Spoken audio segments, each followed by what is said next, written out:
Chapter 992 World-Changing Expo Myriad Emperor World, Heavenly Court. Wang Wei took the merit-proving method and read for another time. He did not expect this technique to have such a grand origin. He wondered what other wanderers the sagehood path had, but the information in the book Wu Hong left him was basic, more in the line to give him a certain understanding. He put the technique away before looking in the distance. It's been such a while, but no reaction. So, all evidence shows that Mithra is indeed on our side and is protecting me. He did not think he could hide his conversation with Empyrean Jimin from Supreme Unity. However, just like the revolution was not instantly annihilated, the current situation was indicative that he was also protected, and did not need to worry about the wrath of a half-step transcendence. Wang Wei exhaled deeply before checking on the world. Based on his observation, he soon realized the profession of the world was undergoing a renaissance. After Tong Rubing's invention of the talisman weapon, the other professions felt the need to innovate. The array masters immediately latched into Wu Ming's totem warrior path, trying to perfect it as soon as possible. Alchemists or pill refiners tried to innovate, focusing on Wang Wei's previous flaw innate pill. However, there was no progress despite the creation of many innate pills. Sadly, their success was due to absorbing innate qi in the environment, not because they recreated how heaven and earth refined innate pills. As a result, Hoshu's material alchemy had a new resurgence as alchemists focused more on this underdeveloped field. Weapon refiners were the weakest of the group as they had no new ideas for innovation. So they took inspiration from Qin and began focusing on creating extremely large weapon creations. For example, creating an entire city that is an origin weapon. Even minor professions like puppetry had a boost as the concept of flesh puppets suddenly became popular. Wang Wei looked at everything with a satisfied smile. It's time for Liling and the Dao opening sect to take the stage in this age of innovation. He sent an order, and soon afterward, Yan Liling left the retreat. Not long after her appearance, another worldwide announcement in the dream world similar to Tong Ruobing appeared. The alchemists all over the world were excited. In this generation, each primary profession had a prodigy that represented the peak of that field. Yan Liling was for alchemists, just like Tong Ruobing was for talisman makers. Now that Yan Liling appeared in the same fashion as Tong Ruobing, they knew something major would appear. They were right. She first introduced the automatic cauldron to the world, shocking people as to how much such an invention would revolutionize the world, not in a good way. The way these alchemists saw this invention was something that would replace them, rendering them useless. Well, even if it did not do that, it would still lower their status and value in the world. If Yan Liling was not from such a powerful faction with the Heavenly Emperor behind her, they would have killed her at all costs and destroyed that so-called heaven and earth mechanical cauldron. Yan Liling noticed how these people felt during this expo, so she reassured them this product would not replace alchemists. On the contrary, they would become more valuable. The device could not function without the recipe, so alchemists will develop more in that direction.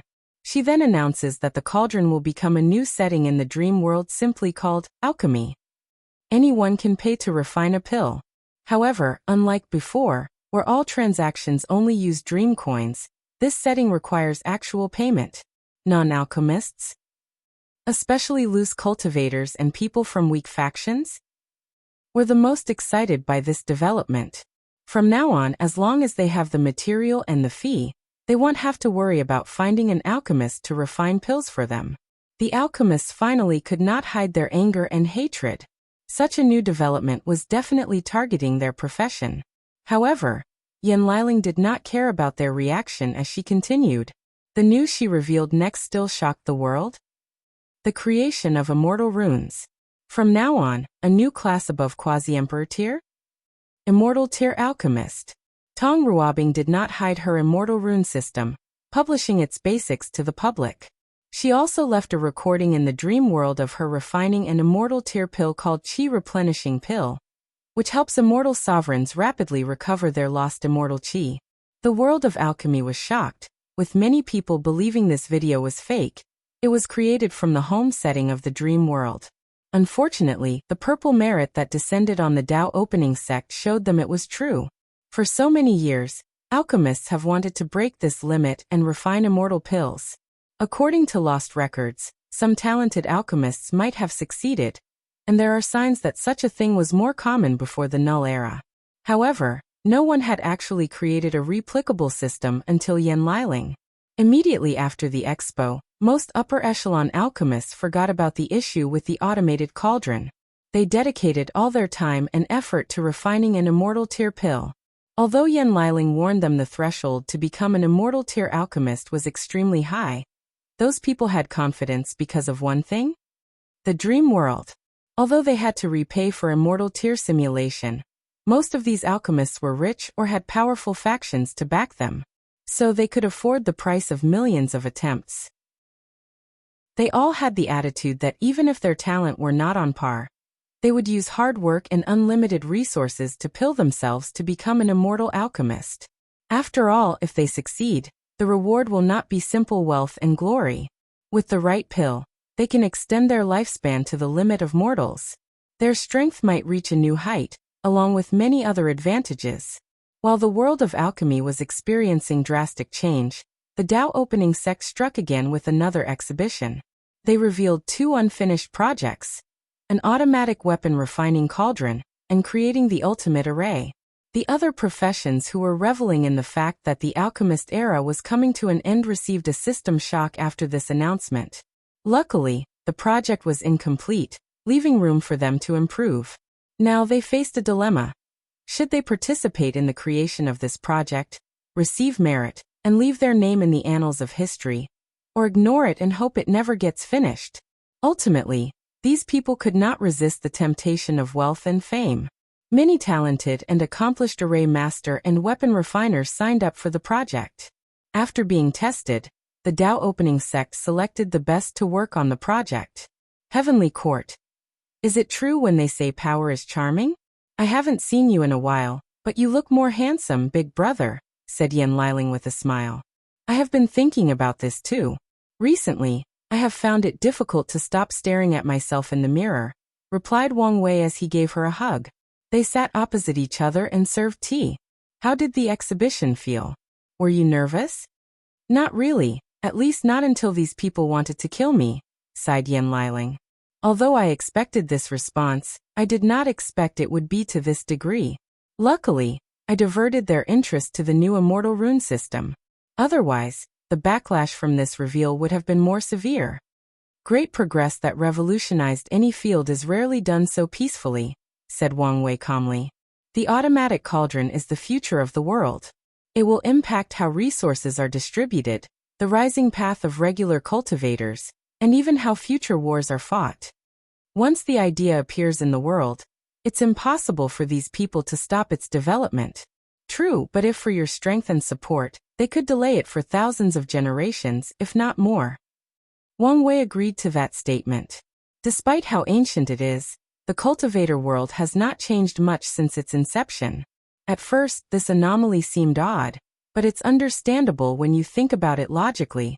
Few people can accept drastic and constant changes in their lives. So, with the cultivator world having immortal beings that have lived for far too long, it made sense these people would not easily allow the world to change. Whether out of a necessity to maintain their power and control, or because of a sense of familiarity, changes are usually not a good thing for them. As such, many of them spend too much time trying to maintain the status quo. So, what's your next plan? Asked Wang Wei. I have to help the sect modify the immortal system to function for other professions, replied Yen Liling. Her immortal runes were designed specifically for pill refining, but with some fine-tuning, they could be changed to aid the other professions. Afterward, I will prepare to face the heaven chosen of the endless void. Her goal is to be number 1 on the list of young alchemists, and among the top 10 alchemists of the lower dimension. With the luck and destinies of these 2 lists, she won't have much of a problem after proving the Dao. That's an excellent plan. Before I open the list of professions, I will recreate the imprint of all famous pill emperors in the lower dimension, and you can learn from them first. Yen Liling's eyes lit up after hearing this. If she could hear the sermon and watch countless pill emperors refine pills, her alchemy Dao would reach an imaginable level, and she might have a chance to dominate these 2 lists. She smiled, thinking how wonderful it was to have an overpowered big brother who controlled the power of fate. The things he can do and the advantages he can give her are simply wonderful. The two talked and spent a few days together before returning to their busy schedule. If you find any errors, ads pop up, ads redirect, broken links, non-standard content, etc., please let us know. Report so we can fix it as soon as possible. Chapter 993 Alliance. After his talk with Yan Liling, Wang Wei returned to his cultivation as he silently watched over the world. However, it did not take him long before he received a summon from the steward and had to send a projection to another community. Immortal Ascension World, Dharma Sword Sect. The Dharma Sword Sect was once one of the best factions in this world. However, in this generation, they cultivated their first eternal emperor and a truly peerless talent. Today, all the upper echelons of the sect, including the one from the immortal realm, waited outside Sword Heart Mountain. Countless eyes gazed at the metallic mountain that was composed of trillions of swords and was emanating a terrifying Tao rhyme that any swordsman would salivate over. Has it been confirmed that the sect master will exit his retreat today? Asked a supreme elder in the quasi-emperor realm. That's what the ancestors said, so it should be true, replied another supreme elder. All we have to do is wait. Everyone nodded and remained quiet. More than half an hour later, a supreme sword will manifested above the sky before turning into Do rhymes that fused with Sword Heart Mountain. A few seconds later, Ji Lanfang appeared in white clothes before them. His aura was peaceful and less restrained, appearing as if he had returned to his carefree nature in his youth. However, they would be mistaken if someone had this notion about him. Underneath that carefree attitude was unparalleled power and confidence. What is it with all this fanfare? Did something happen? Asked Ji Lanfang. He usually does not like these over-the-top ceremonies, and these people knew this. But for all of them to appear here showed their anxiety. Fanger, something happened that needs you to make a decision, said an elderly man with no eyebrows. For many reasons, no one would dare make fun of this man despite his odd look. Firstly, he cultivated a monster apprentice, like Ji Lanfang or the Sword Flash Emperor. Although Kong Bolin claimed he rarely taught his apprentice anything, and did not like to take too much credit for the latter's success, it did not change he was the one who discovered Ji Lanfang and introduced him to the way of the sword. Secondly, despite failing his generation's battle, Kong Bolin was also a great swordsman known as the Righteous Heart Sword God. His title was due to his accomplishments and also his personality. For example, his eyebrows are gone because he made a non-binding bet with someone once and lost. So he kept his word despite having multiple opportunities to grow them back without the world seeing him any differently. In the end, what exactly happened? Asked Ji Lanfang, who instantly scanned the entire Immortal Ascension world and did not find any trouble, changes, or chaos. Let's go to the hall to discuss, said Kong Bolin, and the group immediately headed to the Sect Master Hall.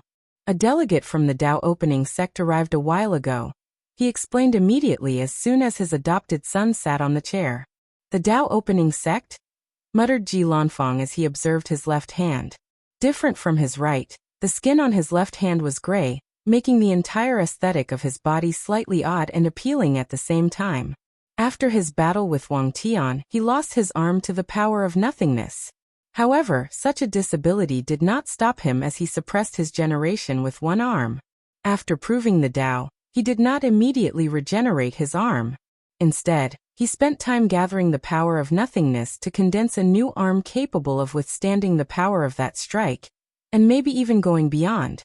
I'm guessing it's not a simple invite since all of you are so riled up, he stated. You're correct. They wanted an alliance between our two worlds, but that's not the key issue. Oh, so Wang Wei was indeed the final winner. Well, it would be surprising if he did not win. Focus, said Kong Bolin. Oh right, you said this was not the crux of the issue. So what was it? The Heavenly Emperor karmic position, replied Kong Bolin before explaining everything to his adopted son. Ji Lanfang was quiet after hearing everything before saying, I have no interest in the Heavenly Emperor position. However, it is indeed a good way to accelerate my cultivation, he commented. This comment did not surprise people since they understood their sect master quite well. Why did the Dao opening sect reveal such important news so easily? Asked Jilanfang. The alliance was not even established, yet they granted them this information for free. According to the ambassador, news about the position was leaked to a few dozen heavenward world. So the information is not as valuable as we thought? No, knowing Wang Wei, he won't ask us for an alliance with such useless news. That's correct. The ambassador claimed their leader was the first person to open this path, and anyone who came afterward had to pay him compensation. As allies, we don't have to pay. Pay compensation? How did he ensure people would definitely pay? According to them, he cursed the entire position. So anyone who refuses to pay will suffer a fate worse than death. Curse the entire position? Jilanfang frowned after hearing this. It's not impossible to do such a thing, but it would require Wang Wei to secretly travel to all 3,800 heaven world will and cast that curse. However, his intuition as a swordsman told him things were not so simple. He closed his eyes as he tried to deduce some information. However, over the years, he had studied countless sword techniques, including the Sword of Fate, which can be used for divination and affect a person's fate, or the Causality Sword, that is guaranteed to hit his opponent no matter the circumstance. What a terrifying curse, exclaimed Jilanfang as he opened his eyes, his face slightly pale. Fanger, are you all right? I'm fine. I'm just surprised how powerful he was. Even you can't defeat him? If that curse is an indication of his power, I doubt anyone in the lower dimension is his opponent. So scary. Jilanfang did not say anything else. Words alone cannot describe the terror of that curse. His master did not continue on this topic, so he asked instead, "What do you think?" It's fine to ally with them. I've always believed Wang Wei was ambitious and had grand plans. With his ruthlessness, he won't hesitate to deal with us if we get in his way. So cruel? No, he still values family and friendship. So he would probably seal or exile me for his father's sake. However, I don't know how he would treat the sect. So, what you're saying is we should use his rise to get as many benefits as possible. Correct. Sect Master, may I say something? Said another Supreme Elder. Don't be so restrained. We are swordsmen, so be bold. All right. My concern resonates with the Sect Master's words. We are swordsmen, so our mind needs to keep a certain level of purity and alienation toward the mundane world. I'm worried that our alliance with the Dao opening sect will have an adverse effect? Especially if we focus too much on pursuing profit. That's a valid concern, nodded Jilanfang. The main reason I accepted the alliance so easily is because of the revival of the ultimate swordsmanship path in the next generation. That time is when our sect can truly rise and benefit the most. However, I won't be present then, so we might have to rely on the Dao opening sect to guarantee our benefit. The ultimate sword path has almost ruined their sect due to internal contradictions. Luckily, the sect master proved the Dao and ensured the transition of the sect with minimal loss. However, despite this change, the extreme sword path has not died yet, with some reckless and stubborn people remaining. No one knows what these people will do once Jilanfang leaves, so he must prepare for the true rise of the extreme sword path in the next generation. As long as the sect master has this in his heart, nodded the Supreme Elder. Since it's decided, let's discuss how to establish the court, continued Kong Bolin. According to the ambassador, other factions will intervene in the process, and Wang Wei offers his help if we need it, but at a price. From how you speak, it seems they have encountered a similar situation before. Yes, in the Star Beast world. Mulei? Asked Jilanfang, remembering the deception trial. Yes, him. You don't have to worry about this. With my strength, we can deal with the chaos as long as everyone does not immediately surround us. He was an eternal supreme with a fourfold battle realm, so dealing with a dozen immortal sovereigns was not a problem. In that case, let's plan things slowly and perfectly, said Kong Bolin with a wide smile, making him look even weirder without his eyebrows. If you find any errors, ads pop up, ads redirect, broken links, non-standard content, etc., please let us know. Report so we can fix it as soon as possible. Chapter 994 The Demon Suppression Emperor Demon Supremacy World, now called Human Faith World. The steward stood in a magnificent purple-gold castle that shone with immortal lights and Tao rhymes. However, despite his surroundings, his gaze was not on this world but on a battle outside of this plane. "This fight is about to stop," he commented. "Your Excellency, do you know who won?" asked Taoist Greenheart, who looked younger and happier than ever. "Your Demon Suppression Emperor is much weaker than the opponent. However, he is battle-tested, and his sword has a natural suppression against the enemy, so he should be able to force her back."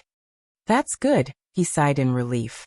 "Now that the situation is settled, could you tell us why Lord Lord Wang Wei sent you to contact us?" Taoist Greenheart remembered the young man, who changed the destiny of this world. With his meticulous planning and brilliant mind, he destroyed an entire civilization in a matter of a few months. The man paved the way for humans to rise in this world and become the protagonist.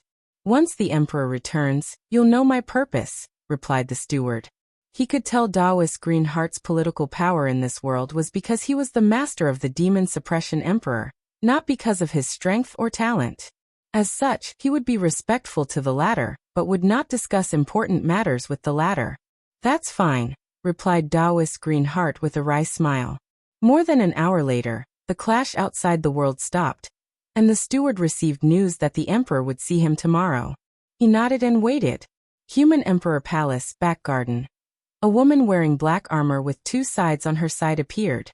She had short hair, a scar above her left eye, and a serious expression. As soon as she appeared, the armor on her disappeared, and she immediately began to close the bleeding wounds.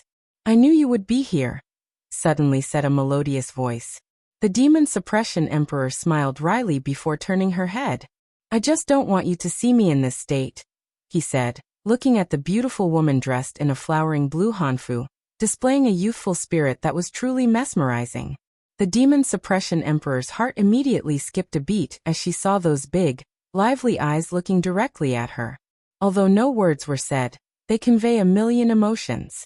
"All right, I apologize. I promise I won't hide anything from you anymore." She approached her other half and embraced her. In that short conversation, the Demon Suppression Emperor had healed all her injuries. She looked like she did.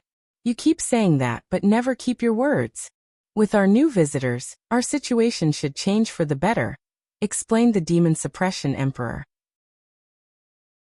"So, I probably won't have to fight with my life on the line constantly." "That's good," replied Hua Shui, and the Demon Suppression Emperor smiled. She held her in his hand before giving her a passionate kiss. "Don't. We are in the garden, and someone might see us," said Hua Shui in a meek voice. "So what?" declared the Demon Suppression Emperor in a dominating voice. "You're my empress, so it's my privacy what I do with you." "Okay, stop playing around," said Hua Shui with a red face. "We have people waiting. You should prepare." "You're right," said the Demon Suppression Emperor as she watched the angelic woman walk away, her eyes full of longing. She exhaled deeply before walking toward the throne. As the human emperor of this world, she holds the burden of protecting the human race, so she has a lot of work to do. Soon, she arrived at her throne with countless ministers waiting for her. She ignored the countless chants of praise and walked directly onto the throne. "Your Majesty, how is the situation?" "I have repelled the Blue Phoenix Empress, but that's only temporary," grunted the Demon Suppression Emperor. She thought after surviving thousands of assassinations, fighting in the final battle, and being lucky enough to become an Eternal, the human race's plight was over. But she was wrong. The cleaning up of the Demon Supremacy world was easy at first. Their civilization was destroyed, and despite its resurgence after recondensing their race's chi luck, they were nothing compared to the past. Furthermore, she was an Eternal Emperor. Unfortunately, when she began the process of cleaning up the lower realm, a foreign Eternal Emperor from the demon race attacked her. She knew something. People contacted foreigners out of desperation. After coming into contact with the endless void, the Demon Suppression Emperor truly realized the plight of their world. Such a weak Heavenwell world was a feast for any Heavenwell world, especially during this time of the year when all great emperors were still in the lower dimension. Luckily, The foreign demon emperor desired the world for herself. Otherwise, countless foreign planes would invade, kill the natives, and enslave them to mine resources. These people would tear apart heavenly Tao to absorb the world's source and increase their strength. As you know, our situation is dire. Once the news is leaked, our world might turn into a situation even worse than before, announced the demon Suppression Emperor, increasing the tension in the world. All the people in the room survived from that time of turmoil and knew how terrible the status of the human race was before the rise of the human emperor. So what is our next step? The arrival of these foreigners may be our only hope, said the demon Suppression Emperor. But how do we know they won't treat us the same way as the other planes? Asked a minister. Lord Chuemo, Lord Wang Wei, was recognized by us as one of the human race's heroes and founders. There is no need to doubt his motive. That is a childish thing to say. Who knows if he has changed since then? You see, he did not even give us his real name. Are you questioning our heroes? The one who brought hope and salvation to this world? Your words are too much. I'm just saying to be cautious. Plus, you're the one who stepped out of line. He might have given us hope, but the human emperor truly brought salvation to our people. You know I didn't mean it like that. How do I know what you mean? Enough, said the demon Suppression Emperor before looking at his chancellor. This man was known for his wisdom, so he might be able to bring some perspective to the situation. Chancellor, what do you think? So far, it seemed promising to be associated with the foreigners, replied Chancellor Ke. Oh, why do you say that? The ambassador should understand the plight and value of our world. Even better, based on the information we know about Lord Wang Wei, he's a man of unparalleled wisdom. So, he should be able to deduce the current state of our world. Yet, despite this, no one came to attack or invade us. Instead, he sent an ambassador to contact us. This peaceful approach is at least a sign of respect and no hostility. You have a point, nodded the demon Suppression Emperor, and the room became quiet for a few minutes as she pondered. Finally, she looked at the Taoist green heart. Teacher, you've met with the ambassador. Did you find any information for their visit? He has hinted to me that he's here for an alliance. However, he also hinted that things were not simple, but he refused to reveal any more information. Something more? Could something have happened to Lord Wang Wei and his world, and he needs our help instead? Unlikely. Taoist Green Heart shook his head. From the way he spoke to Lord Wang Wei, I can sense great awe and reverence. With the ambassador's strength, it's easy to deduce the latter's accomplishments. That's good, replied the demon Suppression Emperor, feeling reassured. Their world was already in trouble, so they had no way to help others. Of course, she owed Lord Wang Wei a great deal of karma, so she would help if the situation were really necessary.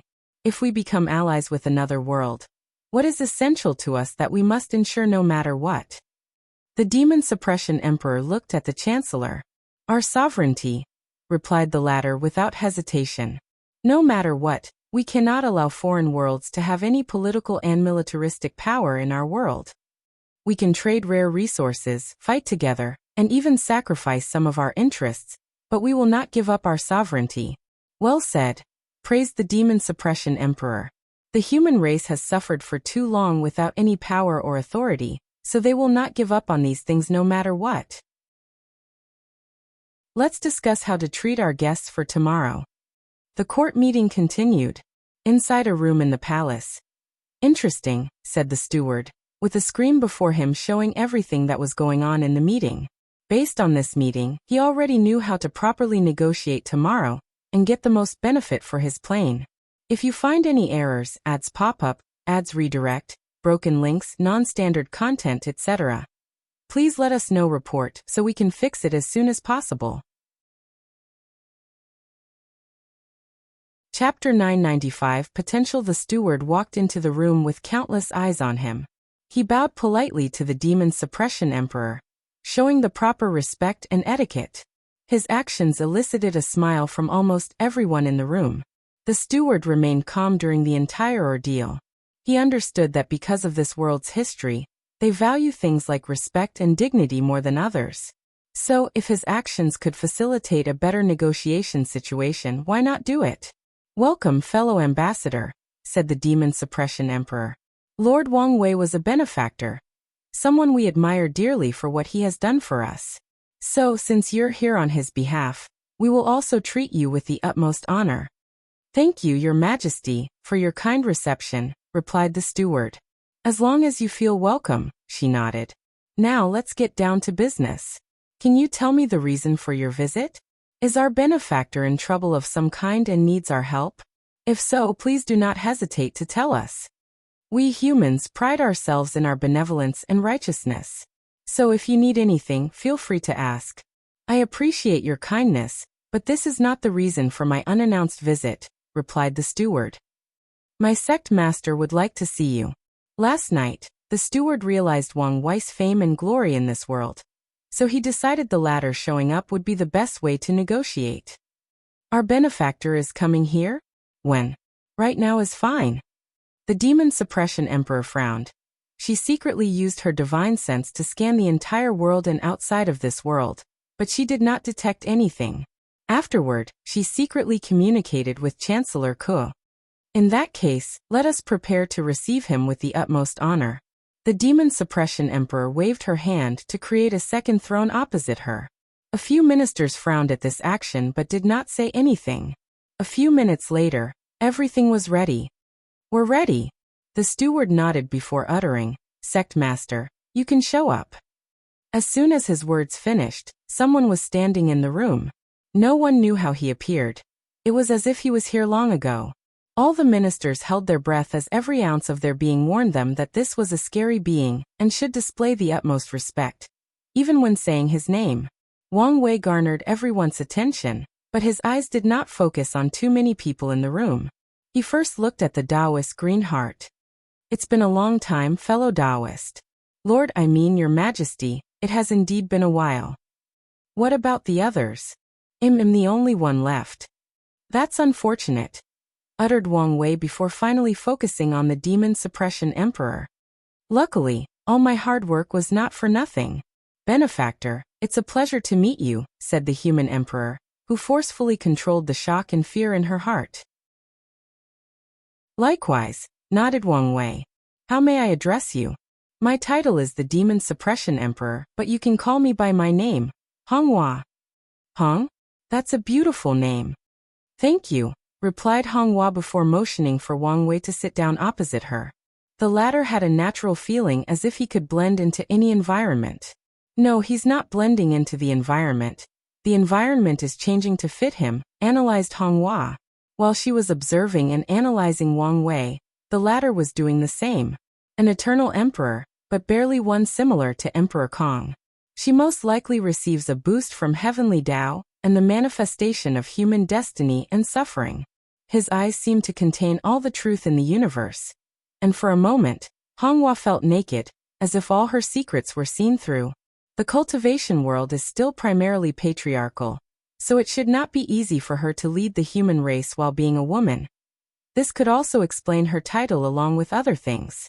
Wang Wei glanced at the two weapons next to her. Her one-fold strength is probably because of these two weapons. When fighting against a demon emperor, she might have no trouble surviving against someone with two-fold strength.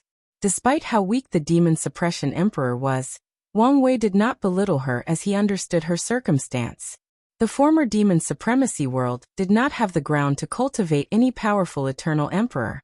The fact she was an eternal was a miracle in itself, most likely a last resort attempt of heavenly Tao to change the world, and not allow it to return to the backward step when the demon race reigned over.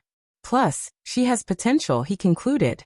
Honghua held the karmic position of human emperor. After making the human race the protagonist of the world, it was the perfect time to acquire that position and ensure the peace and prosperity of the world. Her situation was similar to the human emperor from the myriad emperor world, except she did not have to manufacture the situation to get the position, and was just born at the right time and place. Once she also acquires the position of heavenly emperor, her potential will skyrocket with these two karmic positions. Is she about to become the Qin Emperor's competitor? Wang Wei secretly smiled as he knew this was not possible. The three karmic positions of human, earth, and heaven emperor do not belong to one race, and only one person holds it. The Qin Emperor was the official owner of the human emperor position, and Hongwa's position in the lower dimension is more of a branch, not the main one. It's the same for Wang Wei's heavenly emperor position, unless he can acquire it in the upper dimension and have it acknowledged by true heavenly Tao. I want to reiterate again how honored I feel to meet you, said Hongwa after seeing her guest was well situated. I accept your praise, but there is no need to put me on a pedestal, said Wang Wei calmly. Back then, the young master of the Hell Tiger clan offended me, so I came here to eliminate him. Although my actions were also guided by the misery of the human race in this world, my primary goal was still revenge and eliminating a potential threat. Hongwa nodded. Her teachers told her the truth, so she was not surprised. Regardless of your motive, it does not change the fact you've saved us from a terrible fate. Wang Wei calmly accepted her gratitude before getting to the topic at hand. I came here because of a recent change that is about to occur in the endless void. Before the chaos begins, I want to gather some trustworthy allies. Wang Wei explained the situation with the Heavenly Emperor, including its creation and spread, and the need for their alliance. Hongwa was immediately excited after hearing everything. Her instinct warned her that the Heavenly Emperor position was very important to her. She almost immediately agreed to the alliance request. Luckily, Chancellor Ku coughed in time to remind her to control herself. If you have any concerns, you can address them, reassured Wang Wei. We do have some questions. How do I put this? Hongwa was slightly awkward. Normally, she was valiant and heroic, but the previous excitement and Wang Wei's strength messed up her mind a little. If you're worried about me influencing your court, don't be. You will decide all the positions. However, I do ask you to leave a small position for my ambassador, and I will do the same for yours. That's good, she nodded in relief. Another is regarding the situation of our world. She knew their world would become even more valuable after establishing the court. Everyone would want a bit out of a world without immortal sovereigns, a few immortals and insurgent, and the precious position of the heavenly court. I know your situation and I will help, replied Wang Wei. But you should understand that you need to be able to pull your weight in this alliance. I understand. Our human race has always been about self-improvement and self-reliance. We only need an opportunity, quickly replied Hongwa. Very well, nodded Wang Wei.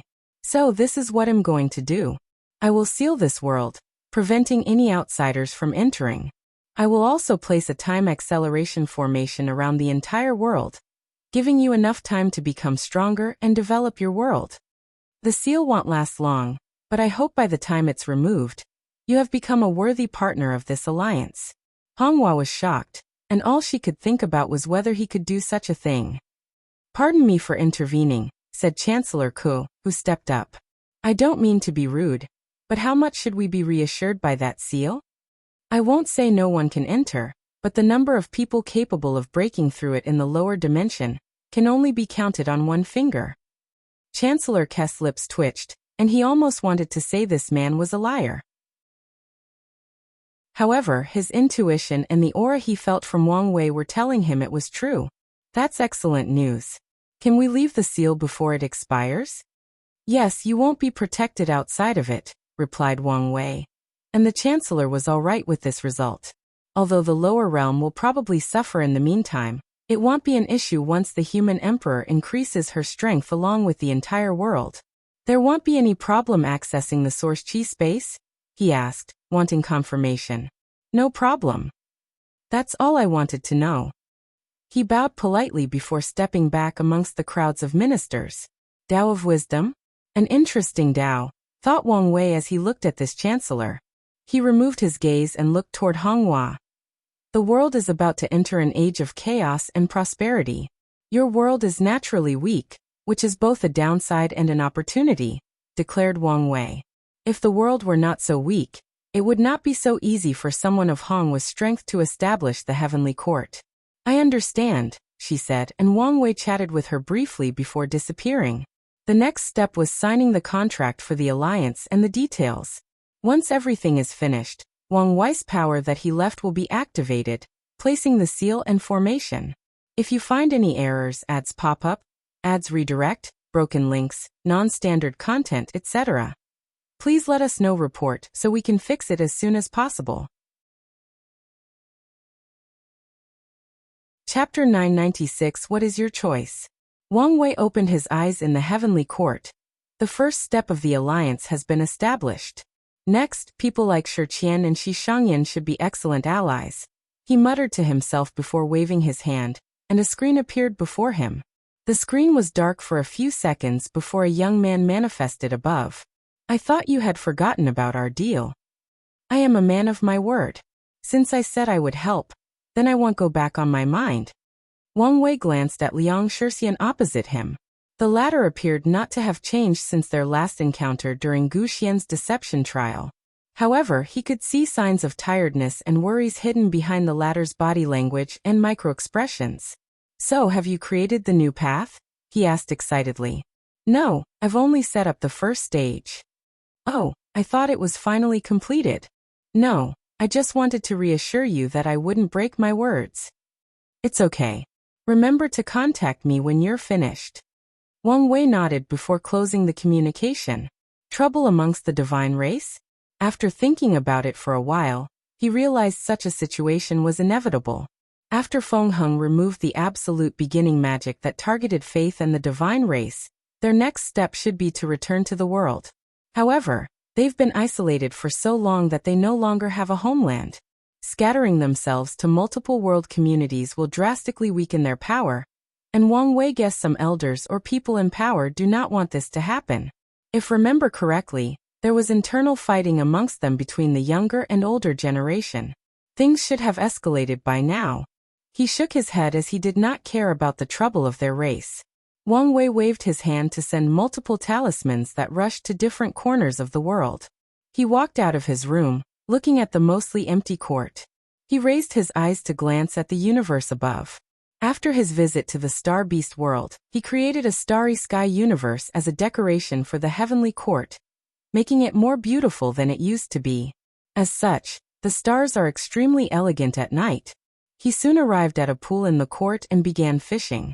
A few minutes later, 6 people showed up: Lin Fan, Jian Wushuang, Zhen Biu, Jingwu Hua, Yang Guowei, and in general everyone looked at each other and guessed the criteria for being summoned. Wang Wei raised his head to look at these people across the pond. With a glance he could feel the myriad of emotions they were experiencing. Awe, respect, fear, regret, and shame.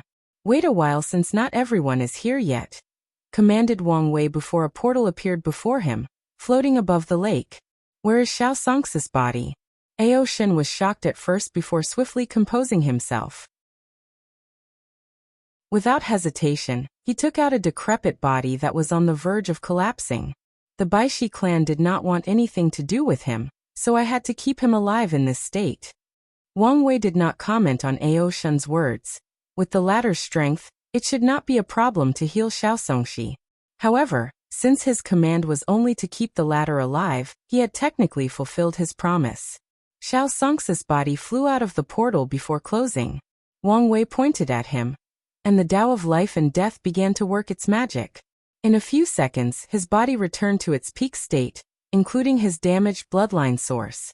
Xiao Songxi was groggy and disoriented, not knowing his surroundings. However, before he could have time to acclimate, a large amount of information about the world's changes appeared in his mind. Wang Wei left everybody's side while still in a daze as he continued his work. He pointed forward, and a projection manifested as the 8 individuals appeared. However, he soon sensed a terrifying killing intent, and looked at the source. Lin Fan, who was the weakest here with his divine altar cultivation, looked at Suya with a passion that could burn the world. Where am I? Asked Suya, looking at her surroundings as her natural black hair floated with the wind. You're still sealed, but I've summoned your consciousness. She looked at him, perplexed for a moment. So, you were the final winner? Yes, but a lot more has happened since then, explained Wang Wei before transmitting a lot of information about recent events in her mind. So that's how it is, she muttered as her hair turned into a beautiful rainbow. She glanced at Lin Fan, her eyes calm and composed, almost indifferent. Finally, her gaze shifted back to Wang Wei, waiting for him to continue. I've summoned all of you to give you an opportunity. Well, it should be described more as a choice. He paused as he felt these people's bodies tense. He knew some of them probably thought he summoned them here to eliminate future competitors for the Dao opening sect. I will give you a chance to prove the Dao in this generation. Everyone quieted down, not knowing whether this was a joke or not. Logically speaking, someone of the Heavenly Emperor's standing should not make such a joke, but they could not feel this was true. Your Majesty, is this true? Asked Jian Wushuang, the first to respond. He remembered the words of his ancestors that he might have a chance in this generation. He finally knew what the latter meant. Yes. But you said this was a choice. What do you mean? Asked Lin Fan. There is no free launch in this world. You must pay a price if you want to use my method. Everyone's guard that was lowered immediately reached the highest point.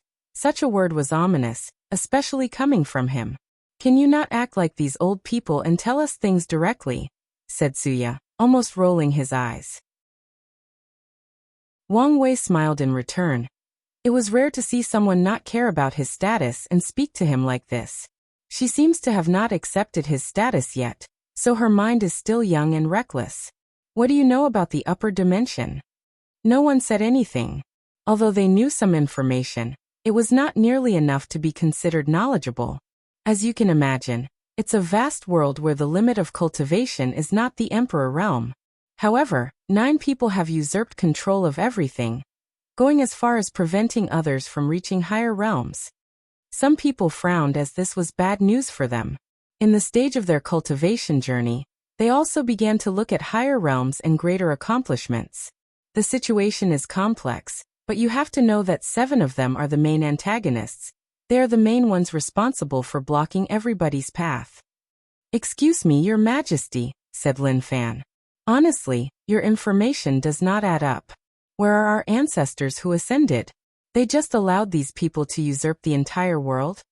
Unfortunately, a prior massive event killed all of them or forced them to stay in limbo, unable to revive themselves. Their faces changed.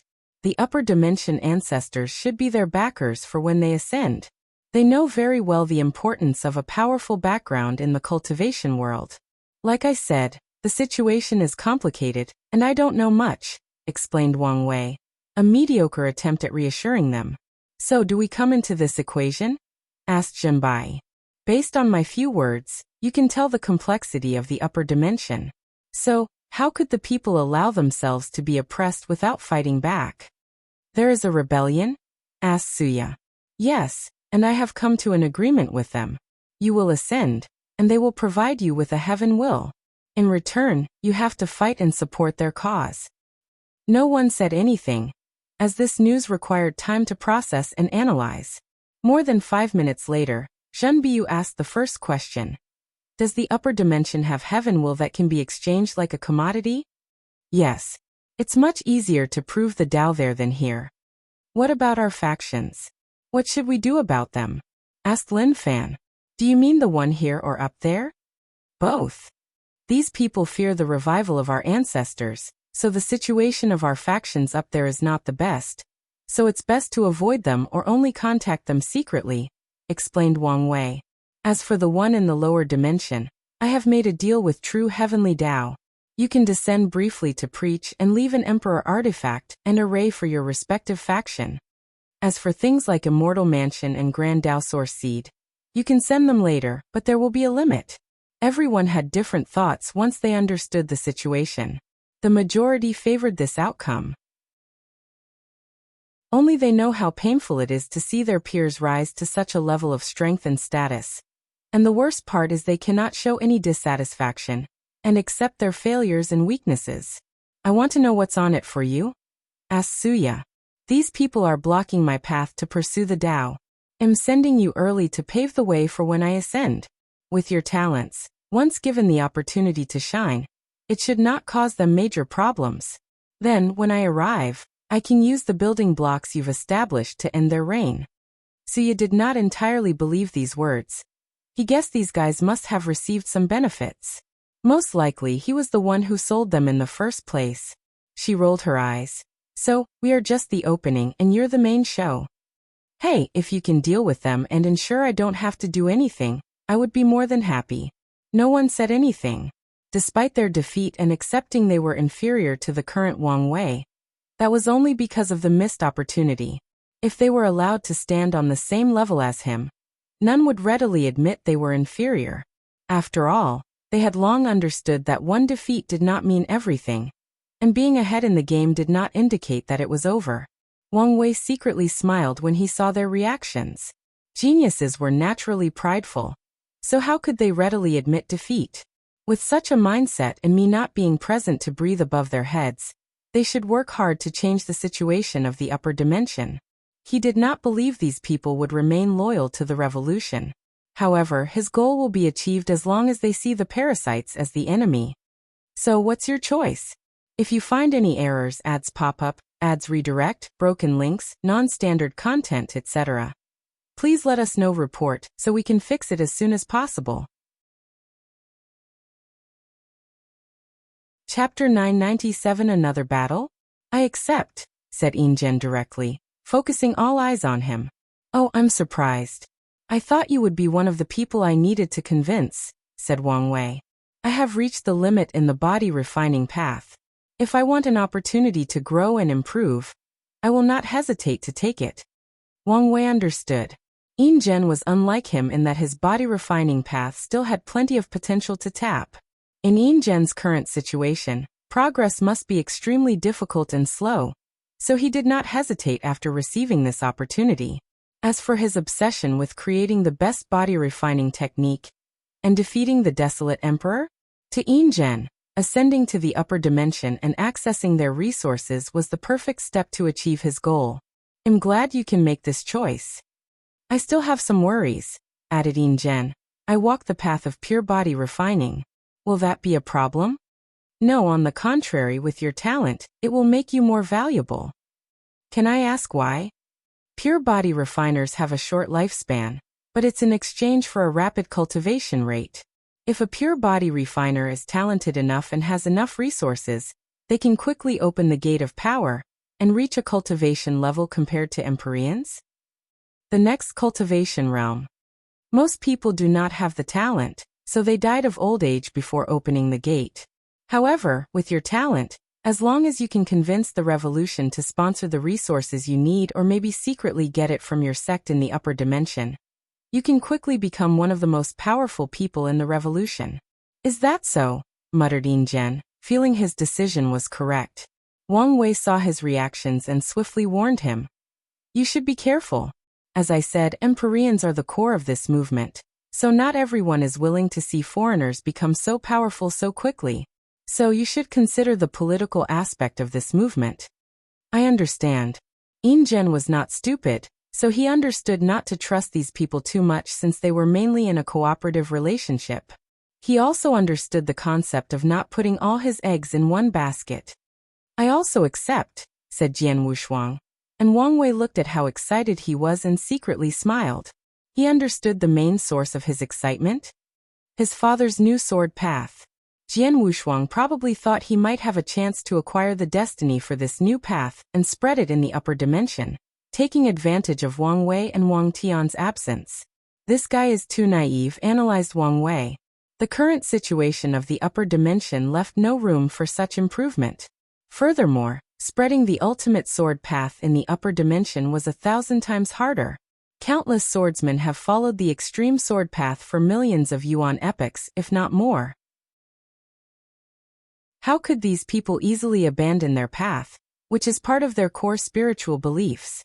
Even if it were abundant to them that this new path was the trend of heaven and earth and the best of the two, these paragons, who disdained all things in the universe, would rather destroy the world than accept they were wrong. In the mindset of these people, they were correct, and heaven and earth were wrong. Since that was the case, they'll change heaven and earth. Without the proper strength and terrifying background, the only fate awaiting Jian Wushuang is death. Of course, Wang Wei does not know how powerful the sword-casting villa is in the upper dimension, so he cannot comment on this aspect. However, he knew it was futile for the current Jian Wushuang to spread this new path, even if he became an eternal emperor. I also accept the offer, said Jing Wuhua.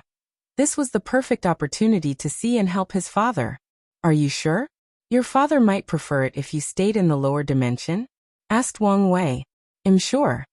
What about you? Asked Wang Wei, looking at Yang Guowei. I don't know what to do. Your situation is indeed special, nodded Wang Wei. All accounts showed Yang Guowei's father, the 9 sons emperors, had succumbed to the parasites. Maybe the latter is just pretending, but there is no proof of that yet. So, the revolution will have reservations about training him. Plus, it did not help that he did not have a high background in the upper dimension. I will give them my words to reassure them. However, you should understand your fate if you make me break my words. Yang Guowei's body trembled as he immediately knelt. I promise not to humiliate you. Wang Wei nodded. He controlled the source of karma, so Yang Guowei's words were enough for a binding contract. If the latter truly betrayed them, the revolution does not need to do something, and he will suffer. You can get up. Wang Wei needed to use Yang Guowei to find his father. His grandfather's Dao heart still needs to be completed. What about the rest of you? I agree, replied Xiao Songxi blandly. After losing his battle, the Baishi clan abandons him, resulting in his mother and sister almost dying. But I also have a request. Wang Wei motioned for him to continue. Please take care of my family for me. Once I return, I will repay my gratitude to His Majesty. That's fine, nodded Wang Wei, and Xiao Songxi felt relieved. Crazy light flashed in his eyes as he became more somber. Wang Wei glanced at him before focusing on the others. I accept the offer, said Zhen Biu. Her enemy was in the upper dimension, which was the perfect opportunity to eliminate Emperor Five Heart's shadow and sublimate her Dao heart to the highest level. Then there is also the unique weapon in the latter's hands. She also wants it. That only leaves you two, said Wang Wei, and Lin Fan side-glanced at Suya. I accept the offer but must also discuss it with my family first. That's fine, but you won't have much time, nodded Wang Wei before focusing on Suya. I'm sorry, but I have to reject. Can I ask why? I want to sit on your throne and be praised by all sentient beings as the Heavenly Emperor, replied Suya truthfully. Everyone looked at her, but they understood her choice. Many of them previously hesitated for the same reason, but ultimately decided that the position of Heavenly Emperor was the legacy of Wang Wei, their former competitor. If they compete for it in future generations, they will forever have his success, accomplishment, and stigma lording over their heads. So the best way to continue remaining peers and competitors is to start over somewhere else before restarting their rivalry. That's a bold, ambitious, and yet understandable choice, uttered Wang Wei. Unlike most of the others, Suya had already given up in this generation, so she was not as affected by the competition. As such, he understood her choice. Jian Wushuang was similar to her, but he woke up early and saw the final battle. Adding to his misguided ambitions, he made the same choice as the others. Are you sure about this? You are now a mortal enemy of Lin Fan. By the time you ascend, who knows how powerful he will be? Aren't you worried he will take revenge? Asked Wang Wei with a smile. I'm not. And why is that? Background, she replied. No matter how talented Emperor Kong was, I do not believe his foundation in the upper dimension is better than my Yin Moon Palace in such a short period. So, when I ascend, I can rely on my seniors for protection. Lin Fan clenched his hands after hearing this, but Wang Wei laughed out loud. You have a point, but I think you've underestimated Emperor Kong's abilities, said Wang Wei with a weird smile. Lin Fan saw hope while Suya frowned slightly.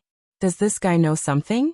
However, Suya did not focus too much on this aspect. She abides by her choice and remains confident in her ancestors. I respect your choice, nodded Wang Wei as he waved his hand and she disappeared. As for the rest of you, be prepared for my call, and always be in the best state. Wang Wei was about to end this meeting when someone else had something to say. Your Majesty, I have a suggestion, suddenly added Lin Fan. What is it? How about a battle between us before we ascend? A small-scale heaven will battle, if you will. That's not a bad idea, said Wang Wei. Competition is the best way to push yourself to the limit. This method would also activate your luck and destiny, and even push it higher. We could also broadcast the battle to the world through the dream world, preparing people for the upcoming list competitions. How do you guys feel about this suggestion? These people immediately agreed. Such a battle was the perfect farewell to the world, and also the best way for them to stay in the best condition possible. Excellent. You can leave to prepare. Once this battle finishes, I will send you to the upper dimension. Everyone immediately left. They needed to tell their factions about this development, while also preparing for this upcoming battle. And I will not write this small heaven will battle except for 1 or 2 battles. However, I might not even write one of them. The previous volume almost killed me due to the stress of writing so many consecutive battles and thinking of so many techniques. If you find any errors, ads pop up, ads redirect, broken links, non-standard content, etc., please let us know report so we can fix it as soon as possible.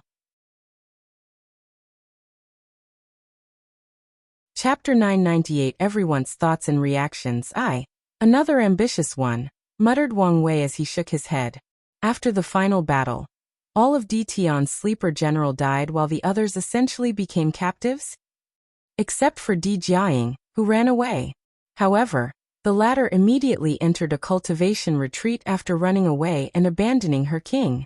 Wang Wei did not immediately summon her to disturb her retreat, so after the meeting, he summoned her consciousness without affecting her retreat. However, as he expected before asking her, Di Jiaying refused his offer. Her reason was the same as Suya, so Wang Wei did not insist. Afterward, he walked to the court's training ground. He saw the Devil's Legions but did not care about them. He came to see the busy Wu Ming, asking him if he wanted this opportunity. "This is not for me," replied Wu Ming directly. "Something told me it would be the case, but I still want to know why. My own priority is to ensure the Wu clan can prosper for as long as possible." "And you can do that by proving the Tao," countered Wang Wei. "If it were a typical emperor, that would be fine. But the clan needs to establish the foundation for future prosperity. Leaving a single emperor foundation is not enough." Wu Ming knew what the clan needed, and a single emperor would not change much? Especially since he knew his talent. According to his calculations, he would be lucky to become an eternal. So, the best course of action is for him to lay down the foundation for the Wu clan and the Origin Rune Palace, so that his descendants can cultivate a true heavenly emperor. With the connection and trust he has built with Wang Wei, his clan and faction will be protected and have access to plenty of opportunities to rise and prosper. He would lose a far greater chance if he left than having one great emperor. "I don't know whether I should praise your dedication or scorn your lack of personal ambitions," sighed Wang Wei. "How many people can give up immortality, not for more power, but for the rise of their family and clan?" Wang Wei truly respected Wu Ming regardless of how people, the world, or history will see him. Wu Ming only smiled after hearing this. Ever since he heard what happened to his ancestor, he felt a sense of mission to revive the Wu clan. His dream or goal has always been to ensure the clan reach the potential or power they should have achieved had their ancestor been the one who proved the Tao and became the array ancestor. In that case, you can continue your work. Tong Ruobing has agreed to help us finish the Totem Warrior, but don't be in a hurry to ask for help. Wu Ming nodded as he understood the implications. Do whatever is needed to reduce how much benefit Tong Ruobing will receive once the project is finished. Wang Wei left the room, gazing into the distance. It's time to activate Gao Buchan's chess piece. The promise of this opportunity is the best way to motivate the latter to act as the Tao opening sex torn in the battle spirit world. After all, benefit has always been the eternal theme of the cultivation world. Once He becomes a heavenly emperor, Gao Buchan and his battle artifact villa will be crucial to hindering their power. Wang Wei sent the message to activate Gao Buchan, asking for the sect to send a protective detail back to the battle spirit world. He sent Desolate One, who has achieved eternal strength, to return to the battle artifact villa. With talismans containing my power for emergencies, he should be fine, thought Wang Wei before returning to his cultivation room to continue his body training. The people in his world will be the first trial for the exchange. If this one is successful and everyone is happy, he will target the losers of the other heavenward worlds. Although he doubted there would be as many talents as the Myriad Emperor world, This generation is an ultimate glorious age, so eternal talents should appear everywhere in the lower dimension. And all these people are resources in his eyes. Emperor Enlightening Academy. So that's the opportunity he wanted to give, sighed Su. Are you sure about your choice? Yes.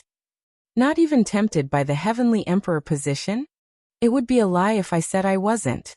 However, sitting in the position always felt like accepting he was better than us, becoming nothing but shadows in his brilliant light. I know that logically speaking, the chances of reaching his heights are minuscule, bordering on almost impossible, but I don't want to give up no matter how small the probability. I understand. No one who can call themselves heaven-chosen is not arrogant, full of ambitions, and has a state of mind to be the best at whatever they do. It's in their nature to look at despair and the impossible in the eyes and still challenge it. I will help you, she continued. But you must understand that this will not change things between us. You still have to make a choice. Lin Fan smiled wryly. From their sessions with Xian, he understood their situation resulted in a power imbalance in their relationship. He believes that proving the Tao and becoming an eternal emperor will alleviate the situation.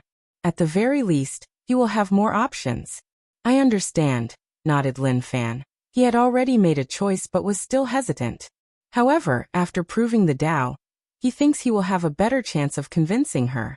Su looked at him but did not say anything. You don't have much time, so your incarnations do not have much time to grow. At this rate, you might fail, although a failed 9 extremity is still valuable. Lin Fan frowned as he took out 8 other orbs. His wife used her time Tao to find how Wang Wei cultivated his 9 extremity, and recreated it by creating special worlds for her. Is there a solution? We have to use a more extreme measure, explained Su. I will accelerate time to the fastest speed possible. However, you're still a mortal, so there is a limit you can bear? Even with my protection. After absorbing the heaven will, even if your body has hidden problems, they will be fixed. However, don't expect to achieve a perfect 9 extremity foundation. Is there really to achieve perfection? Not in the moral realm. But you can later re-establish your foundation. But such an act is dangerous, and I mean danger of death? Even for an eternal. I'm not afraid of death. Lin Fan only cared that there was a way. Su looked at him with dilated pupils. Yes, why am I afraid of death and hesitant about re-establishing my foundation? Isn't it just death? After hearing his words, she removed her last bit of reservation and began to plan for her future. With how bleak things sound in the upper dimension, it's best to be as strong as possible. Despite this realization, Su was not prepared to survive the death tribulation for reforging her foundation in the lower dimension. For such an event, it's best to have a senior and more powerful individual. For example, Emperor Kong, as her guide and protector. Considering the resources needed for this process, this line of thought was ideal. In that case, let's begin, announced Su. Sword Casting Villa. You've made the right choice, but are you sure about your ambitions? Asked Jian Sha. I don't know much about the upper dimension, but I can guess how much more complex things are compared to here. Now that I've calmed down, I realize the severity of the situation. However, this is a great opportunity, one I'm not willing to pass on, replied Jian Wushuang. So let's see how things are first after I ascend. Destinies can be fought for, but you must also bear certain destinies. Jian Wushuang knew he alone could not bear the weight of the ultimate sword path's destiny. However, it will be a completely different thing if he has the support of the sword casting villa in the upper dimension. As long as you understand what you're getting yourselves into, I'm satisfied, nodded Jian Sha before discussing how to proceed. Body Dao Cave. Are you sure about your decision? Yes. No one has ever successfully passed the ancestors' trial. If you fail, only death awaits you. I'm ready, replied In General. If it were up to him, he would have accessed the trial long ago. Unfortunately, he was from an old era with little to no political power in this generation. If not for the recent development and the support of one of the ancestors, these people might never agree to open the trial for him. The trial has many levels, so although no one has ever completed it, the ones who passed even one of them benefited immensely. With his talent, many believed he might be the first to pass all the trials successfully, and some did not want to see him succeed. As you wish. If you find any errors, ads pop up, ads redirect, broken links, non-standard content, etc., please let us know. Report so we can fix it as soon as possible.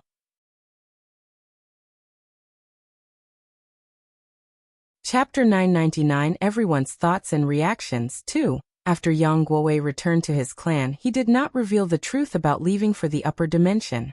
He was unsure about his future, so he did not want to give his clan any false hope. So he only told them about the mini-Heavenwall battle, and that he would do a secret task for the Heavenly Emperor. Afterward, he prepared for the battle. During the previous one, he did not even have an opportunity to perform and show the world what he was capable of. He also hopes to change people's opinion of him after associating with these traitors for so long. Someone had a similar reaction to Yang Guowei? Jingwu Hua.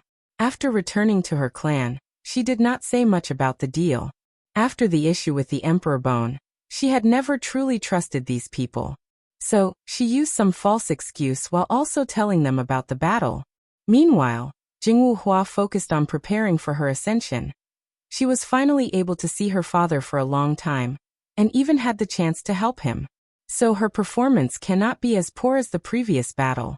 I must prove the Tao and become an eternal. Only this way can I make Daddy proud and be able to help him, thought Jingwu Hua with firm eyes before concentrating on her cultivation. Great Yi Dynasty. Xiao Songshi had reunited with his family. He saw the white streak in his mother's hair and his sister's thin body. He reassured them by smiling, hugging, and telling them jokes. However, no one saw his hidden trembling body.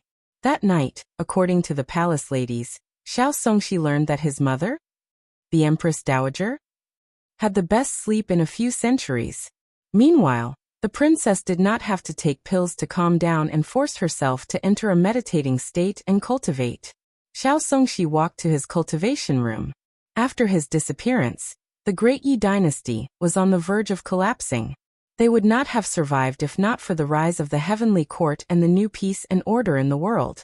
Under such a situation, he should have assembled his ministers and dealt with countless problems, but he did not care. After being alone, Xiao Songso no longer hid his anger as he destroyed everything in the room. Luckily, he activated the arrays to prevent his power or any sound from leaking. Bai Shi clan, you wait. I promise to eradicate you from this world, he said with gritted teeth. After this incident, he realized these people never treated him as one of their own despite his bloodline being purer than 99% of them. After his defeat, it did not matter he was once their patriarch. He was useless since he no longer had any benefit to give them. What a bunch of poor side people, he sneered. But it doesn't matter. After this opportunity, I will make all of you pay.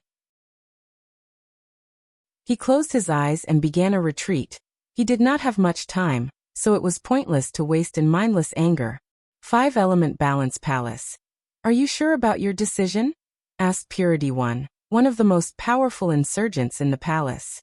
He wore a green Taoist robe, holding a horsetail whisk while caressing his long beard. Yes. She has too much influence on my mind, so the quicker she is removed, the more reassured I will feel. That's fine. I'm sorry I could not help us get the Heavenly Emperor position, said Jinbiyu. It's okay. Let's just let nature take its course, and eventually, one of us will succeed, replied Purity One. Thank you for your trust. Go prepare. Ask me if you need anything.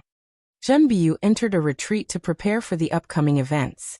Immediately after she left, a few more Taoist priests appeared behind Purity One. Are we sure she's trustworthy? Asked someone. We have all checked, so there should be no problem. Even so. Since we chose to trust her, there is no point in hesitating, chimed in Star One. Plus, if she succeeds, we can return to the central continent. Everybody's eyes lit up. With their 7th emperor, and one that is an eternal emperor, they can ignore the pressure of the Tai Profound Gate, return to the central continent, and fight for the leadership position of Taoism. Their factions have been waiting for that moment for too long. I still believe we should be more wary, warned the previous insurgent. Her main personality is very intelligent, added Purity One. If the news about the upper dimension is true, she should understand better than us the need for a powerful background. So, as long as she does not want to become a loose cultivator in such a politically charged and dangerous environment, there is no need to worry about extra things. Is it really good to rely on something like that for her loyalty? Why not? In this world, is there a bond more powerful than one based on sharing benefits? Origin Pill Dao Sect. Yi Lao caressed his temple as he sent all the sect elders away. Ever since the Expo, he had never had a moment of peace. Countless alchemists from his sect and the Alchemy Alliance have complained to him about the new cauldron. All of them had one problem: fear their status and power would be reduced. He tried to reassure these people that things would not be so extreme since the cauldron could not access their unique pill recipe. He also told them to adapt to the changing times, switching from production and focusing more on research and development. However, these alchemists wanted only one thing: the destruction or removal of the cauldron. But what can Yi Lao do about this? Could he walk up to the Heavenly Emperor and demand the latter to do his bidding? The worst part about this situation was that a few members of his own sect were asking that they terminate their alliance with the Dao Opening sect because of this event. Yi Lao has never been so angry in his life, wishing he could whip all these people. Can't these people not see the situation? Anyone associated with the Heavenly Emperor will rise and prosper, and only a terrible fate awaits anyone who stands in his way. I'm too old for this, complained Yi Lao. I should be enjoying my retirement. He exhaled deeply before looking in one direction. His eyes were filled with sadness, pity, and hope. He shook his head to concentrate before gathering the information from one of the hundreds of talismans before him. Yi Lao immediately frowned. Another bad news, he muttered. Fu Kaiyun was in retreat as he vowed to become the second person in the world to master immortal runes and refine an immortal pill. Yi Lao knew the consequences if the latter succeeded. The power he spent so much acquiring would be drastically weakened. In other words, Fu Kaiyun will make a comeback. With his talent, it's not impossible for him to succeed, thought Yi Lao, who immediately felt like a hot flame was under his butt. Sadly, his alchemy talent was nowhere near Fu Kaiyun, and he was stuck dealing with the sect's political matters. If only Ching'er could. He sighed while gazing in the distance for a moment. He focused on his work, wondering how he should act. His first instinct was to intervene in Fu Kaiyun's retreat, but he knew this was the worst method. The latter still had many supporters amongst the ancestors, and his actions could have severe consequences.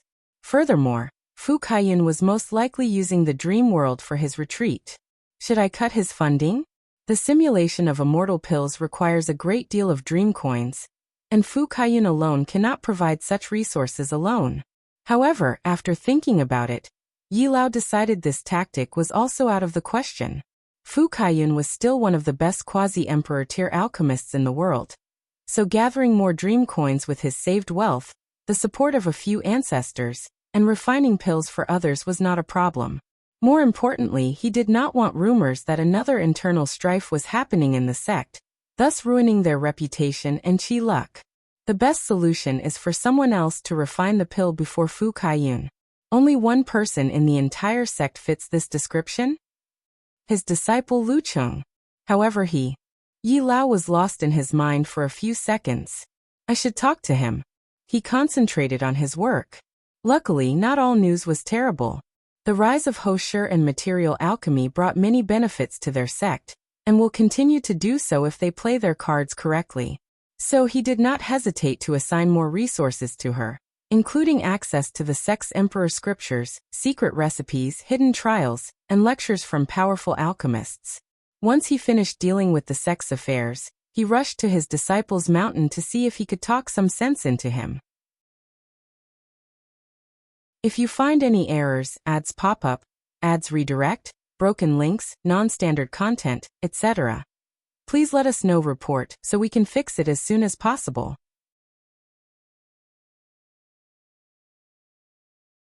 Chapter 1000 Experiment. Yi Lao walked into a dark and damp room. He saw his other disciple, Lan Ling, waiting at the entrance of one of the rooms. How is he? He asked, his steps becoming more brisk as he rushed over. He's getting worse, she said, not hiding the worry in her eyes. He's been in there for over a week and refused to see me. Yi Lao frowned as he noticed his apprentice's downward spiral, ever since the Heavenly Emperor proved the Tao and crowned himself. Ever since that day, he became more reclusive, stopped paying attention to the sex affairs, and only focused on refining pills. At first, Yi Lao did not pay much attention to this behavior since he knew Lu Cheng's goal. He believed it may not be a bad idea to give 100% of his focus on that pill. However, as time passed, as the latter received more news from the outside, his situation worsened at a speed observable to the naked eye. Then, things take a turn for the worse after hearing about Yen Liling's creation of the immortal rune system. It was a bad idea to tell him the news, sighed Yi Lao, full of guilt and sadness. They had noticed Lu Cheng was very sensitive to any news related to the Heavenly Emperor. As such, they hesitated on whether to tell him the latest news. However, Yi Lao was worried about Fu Kaiyun, and wanted his disciple to use his talent, and quickly suppress the latter's resurrection of power. Sadly, his ambitions aggravated his disciple's situation. Yi Lao took a deep breath before walking into the room. He could not describe the emotions that blasted into his soul, as he saw Lu Cheng's state. The young man was now extremely thin, with disheveled hair and burned clothes. His eyes were bloodshot, and he kept pulling his hair full of white streaks. Yi Lao knew that a cultivator's appearance sometimes relates to their state of mind. Some people age instantly after experiencing a terrible event, even when they have millions of years of lifespan. Not good. His Tao heart is almost non-existent, reaching the point he's going mad, thought Yi Lao as he rushed over. He forced a few pills down Lu Cheng's throat, but the latter only kept repeating the phrase, "Why me?" like he was a broken record. Yi Lao held his most proud disciple in his arm, and his heart ached as he saw how unresponsive the latter was. He shook Lu Cheng, hoping his mindless action could return some sense to the young man. Alas, his effort was futile. "It's my fault," Yi Lao muttered. His ambition and desire for power pushed his disciple over the edge. "Master, you should not blame yourself." Yi Lao stiffly turned his head to see Lan Ling looking at them with uncontrollable tears dripping down her eyes. He secretly sighed. She placed his well-being above her even in this situation? She was such a kind soul.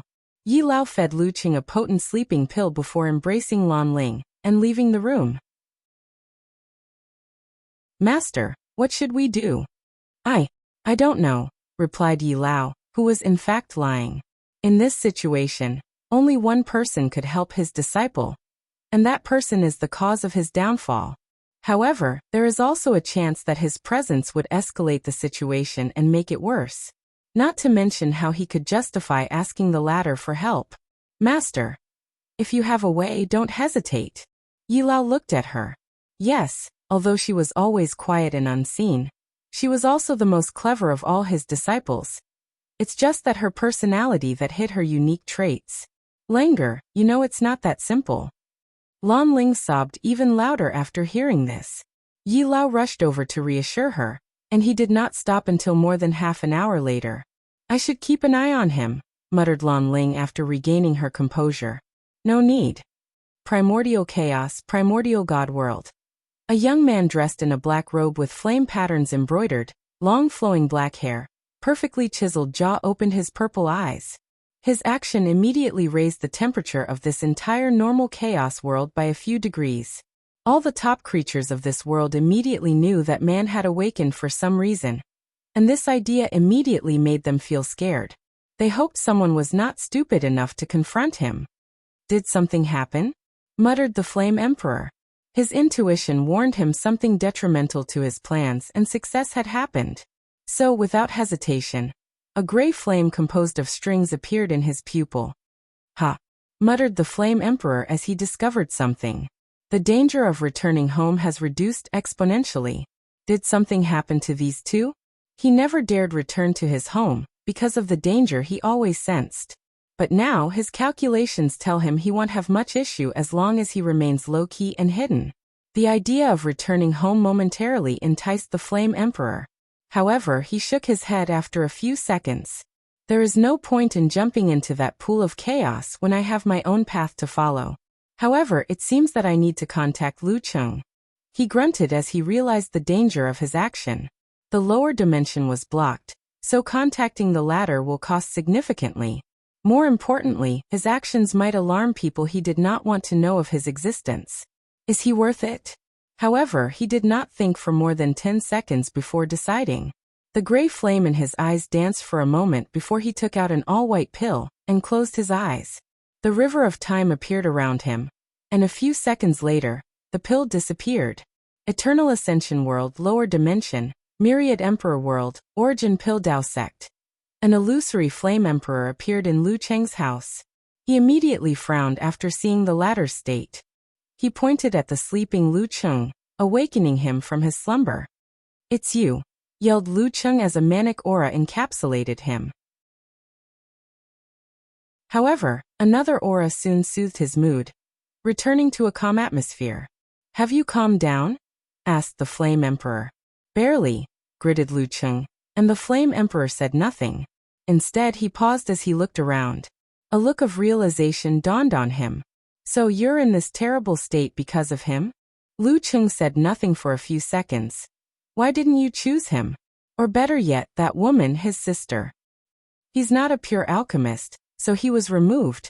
As for her?" The Flame Emperor remembered the little girl he saw after scanning the world. "She's indeed a talent, one I've seen only a few times in my life. However, her background is too complicated, and I don't want complications." "So it's true. You chose me because I was an easier pawn to control," sneered Lu Cheng. He did not know where he had gained the courage to speak to this man like this, but he did not care. His life was falling apart, so he was fearless before his last moment. The Flame Emperor looked at him, disregarding his rude behavior and words. "You're overthinking things. What does that mean? What is it you think I'm trying to achieve? Control me, make me your puppet, or kill me after refining the pill for you?" "And why would I do that?" continued the Flame Emperor. "Because I've already proven the Tao, so the pill is useless to me." "Maybe you lie about its true purpose." "Like I said, you're overthinking things," sighed the Flame Emperor. "I don't care about the pill. My purpose is the aftermath after this pill is refined." "I don't understand what you mean." "It'll be more direct. I'm doing an experiment to gather information about something. Don't ask what it is. You would not understand even if I told you. You're one of the many people I chose to help me with this experiment. Once you succeed, nothing will happen to you besides benefiting." Lu Cheng frowned. "Doesn't that mean I'm still a pawn in your experiment?" "You could see that way, or you could see it as a transaction. I gave you my inheritance, and you prospered because of it. Participating in the experiment is how you repay my karma." Lu Cheng's furrowed eyebrows relaxed. "Why don't you refine the pill yourself?" "I need information about a mortal refining the pill," said the Flame Emperor directly. "I see," muttered Lu Cheng. "I still feel you should have chosen him or someone else." The Flame Emperor shook his head but did not say anything. He knew Wang Wei had a high chance of figuring out his plan, and once he knew, the Tao opening sect in the upper dimension would soon know. He was not willing to reveal that to anyone, let alone such a powerful faction. Even Lu Cheng's choice was risky because of his connection to the pill ancestor. Any more questions? Happy 1000th chapter. Thanks for all the love and support. If you find any errors, ads pop up, ads redirect, broken links, non-standard content, etc., please let us know report so we can fix it as soon as possible.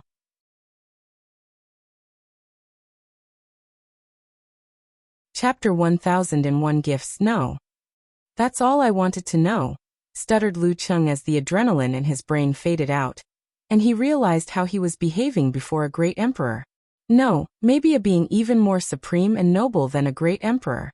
Sweat immediately fell down his back. "There is no need to panic," reassured the Flame Emperor. Your Majesty, I apologize for my rude behavior." "It's okay." The Flame Emperor did not blame him. He knew Lu Cheng was not a heaven chosen, so it was understandable his Tao heart and state of mind were subpar. Lu Cheng exhaled deeply after hearing this. However, soon he felt awkward since he did not know what to say. "I don't have much time, but I have a few things for you," continued the Flame Emperor. The first one is a piece of advice. Emoliers. There is no need to live in Wang Wei's shadow. He did not live your life better than you. He merely showed you the hidden potential you had all along. Lu Cheng's torso involuntarily moved a few centimeters back after hearing these words. Is that true? I don't need to lie to you. True, he muttered, but he seemed in a daze, but the Flame Emperor did not stop. I have refined and updated the previous formula for the pill, and I will give it to you. I also added a bonus gift, and this one is for your Dao companion. Lu Cheng had a vast amount of knowledge, but he soon focused on how to raise the infatuation flower, also called the Yin-Yang love flower, to Emperor grade. After the two acquired the flowers, he read all the information about them, including myths, legends, and rumors. So Lu Cheng knew the implications behind these words when combined with the pill formula. The Flame Emperor raised his hand to condense a strange black and white flame that took the shape of a heart. This is the heart flame of samsara, one of the few things in the world that can heal damaged Dao heart and even temper it. After you refine it, your situation should be solved. The Flame Emperor did not fuse the flame to Lu Cheng's body, but let it float before him. Embarrassed, Lu Cheng immediately used his divine sense to send the flame into his sea of consciousness. I have updated the illusion formation so that you can do a more efficient simulation. I also include some of my understanding of alchemy inside, so you can take a look. Lu Cheng did not know what to say in this situation. This is my last gift for you, said the Flame Emperor as a black talisman manifested in his palm. The upper dimension is in chaos, and I doubt someone like you can survive the upcoming strife. So I advised you to activate this talisman, and it will send you and her somewhere safe. The Flame Emperor paused before saying, it would be best to activate it before you ascend. Why? There is a chance it might not work in the upper dimension. Is that so? Wait, is the upper dimension in chaos? What happened? Asked Lu Cheng. If you can refine that pill and prove the Dao, you can find out after asking him. If you fail, then it won't concern you. Anyway, you only need to keep my words in mind and make your decision. Lu Cheng looked at the talisman, and his face turned red. I've received so much from you. How would I ever repay you? Like I said, you only need to refine that pill, replied the Flame Emperor calmly. I will do my best. That's all I ask for. Don't be too impatient or put too much pressure on yourself. Even if you fail, it will still help, said the Flame Emperor calmly before disappearing. Lu Cheng exhaled deeply before walking out. Close to the door he heard a sobbing sound that made his heart ache. He wanted to rush to that sound, but an overwhelming amount of guilt rushed into his mind. He stood in place for what felt like an eternity. Then he heard these words, and a rush of unknown determination traveled across his body. No need. Cheng. Husband. Lu Cheng caught her in his arms, holding her tighter than he had ever done. I'm sorry for putting you through all of this. I promise things will be better from now on. As long as you're okay, she sobbed. Yi Lao sighed in relief as he patted his disciple on the shoulder. He knew everything would be okay from now on. Primordial God World. The Flame Emperor opened his eyes. What a pain. Lu Cheng was lucky his value was worth all that trouble. The Flame Emperor checked the other worlds for all the candidates he chose. I cannot rely only on him. I need more candidates from main source chaos worlds. The recent development of his experiment made him realize he needed information specifically from main source chaos worlds, where the power limit is half-step transcendence. Sadly, this was harder to accomplish than stated. After the ultimate taboo, many of these worlds now have one or more half-step transcendence. Meanwhile, the ones who did not were constantly invaded by foreign worlds because of how valuable they had become. The situation made it difficult for the Flame Emperor to secretly enter these worlds and find mortals with enough talent and background to refine the pill. The Flame Emperor looked in the distance. With Lu Cheng's personality, he should activate the talisman, thus dealing with the issue of his meeting with the pill ancestor. He disdained going back on his words or killing Lu Cheng, so this was the best solution he could come up with. The Flame Emperor closed his eyes, and the world immediately returned to its peaceful state. Countless people sighed in relief, praying to the heavens nothing happened to them. Eternal Ascension World, Great Chu Divine Dynasty. Pei Lang, who was still in his retreat room, suddenly opened his eyes. He felt something and did not waste time secretly leaving the room, leaving behind a clone in case of an emergency. As soon as he left, he had turned into a skinny scholar full of righteous chi. Pei Lang twisted the space, allowing him to teleport a distance that may not be quantifiable by numbers. Still, even then he did not immediately reach his destination, and had to twist the space countless times. His destination was a secret realm still in the territory of the Great Chu Divine Dynasty. After checking for any problem, Pei Lang entered the dimension where he saw what was calling him out. A pure white pill. Is that an immortal heart pill? He could not hide the shock in his mind as he saw this paragon-grade pill. This pill has always been rare and valuable in the Eternal Ascension world, even in the Golden Age, let alone in this terrible era. The pill's main purpose for its creation was to heal people during the immemorial tribulation, when they were trying to become paragons. Later, it became a must-have healing pill for all paragons. Pei Lang could not control his excitement. He knew his tribulation wouldn't be simple with the existence of supreme unity. So, such a pill was precisely what he needed to deal with any situation. Calm down, he repeated in his mind. I'm about to make a breakthrough, and this rare pill appeared. Is this a trap or someone making a move, using me? The chess piece? In this game, if it's the former, he has to refuse that pill. However, if it's the latter, Pei Lang does not mind being used as a chess piece, especially since there are such benefits. Pei Lang looked at the pill deep in thought. His body suddenly changed into an elderly man dressed in sloppy clothes, looking like a beggar. He took out a tortoise shell and began divination. The result of his divination was this opportunity was due to his luck, but Pei Lang was not reassured. The only person that could 100% reassure me should be Mother Methreya, but it's impossible to contact her now. In that case, let's ask Old Man Tianji. He disappeared from the secret room while contacting his people. Old Man Tianji was not easily discovered. No one could find him if the latter wanted to hide. So his actions are more to tell Old Man Tianji was looking for, hoping he was willing to see him. Myriad Emperor World, Heavenly Court. Wang Wei, who was doing push-ups inside his energy dominance room, suddenly stopped as he received a communication talisman from his Fate Shadow Guard. Surprisingly, the information was from the domestic branch. Luqing has appeared? He thought. There wasn't much information, except that Luqing appeared in the Origin Pildao sect after years of absence and neglect. According to the spy, Luqing looked both terrible and in high spirits. Did something happen? If you find any errors, ads pop up, ads redirect, broken links, non-standard content, etc., please let us know. Report so we can fix it as soon as possible.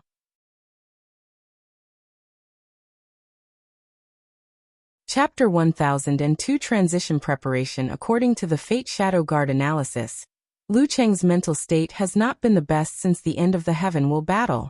The latter became reclusive and rarely dealt with the sex affairs, forcing his master to come out of retirement and take charge of things. Wang Wei even knew Luqing had never used the dream world. His situation seemed to turn for the worse after Yan Liling's Expo, sending him into a downward spiral. However, the spy sent news to Wang Wei that Luqing finally showed up. Although he looked terrible, his spirit was more focused and in good shape. Did the Flame Emperor intervene? Logically speaking, no one should be able to intervene in the lower dimension. However, recent events have proven to Wang Wei that such a statement is relative to the individual. Rules can be broken or bent with the correct method and the right price. Without hesitation, Wang Wei pointed to the nether hell and added a few more layers of seal. He heard an angry roar but ignored it as he continued to analyze the situation. According to my analysis, the Flame Emperor is probably a peak paragon, maybe even a primal paragon. Furthermore, he's the only living top powerhouse from the Eternal Ascension world. Yet he never showed up and took advantage of this situation. Wang Wei took a moment to create a character profile for the Flame Emperor. A calm, careful man who is extremely low-key and does not do unless he's 100% prepared and sure. With his strength, he's the perfect candidate to bear the destiny to end the parasite era. Yet, true heavenly Tao chose me. This fact alone reveals a lot of information, analyzed Wang Wei. After taking everything into account, Wang Wei concluded that the Flame Emperor could be an ally, but not now. The best course of action is to stay away from Lu Cheng, observe from afar and not intervene. I want help intervene, but I also want help him, he concluded before sending an order back to the guard just to keep observing and nothing more. Wang Wei then looked in the direction of the ocean. Is it about to come to an end? He observed for a while before closing his eyes. A few days later, in the Baishi clan, Ao Shen had a small smile on his face. He had just signed an alliance with the sea race. Although the agreement was only in the early stages, they had not established true trust. But it was more than enough that the demon race had a new trading partner, and did not have to rely only on the human race. More importantly, he finally got what he wanted. The merit transitioning method. After spending so much effort, and even losing some of his source blood, he managed to temporarily raise the Star Sage of the Baishi clan to 5 stars and got the answer he wanted. It's a shame I could not get my hands on his bloodline, thought Ao Shen regretfully, but he was happy with the result. After receiving what he desired, Ao Shen did not waste time, and opened a void tear to return to the northern continent. He spent the next few hours reading all the information the Star Sage gave him, remembering and analyzing every aspect of it. Using this technique as a medium, he used his chaos bloodline to divine more information. According to his calculation, there was a major problem with his conversion, and that's his chaos law. Chaos is one of the 5 supreme outlaws, meaning that not everyone can wield its power. It's one thing to wield chaos heaven law. That's a lesser version that is boosted by the power of true heavenly Tao. However, it's an entirely different thing to control the chaos grand Tao source. If I want to wield chaos grand Tao source, the tribulation for my transition is not something I can survive. Ao Shen saw his death through a small power of time. As such, he knew it was virtually impossible to survive that tribulation, unless he asked the Heavenly Emperor to take action. However, the issue is the latter had no reason to interfere, especially since there might be severe consequences for doing so. Even if I change my Tao to little chaos, the situation will not be much different. The answer was evident to Ao Shen, but he did not want to accept it. He knew how potent the power of his bloodline was, and he did not want to abandon it so quickly. Without any choice remaining, he closed his eyes to access his inherited memory, trying to find answers from his ancestors. As luck would have it, he found a solution. His Tao body. After the transition, his bloodline will be fused with his Tao body. As such, the boost it gave him fell under the category of awakening. I have to keep the bloodline separate from the Tao body. Such an act will make a significant change. According to Ao Shen's analysis, his awakening should give him a 3% grand Tao boost after the transition. But once he removes his bloodline from his Tao body, the boost will drop to 2% or even 1%. My bloodline will fall under the category of fleshly body. Although I will lose the power of law, all my techniques will become body divine techniques. As long my flesh is powerful, these techniques won't lose their potency, and I can continue using them. Furthermore, they can continue to increase in power. Ao Shen can see his future. After the transition, he will lose his versatile way of fighting, and all his techniques will be drastically weakened. However, as long as he takes time to raise his fleshly body and reach the infant fiend god realm, he will regain everything he lost and more. Ao Shen frowned after planning. I need to prepare in case something occurs to me during that time of weakness. The best solution to this situation is to ensure he's a competent Eternal Emperor after the transition. In other words, he must have decent battle prowess, even among Eternal Emperors. How to ensure my strength? He knew a few things could boost an Emperor's or Eternal's strength. A good weapon would help. However, the demon race does not have the means to refine such a top-tier weapon. Unless... Ao Shen looked at his hands. If I can refine my body into my proving Tao weapon, it will reach the top. This was a great idea but not easy to execute. He needed to abandon his current body and regrow another one. He could not easily afford the resources needed for such a thing. He had a unique snake bloodline that involved shedding the skin to reduce the cost, but that was not enough. No, There might be a way, thought Aoshin as he thought of something with a smirk. Another method would be to ensure my Tao Bodis awakening gives me a boost of 2%. That's easier than the weapon. I only need to comprehend Dark Heaven will law before the transition. Such an act would definitely raise the power of his tribulation, but the risk was worth it. Aoshin spent the next few hours pondering his eternal path, ensuring he would be one of the best after proving the Tao. Suddenly, Aoshin frowned before returning to normal. He calmly put the technique away before disappearing from his spot. He appeared above the sky in the northern continent. I've been expecting you, he said calmly. Name your price, said Huofenghuang, standing opposite him dressed in a blue phoenix robe. She was as noble as always, exuding a natural charm of elegance that most women would envy. Before we get to that, you must first defeat me. Why do something so pointless? Do you think him the same as back then? Replied Aoshin with a sneer. He released a terrifying dragon might, showing his intent to speak only with his fist. The result will be the same, replied Huofenghuang calmly as she also released her aura, preparing for this battle. She was never afraid of anyone, let alone someone she had once bested. From now on, all immortal tier battles must occur in the void battlefield. A powerful voice echoed between heaven and earth, stopping the clash of these two titans. They immediately identified the voice and looked around. Their sight immediately noticed a new dimension attached to the myriad Emperor world. Aoshin and Huofenghuang looked at each other before deciding to check it out. They found themselves in all-white space containing intense power of nothingness. However, this power did not affect them, but was reinforcing the spatial structure of this dimension. Great, now I don't have to hold back, said Aoshin as he directly turned into an enormous black dragon.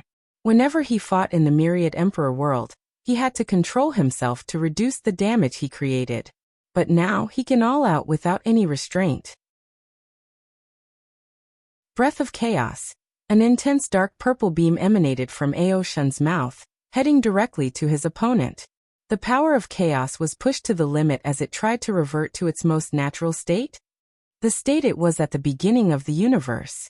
If you find any errors, ads pop up, ads redirect, broken links, non-standard content, etc., please let us know report so we can fix it as soon as possible.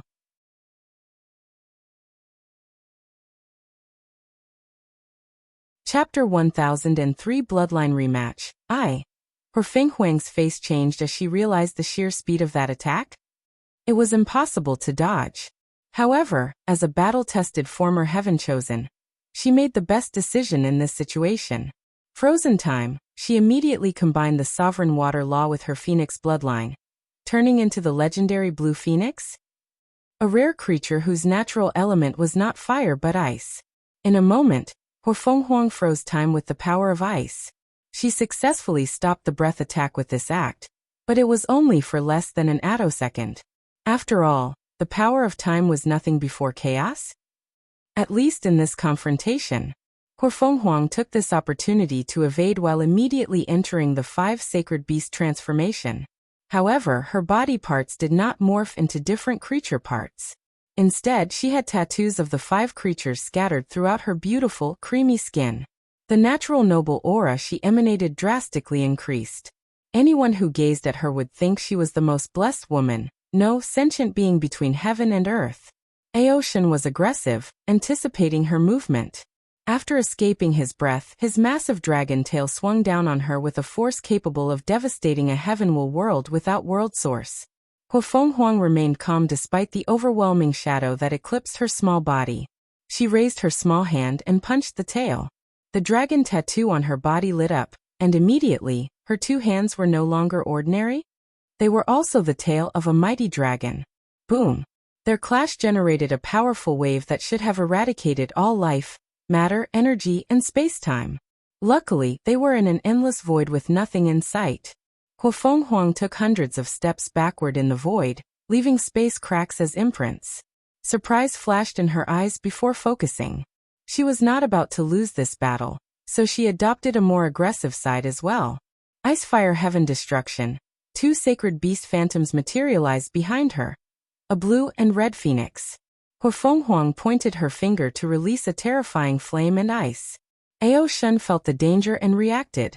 World of Chaos. He instantly created a large universe or world with only the terrifying corrosive power of chaos. This technique was domain-based, but he did not surround his opponent. He used it instead to protect him. Sadly, his attempt was useless, only buying him a moment to react. Fenghuang's flame and ice were devastating. The ice would freeze the chaos while the flame burned, showing how she pushed these two basic Daos to the pinnacle. In a very short period, short even for these beings who operate on a conceptual level, the chaos world was annihilated by the yin-yang rotation of ice and fire. Ao Shun's massive body rushed out of his universe, but Fenghuang would not pass this opportunity. She was prepared to encase him in a world of ice, sealing him before negotiating the terms of his release. The method of transitioning from a pre-march into a great emperor was something she could not pass on. After months of searching and divining, they finally found it, so how could she easily let it go? Unfortunately, before she acted, her heavenly eye technique saw something and paused. It was a fake, and she was too late since even her divine sense did not detect any movement. As expected, Ao Shun appeared behind her with the power of shadow and immediately tried to claw her to death. His attack was simple yet deadly. He concentrated a massive amount of chaos power into sharpening his claws, heading directly for the head. Furthermore, he pushed his law will to his maximum, trying to inflict heavy injuries. At that moment, before the attack reached its target, Fenghuang showed her battle IQ. She knew it was impossible to block or neutralize that attack completely. So since she was bound to get hurt, it was better for her to do it since that's easier to heal. Plus, she can do some damage in the process. Phoenix's wrath boom. She exploded herself, dying in a blaze of glory. A colossal ball of flame appeared where she once stood before erupting into a fire wave that burned everything in its path. This attack stopped Ao Shun's claw for less than an attosecond before all the flames were extinguished, returning to a state of chaos. However, Fenghuang's new body had already materialized in the distance without a scratch on. "You're a lot better since our last battle." Ao Shun's mighty and proud voice echoed in the emptiness. "I should be the one saying this to you," replied Fenghuang. "Let's see who has improved the most since that fight." Void Dragon. Ao Shun used his Chaos Bloodline to imitate one of the most powerful Chaos life forms, the Void Dragon. His body blended in the space, in the surrounding nothingness, without any issue. The best part is Fenghuang could not see him even with her heavenly eye. Despite the situation, Fenghuang remained calm. All her senses, including super intuition, were useless. But it did not matter. She calmly closed her eyes and waited. Swish. A towel came out of nowhere, acting like the precision tool of a scorpion assassin. It was fast, accurate, and deadly. Oddly, though this attack was futile, Fenghuang calmly evaded with her eyes still closed. Luck Dao. Damn it, thought Ao Shun as he realized what she did. She realized it was purely on luck or control of probability to evade his sneak attack. Ao Shun reacted swiftly as he secretly mobilized an anti-probability field around his tail, trying to negate her Dao. Unfortunately, his attempt failed. Fenghuang's understanding and application of Luck Dao was way above Ao Shun's mimicry, which used Chaos Dao as the base. "I need to change tactics," he thought as a new idea flashed in his mind. Chaos itself is a statistical anomaly. What is the probability that chaos will be born out of nothingness? What is the probability that life will be born out of the disorder and destructive nature of chaos? Infinitesimally small. Boom. With this idea as a core, Ao Shun's probability manipulation reached a new level. His tail stroked Fenghuang, sending her flying away with blood scattered in this void battlefield. It's a shame, thought Ao Shun. Although he injured her, he did not inject his law will inside her body. However, he did not care because she was not an eternal, so her healing speed, even with the Phoenix bloodline, would be slow, especially after the previous rebirth. Ao Shun continued his assassin-type mode of combat, hiding in the void while launching devastating attacks. Fenghuang acted swiftly after the first injury, encasing herself in a yin-yang shield. Boom. Fenghuang flew in the distance for a second time. Her shield blocked the first few attacks, but this was nothing but a distraction. Aoshan's next attack bypassed her defense like it was intangible and reached her. If not for the strength of her fleshly body, her injuries would have been worse. I need to buy time to heal, summarized Huofeng Huang. Unlike Eternals, who need to have Dao will to prevent their natural healing, Primarch's regeneration is subpar regarding battles of the same realm. Numerous thoughts flashed in Huofeng Huang's mind as she constantly moved to prevent her enemy from pinpointing her location.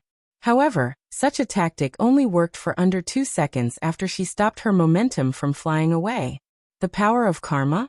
She analyzed why Aoshan's attack always reached her.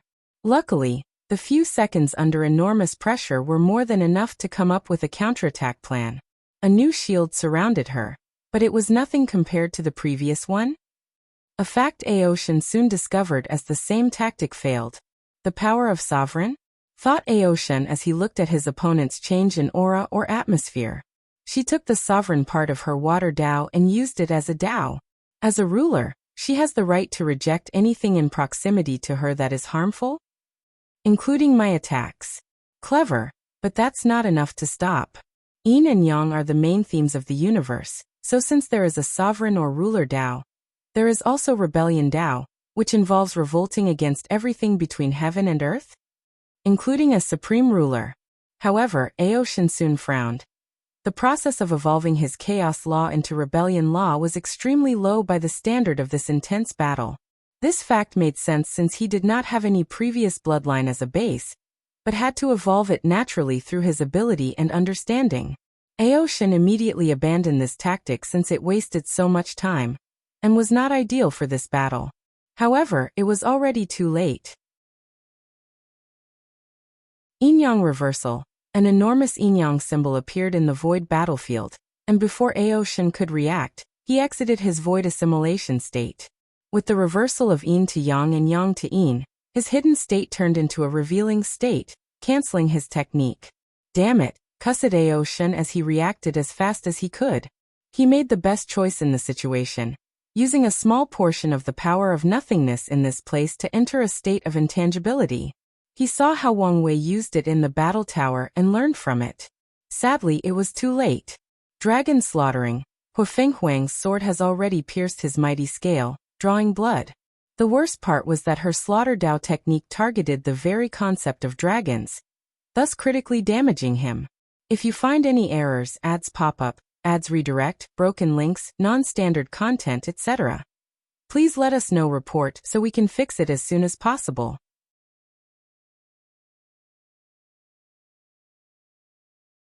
Chapter 1004 Bloodline Rematch 2. Huofeng Huang was relentless after the first attack succeeded, trying to end this battle as quickly as possible. However, Aoshan made the best move as soon as she tried a second sword. His body shrunk to a size smaller than an ant, making her lose her target. While shrinking, Aoshan used one of his metamorphosis bloodlines to change into a small creature. His action was ingenious as he temporarily changed the essence of his body. He was no longer a dragon but a tiny insect. And since he was not a dragon, the effect of Huofeng Huang's dragon slaughtering attack was drastically weakened, allowing him a chance to breathe. Aoshan's transformation was brief because the yin-yang reversal technique was still in effect.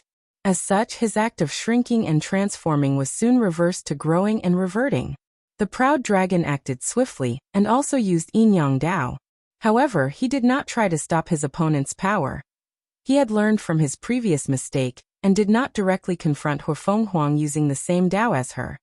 His advantage was his versatility and all the different abilities he had, so he would be a fool to outmatch an expert of certain fields. Aoshan encased himself into a yin-yang cover, protecting him from the reversal. His method was focused compared with Huofeng Huang's area effect technique, giving him a chance. Slaughter Eye. During the final battle, Huofeng Huang conversed with Li Jun regarding their respective understanding of Slaughter Dao. Afterward, she created this technique that perfectly combined with her Heaven Eye. She saw countless red lines around Aoshan's body, and she knew as long as she attacked these lines, her chances of instantly killing her opponent would drastically increase. And even if she failed, her attack would have a damage bonus that could make any emperor suffer even with their natural healing abilities. Swish. Huofeng Huang's speed was truly unparalleled. She used Yin-Yang Dao to control the concepts of movement and slowness, focusing on increasing her speed. She used the small aspect of her sovereign Dao to expel anything that could hinder her speed, including gravity, friction, matter, and even the restrictions of space-time. Aoshin sensed a great deal of danger, so he used one of his plans that previously failed. He entered an intangible state by using the power in the environment. The dragon groaned in pain. His action was successful, at least in the current situation. Fenghuang's attack was so powerful that it negated some of the power of intangibility. The excellent news for Aoshin is she could not directly target his slaughter lines. Arg! A dragon road echoed in the void before a powerful breath attack rushed toward the female god of war. Aoshin's only purpose was to delay her so he could react. Sadly, his attempt failed. With a swing of her sword, Fenghuang killed Chaos, rendering the attack useless. Dao-killing sword. Aoshin's eyes squinted as he sensed the target of this sword. His Chaos Law. How ruthless, he thought. However, two could play this game. Boom.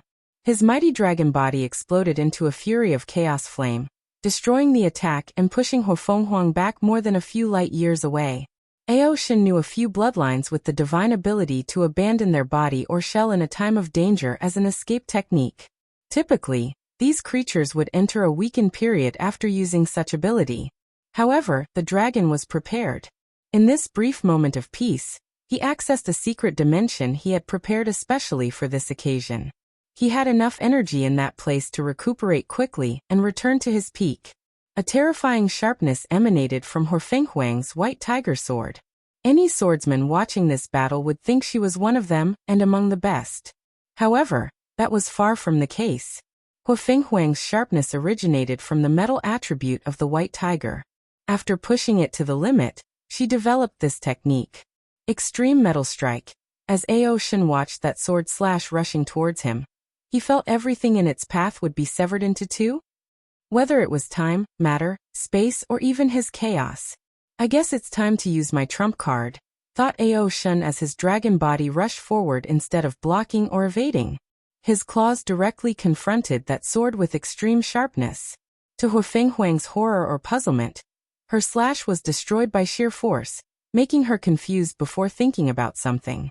However, she was too late to react as Aoshin was already before her despite her complete control of movement and slowness in the surroundings. Boom.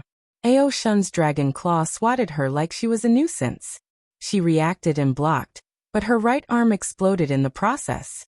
However, Aoshin would not let this opportunity pass, and in less than an instant, he was already before her falling body and attacked once again. Fenghuang lost her left arm. Luckily, she was smart for the third attack. The 5 sacred beasts materialized before her and attacked Aoshin. The creatures were lifelike, almost like they were the real deal. They were the same size as Aoshin, and with them working together, they stalled him long enough for Fenghuang to breathe. That was will manifestation, she thought with slightly gritted teeth. Because of everything that has happened in the past few years, she has only achieved an incomplete will manifestation, but Aoshin had a complete one. Fenghuang knew how anomalous this was since even the other 2 Eternals had only achieved incomplete will manifestation, and the new Empress? Tong Ruobing? Was not a body refiner and did not count. Moreover, from her experience and knowledge, she could tell Aoshin did not just awaken and had great control.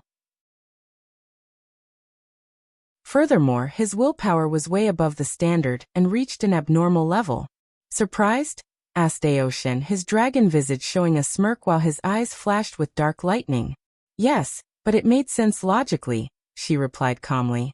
After a brief analysis, she understood the reason. The Heaven Law Tribulation. Aoshin had to confront countless emperor wills through the bloodline imprints they left. Such an act should have tempered his willpower to a terrifying level. What's next? Asked Aoshin. Do you want to continue or admit your defeat? Fenghuang calmly looked at the terrible state he was in.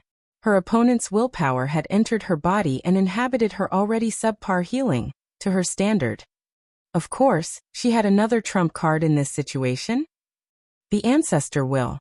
Innate demon gods had the advantage that allowed them to fight the human race for so long during the innate acquire war. And that was the ancestor will? A collective willpower of their respective species. Huofenghuang could summon the phoenix, azure dragon, white tear, black tortoise, and Qilin's will. And they would act in the same manner as Dao will or willpower manifestation with a few restrictions. Ancestor will cannot last long, and will eventually dissipate. Dao will and manifestation can remain inside a person for eternity, but ancestor will won't even last a few months. Despite its weakness, it was a great way to battle and kill the enemy. If I summon the ancestor will, he will probably do the same, thought Huofenghuang. Even if Aoshin did not know the technique, he could learn it with his talent during their fight. Finally, she sighed and said, I lose. Aoshin was surprised for a moment before grinning. He reverted to his human form with the grin still in the corner of his mouth. That's all I wanted to hear. Huofenghuang did not care about the mocking in his voice. Defeat was nothing to someone on their level. On the contrary, it was a learning experience to improve. Additionally, the difference between them is not so vast that it made her despite. And even if that were the case, she would not succumb and accept her inferiority for all her life. Now can we discuss things? Aoshin did not immediately say anything but looked in the distance. With a thought, he blocked the sight of everyone that was watching this battle. So, why should I exchange with you? Why shouldn't you?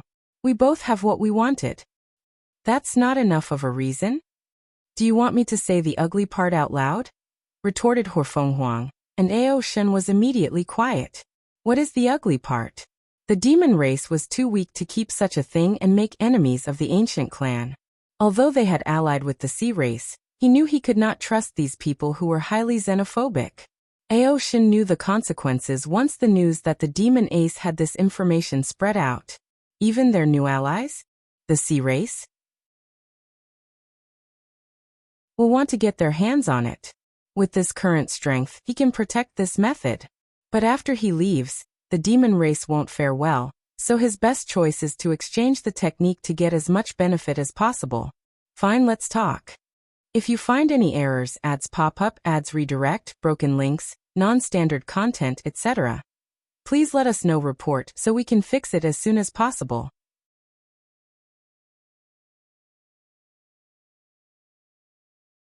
Chapter 1005 Empyrean's Might. Aoshin did not beat around the bush. He handed Huofenghuang a list of the items he wanted in exchange for the transitioning technique, and the latter immediately frowned after scanning it with her divine sense. Why don't you rob us directly? Replied Huofenghuang, trying not to yell. Although the price is a little high, it's worth it?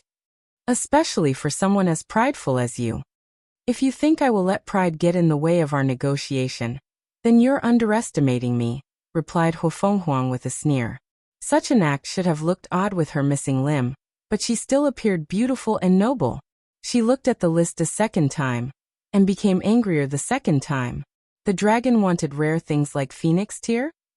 A unique item that allows a great emperor on the verge of death to regenerate to their peak state instantly. This is the closest material to a longevity resource. Even by the standard of an immortal, Huofenghuang would take a very long time to condense one of these things. No, the price must be reduced, she argued. Well, we can do this. The price will reduce by a third, said Aoshin before pausing and smirking. Huofenghuang wanted nothing more than to slap his face. However, she remained calm and stoic, waiting for his words. But, you have to sign a contract that the method can only be used by you. Huofenghuang frowned as she understood the implications. The method could not be passed down to her clan, and become their foundation. No, I refuse this method of exchange. Although the tribulation for the transition is scary, with a success rate of less than 1% for 5-star Primarchs and above, this method is still crucial to any powerful lineage.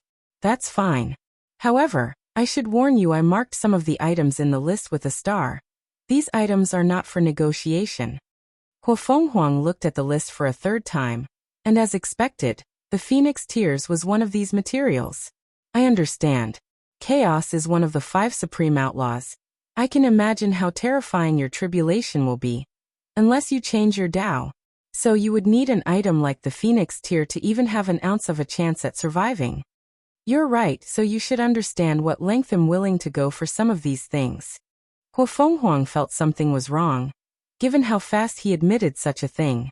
However, she did not focus too much on this. You should know how much time is required to condense a phoenix tear?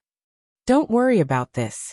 The Time Void Empress should come to exchange with me, and one of my conditions will be for her to let you use her time acceleration cultivation room. Huo Fenghuang squinted her eyes as this was an excellent opportunity for her. If she plays her card correctly, she can use this opportunity in her favor. Although she can somewhat control time, it's nothing compared to someone who uses it as their primary or secondary deal, but we still have to negotiate these prices. Some of the things the dragon asked were unacceptable to her, for example, blood sources from all 5 of her bloodlines. She would never give him such a thing. Aoshin knew his asking price was unreasonable. So they negotiated so that both sides would be satisfied. After arguing for so long that Huo Fenghuang was already healed, they came to a conclusion and signed an agreement. Aoshin returned to the northern continent with a grin on his face. Everything is ready, he thought. He can abandon his body with the Phoenix Tear before refining it into his Proving Tao artifact. The next step is to prepare before the tribulation. The stronger his body, the better the weapon Aoshin can refine. And with the tear, he can return to his peak quickly. He immediately organized a task force to hunt bloodlines for him in the lower realm, and even sent people to the martial hegemony world. Aoshin was ruthless and sent people to hunt the sea race's bloodline, not minding their recent alliance. Of course, he was sneaky about it. Instead, he secretly hired humans to do this job to prevent any connection between him and the demon race. He knew besides the Heavenly Emperor, he could hide his methods from everyone else in the world. And even if they discovered something, he would have plausible deniability, and could claim some people were trying to ruin the alliance between the 2 races. Heavenly Court. Wang Wei calmly watched their subsequent negotiation and agreement. These people would make a great couple. With their unique and powerful bloodline, a child between these 2 would have unparalleled talent. He shook his head as he knew this would never happen, and the reason can be explained with one word: pride. The ancient clan disdained innate demon gods, viewing them as defeated generals by their ancestors and resources for their cultivation. Meanwhile, Aoshin, as an innate creature and the first one in this era, had his pride and also inherently looked down on humans. To be precise, he has excellent hatred for humans for what they've done to his demon clan. He never displayed such emotion publicly because he knew humans ruled this world, and such an act would doom the human race. Wang Wei no longer paid attention to their negotiation. He wanted the transitioning method, so he was going to contact someone from the sect to negotiate with Aoshin. However, right before he sent the order, he saw a corner of the future and smiled. Is this what it's like to be favored by fate? He stopped his action before focusing on the task at hand. He had to ensure Aoshin and Huo Fenghuang's battle was recorded in the Dream World's battle tower. Afterward, he focused on something else: the corpse collecting sect. Ever since his coronation and the beginning of this era, nothing has changed for these people. They continued their business of selling bodies for people who needed them. They never did anything out of line. They didn't even pass the news about the Heavenly Court to their other branches, thought Wang Wei, as his eyes saw countless threads connecting this corpse-selling sect to other world communities. After years of observing, he never found anything wrong with them. More importantly, he never found the hidden branches of the corpse-selling sect. There is no need to worry, I still have plenty of time, thought Wang Wei. When the time comes for him to strike, he wants to remove this hidden danger once and for all, not leaving them any chance at comeback. By then, he might have had to deal with the backhand of the death reverence, and his current self was not ready for that. Wang Wei knew that even with his current strength, he was not genuinely invincible in the lower dimension. So he was never too arrogant or conceited, proceeding with caution one step at a time. Oh, right in time, muttered something before a gray ball the size of a volleyball appeared in his hand. Thank you for your hard work. His voice echoed in the sword one's mind, and he saw her smile and waving her hand. Wang Wei immediately gathered the power of nothingness in his blood to nourish this Emperor Tier Void stabilizing sphere. Once he finished, he baptized it with the Grand Tao Source before fusing it with the void battlefield. He instantly felt the changes in this place and muttered, "It's time to test this thing." He gathered the luck or destiny of the entire world and the heavenly court to create a terrifying seal. He then connected the void battlefield to the nether hell, connecting their seal and reinforcing it in the process. "Old man Nether, don't you want to kill me? This is your chance," said Wang Wei as he appeared in the void battlefield. "Damn you, little pest." A powerful voice boomed on this battlefield. Luckily, it was refined to a high level and sealed. Otherwise, the voice was enough to annihilate the entire world community. Wang Wei saw an enormous palm descend on him with unimaginable power. He immediately became excited as he activated all his power. His Emperor artifact became a small crystal in his forehead that boosted all his abilities. Dark red lightning flashed in his eyes as he combined his Tao will and willpower manifestation. The 10 fate palaces appeared above him as he awakened his Tao body. The blood in his body rushed faster than the speed of light as he mobilized all 76 infant fiend god force. His eyes were brighter than ever as his soul operated to the limit of his capabilities. He used his force control skill, which allowed him to control his body, soul, and Grand Tao Source to a level as if he were a creature born to wield these things.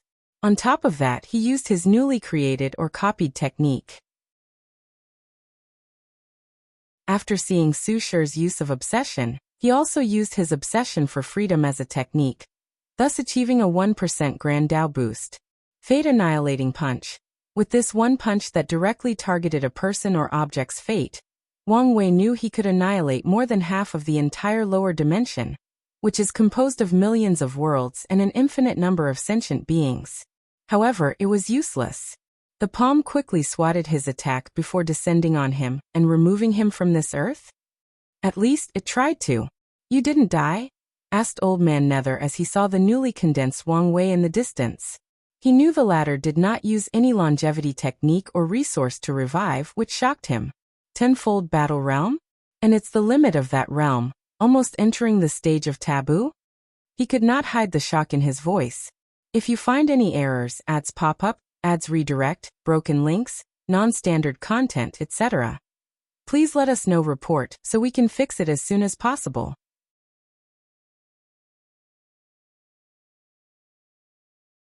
Chapter 1006 Taste of the Realm. For a moment, Wang Wei ignored Old Man Nether's words and focused on himself. He saw a few bruises on his body that refused to heal. To be precise, they healed exceptionally slowly. He knew it was not the power of Tao will or willpower manifestation. Existence hierarchy? He thought. This was not the first time he dealt with this thing, but only recently that he knew its universal term. Once a great emperor or even other immortal tier creatures kill a mortal, that creature will have their existence wiped, thus preventing others from using life and death Tao, time Tao, or any other revival methods. In the Empyrean realm, cultivators will experience a second Grand Tao Source baptism, thus sublimating their existence for a second time. That's true even for regular Empyreans. The result of this change is another application of existence hierarchy. Old Man Nether's existence is higher than Wang Wei, so he can naturally injure him, similar to if he had used a Tao will. Luckily, Wang Wei's strength is extremely close to the Empyrean realm, so the injuries were not serious. Wang Wei finally paid attention to the person present. It was a burly old man dressed in casual black clothes that looked very ordinary. He had long white hair and a white beard resembling a lion's mane. The feeling this person gave Wang Wei was very odd. Usually, older cultivators will have a more wise or sage-like appearance. But Old Man Nether resembled his grandfather with a wild and unrestrained aura. He looked like the kind of person that gets agitated and offended for the smallest reason. "Boy, is your tongue tied? I asked you a question." "I'm a little disappointed," suddenly said Wang Wei. "Excuse you. I've heard so many times how powerful you were and how much of a threat you pose." But Wang Wei did not finish his word and only shook his head. However, Old Man Nether was already looking at him with furious eyes. He really gets offended at the slightest thing? Thought Wang Wei. Sometimes a person's aura is misleading. However, it seems this was not the case. "Boy?" Your reaction has reduced even more points in my eyes? Such poor performance for someone of your status. Wang Wei shook his head. After a brief analysis, he understood why the latter was like this. His mentality has changed after spending so much time in the lower dimension, being invincible. Old Man Nether might have been even more arrogant if not for the seal placed on him. You're pushing your look. Did I say something wrong? Firstly, you're only an ordinary Empyrean. Secondly, you're still in the early stages after so many years. Thirdly, your goal is to control samsara, but your main Tao is not life, death or samsara. Instead, it's some batch Tao that combines a few minor aspects of samsara Tao. Tell me, how can I not be disappointed? Damn you, yelled Old Man Nether. Flame of hell, torturous flame, a dark green flame materialized in this empty void battlefield, and screams of immense agony emanated from it. Wang Wei's eyes lit up as his first instinct was to absorb this flame and evolve his pain-innate talent to a higher level. Sadly, he saw the future, and a terrible fate awaited him if he tried this tactic. Death Flame. A jet-black flame materialized out of Wang Wei's body and confronted the green flame. However, his attack did not last a second before being corroded. The green flame enveloped him and rapidly incinerated his body and soul. Did he want me to suffer? Thought Wang Wei before vanishing. He could feel a terrifying pain as the flame did its job. However, he was one of the best body refiners in the world. A job that only masochists can partake in. So such an attack was useless to him. He did not focus too much on such a small matter as Wang Wei had discovered something. His samsara Tao was severely hindered. He noticed the anomaly in the first attack, but confirmed it on the second. So, Empyreans can hinder the operation of a great emperor's grand Tao source. And if their Taos are the same, the hindrance is even more severe, probably reaching the level of deprivation.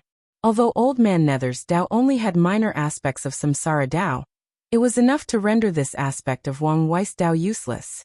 Of course, the main reason for that is Wang Wei's actual cultivation level is 32% Grand Tao source, thus the severity of the suppression.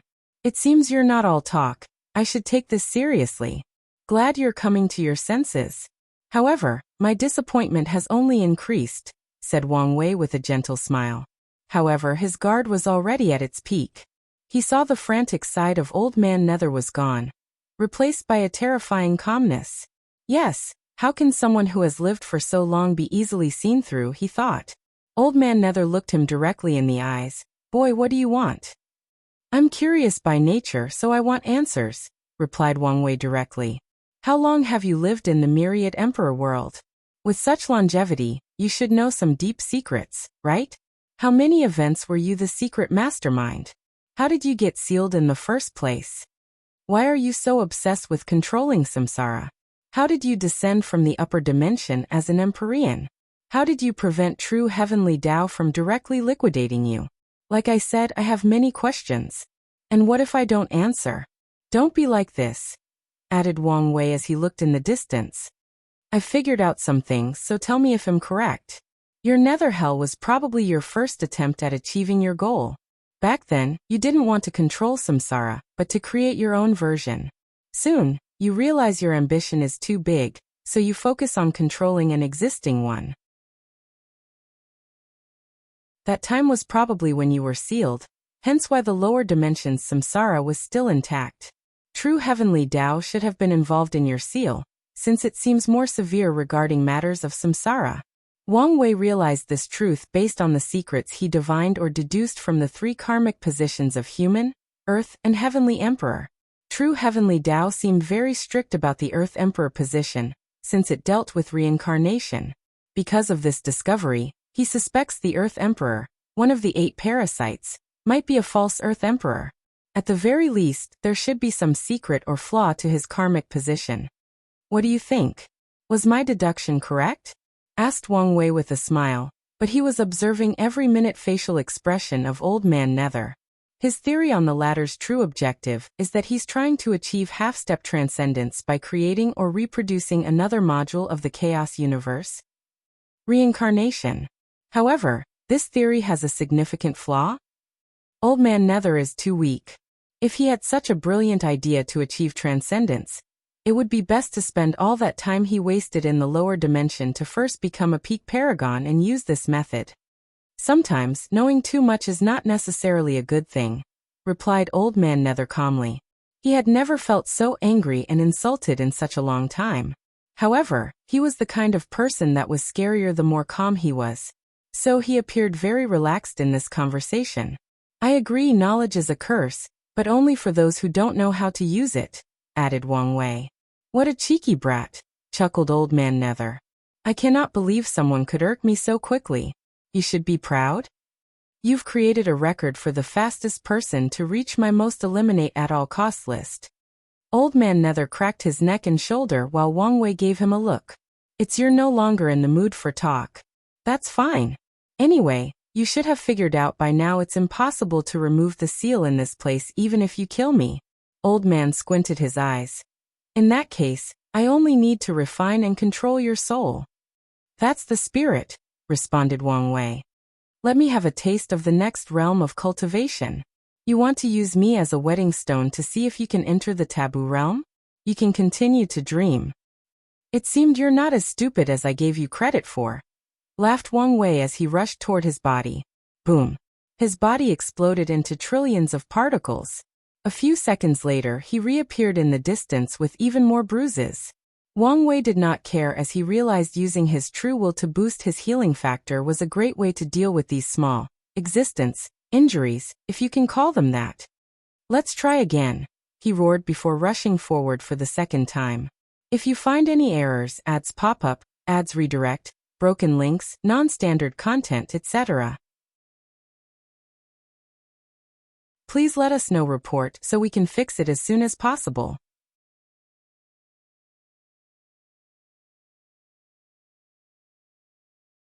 Chapter 1007 Taste of the Realm.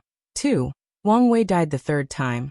But he was persistent, like a Terminator who would not stop until he accomplished his mission. Sadly for him, Old Man Nether got wise and used a different tactic on his fourth attempt. Chain of Hell. A terrifying red gate with hell-based designs manifested behind Old Man Nether before opening from the middle, sending black chains toward his opponent. Wang Wei reacted swiftly as he defended himself by creating an infinite number of universes between him and the attack. This was not the extent of his protection. In these universes, he recreated the River of Fate. In other words, Old Man Nether's chains had to bypass an infinite universe while confronting the fate of an infinite number of sentient beings.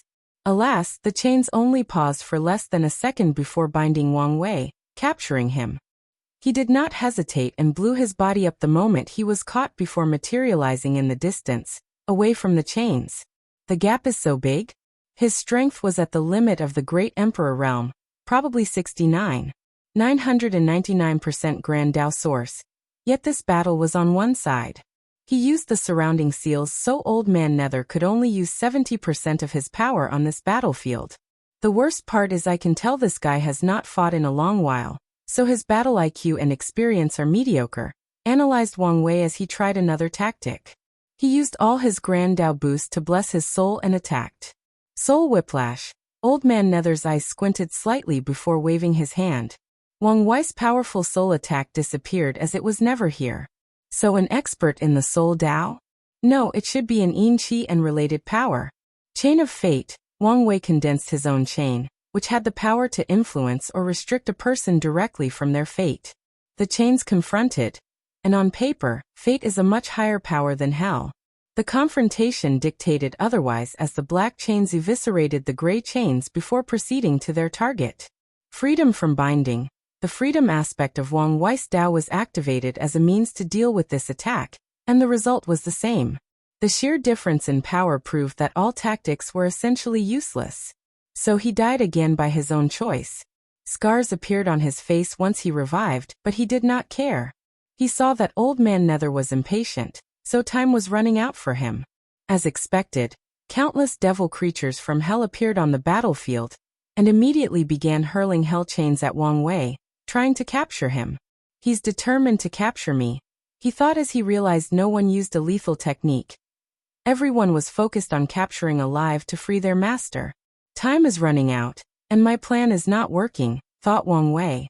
One of his objectives for this battle was to glance at the taboo battle realm. Sadly, after a few direct confrontations and deaths, he did not see the path ahead besides the one he came up with, unsealing his soul to achieve an Empyrean quantity-level soul power. However, Wang Wei always felt this method was cheap and not the true taboo realm, and might have consequences for his ambitions of achieving taboo in all three immortal stage realms. Let's try one more thing, he thought as he activated the attribute of his fleshly body. Nothingness. After proving the Tao and condensing his human fiend god bloodline, he had long entered the second realm of void, and even walked deep in mastering it. Boom! Wang Wei's punch hit Old Man Nether's chain, and his eyes immediately shone brightly. He noticed his attack damaged the chain, albeit slightly. Regardless, he saw his power corroding the chains. Is this the answer? Condensing more power of nothingness until I reached the peak of the void stage, thus achieving taboo battle realm? In less than an attosecond, Wang Wei did not an infinite amount of deduction by perusing through infinite possibilities, and a similar number of divinations by traveling through the river of fate. He smiled wryly. Is the perfect foundation the only way? His deduction was successful, and the power of nothingness was a way to achieve taboo. However, the amount of power his body needs to hold is too much, and most of his deductions result in him being assimilated and turned into nothingness. This result was the same unless he became an Empyrean, or opened the gate of power. He only deduced success after using scarce material to reinforce his bloodline and drastically increase his affinity with the power of nothingness. After this deduction, Wang Wei realized that achieving taboo did not rely on a person's talent, effort, or ingenuity. The leading proponent for success is a person's luck or background. Rare resources are needed to take that step, and only people truly blessed can succeed. Unfortunately for him, although he might be one of these truly blessed individuals, he was currently stuck in a small pond. The lower dimension did not have the resources he needed to make that breakthrough, unless he asked the dark truth. However, he did not know whether there would be consequences for asking that thing for resources for the perfect foundation, and for his void stage cultivation. Furthermore, according to his previous calculations, achieving the perfect foundation had the same effect. Maybe that Wu Hong already predicted this outcome, and she suggested to me to go with the perfect foundation. As he died for probably the 5th time, Wang Wei was deep in thought. Since he had his own method of achieving taboo, his ego, or sense of self-reliance, was fulfilled, so it was alright to use the perfect foundation. Wang Wei secretly shook his head. Although he had already decided, he still had some reservations, hence why he delayed doing this for so long. Old Man Nether sensed a change in his opponent, so he temporarily stopped his attack. Have you changed your mind and realized your efforts were useless? So you knew what I was doing was futile? Of course. The taboo battle realm is almost a myth, a legend. I would not be surprised if no one in the history of the Eternal Ascension world had ever succeeded. That's how rare it is. Well, there is a first for everything. Young people these days? They always dream things that are out of their reach. The same thing can be said to you, isn't it? But that didn't stop you. Old Man Nether's eyes twitched before returning to calm. All right, I've had enough of you. Let's end this battle. King of Hell Mode. A black armor that seemed to be made of bones appeared around Old Man Nether's burly body. His long hair and beard turned into purple flames, and his eyes were all red with no pupils. Wang Wei squinted as he detected the seal was pushed to its limit after this transformation. If the previous Old Man Nether's power was barely 70%, now it is 999%. Wang Wei suddenly laughed, showing a wild and unrestrained smile. A pill appeared out of nowhere inside his open mouth, and he swallowed it. Boom. His aura exploded, becoming as vast, ethereal, and supreme as his opponent. What did you do? What's that pill? Asked Old Man Nether with a frown. Empyrean Ascension Pill, replied Wang Wei calmly. As the name suggests, my strength can ascend to the same level as you temporarily. Impossible. Such a pill cannot be refined or even exist in the lower dimension. Your existence proves there are no absolutes and that the rules can be broken, said Wang Wei. However, you're correct. I used some clever means to get my hands on this pill. Wang Wei was feeling the strength in his body when he saw Old Man Nether was still confused. The illusory pill cannon. A look of realization dawned on the flaming man. This scripture was unique, allowing the user to create illusory pills without the material. Did you get the recipe from the upper dimension? From those meddling BR? From your ancestors? That's correct, nodded Wang Wei as he ignored the latter's ugly complexion. He felt the power surging through his veins. Such power is intoxicating. I feel like I can do everything, like I was invincible. No wonder a high enough Dao heart is required to reach this realm. He now knew how easy it was for even the best among great emperors to get lost in this power, and let it get to their heads. If that's how powerful Empyreans are, how scary are paragons? After coming to this realization, Wang Wei decided never to underestimate any of the parasites. No matter how weak he says they are, or how much he disdains their actions, they are still paragons and deserve to be taken seriously. If he's not careful, he will be the one who suffers. Alright, let's truly start this battle. If you find any errors, ads pop up, ads redirect, broken links, non-standard content, etc., please let us know. Report so we can fix it as soon as possible.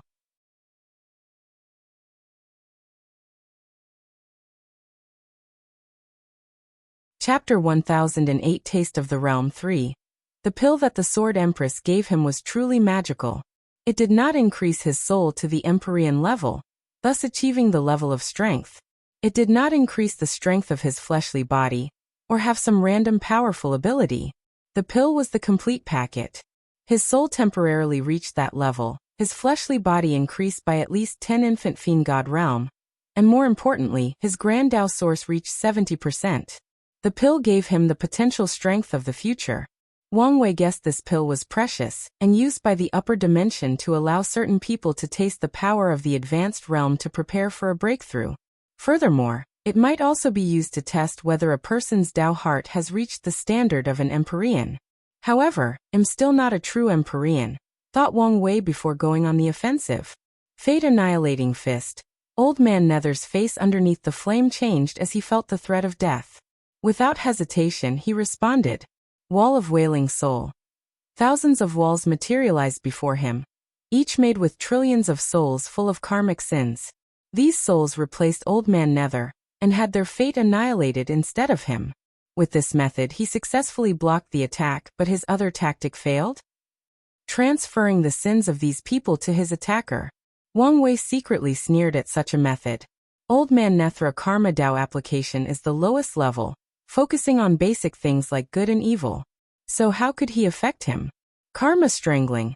As an Empyrean, how many lives has Old Man Nether killed?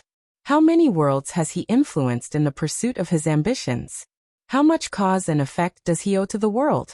Normally, he is a higher being in existence, and does not have to worry about such a thing. However, he was in deep trouble when confronting a being of the same level, a being that could turn his previous actions, causes, into tangible and practical attacks, effects. Red strings appeared on his neck, hands and lower limbs, binding and strangling him. Old Man Nether condensed a sword full of the power of Yin and Death Chi, trying to cut off the threads. Sadly, his actions proved futile. No, to be exact, his actions aggravated the power of the threads. In other words, the more he struggles, the more he has to bear the effects of his past actions. Damn it! He roared before his body spontaneously combusted into dark green flame, before materializing a great distance away. Wang Wei frowned when he saw his thread not moving to his opponent. His eyes flashed with splendor as he instantly discovered the truth. Some type of death replacement, he analyzed. Old Man Nether chose one of his underlings to bear all his karma, essentially replacing him. However, that's not going to save you, thought Wang Wei as the thread changed their target to the original owner. This time, they locked on his fate line. Old Man Nether's flaming face danced, probably indicating his mood. Light of the pure and noble. A brilliant light manifested above the sky before condensing into two pairs of angelic wings. Old Man Nether had now changed into this weird aesthetic of evil and good, the devil and an angel, of light and darkness. Wang Wei observed everything calmly. Unlike Christianity and other religions back on Earth, in Eastern mythology, hell is not only in charge of the wicked but also judges the good and pure heart. In other words, hell is oftentimes depicted as a place that holds both heaven and hell based on these religions' standards, similar to Hades' underworld, where Elysium is located for the people who were good during their lives. Old Man Nether's technique is based on this. He gathered the position karma of trillions upon trillions of lives to bless him and wash away his karma, thus reducing the effect of the threads.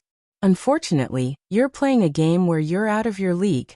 As a master of karma, how easy was it to switch between good and evil, from position to negative karma? Swish. Before Wang Wei could put his plan into action, his body moved out of the instinct of danger. Sadly, he was a step too late, and half of his body was gone. Luckily, he acted swiftly and protected his soul. An axe? Thought Wang Wei as he saw the culprit of his accident. A powerful emperor artifact. He groaned as he realized this could change the scale of this battle. He had just started and wanted to fight a lot longer. If only my Dao will and willpower manifestation were much stronger. The pill did not help much in these two categories. His Dao will could barely give a 5% strength boost, not Grand Dao boost. Meanwhile, his willpower was a lot better. With the strengthening of his flesh, he could use more of it. However, the increase was only 20% strength, with no Grand Dao boost. How did I not detect that thing? His senses were simply monstrous. He could sense changes in time, detect his own life and death, see how much his luck changes, it acts a certain way before death, and watch the strings of fate. And those are added senses to the normal one and his divine sense, an extension of his soul. Yet, with all these measures, he still did not detect the axe before it almost killed him. He watched the axe disappear but still did not detect any information. It was there, then it was not. Old Man Nether was prepared for an attack, most likely to distract him and sneak attack with the axe again. Living Universe Prison. Wang Wei secretly shook his head as the universe he created swallowed Old Man Nether.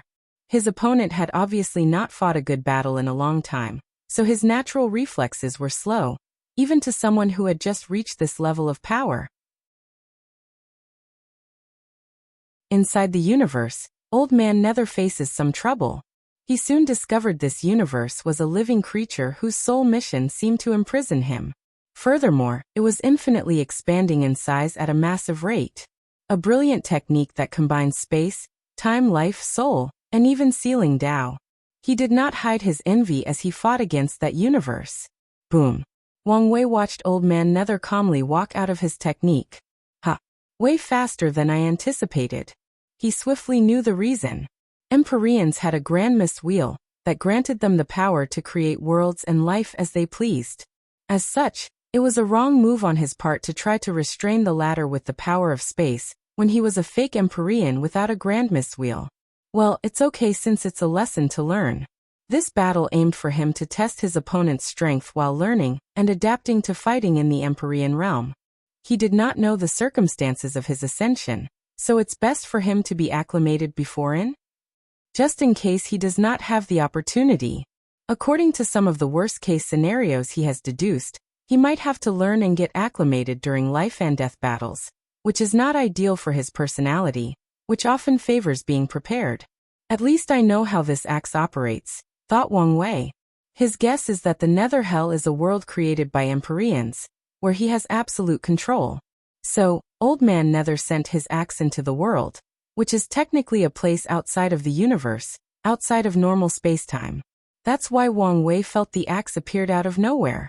He also used the seal on the Nether Hell to his advantage. The seal made it even more challenging for Wang Wei to sense its appearance. This tactic shows this guy might have been talented in combat. His current state is the result of years of inaction.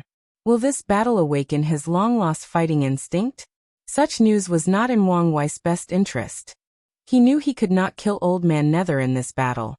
His current strength was temporary, and he knew the latter should have one if not plenty, of hidden trump cards.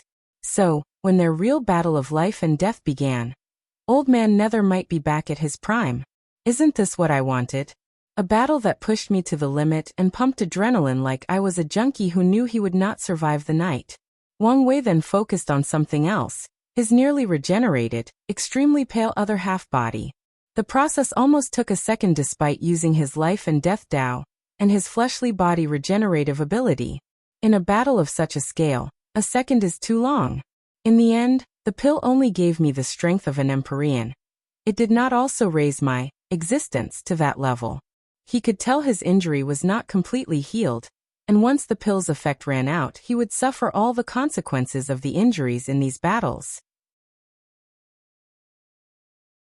If you find any errors, ads pop up, ads redirect, broken links, non-standard content, etc., please let us know. Report so we can fix it as soon as possible.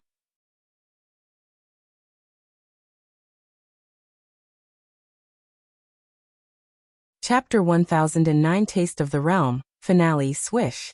With an understanding of his opponent's technique, it was straightforward for Wang Wei to evade the sneak attack of the axe. However, things were not as simple as he expected. A second axe manifested out of nowhere, heading directly for his head. His danger senses went on overdrive. He immediately knew if this attack succeeded, he might genuinely die. Swish. The second axe passed over his head, and Wang Wei's body was missing that part of his flesh. He did not use his absolute control over his body to scatter the atoms and subatomic particles in his head, returning them to nature as they should be.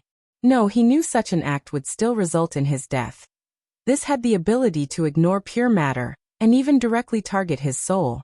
So at the last minute he turned his head into a state of void, similar to how he used his intangibility, but at a higher level.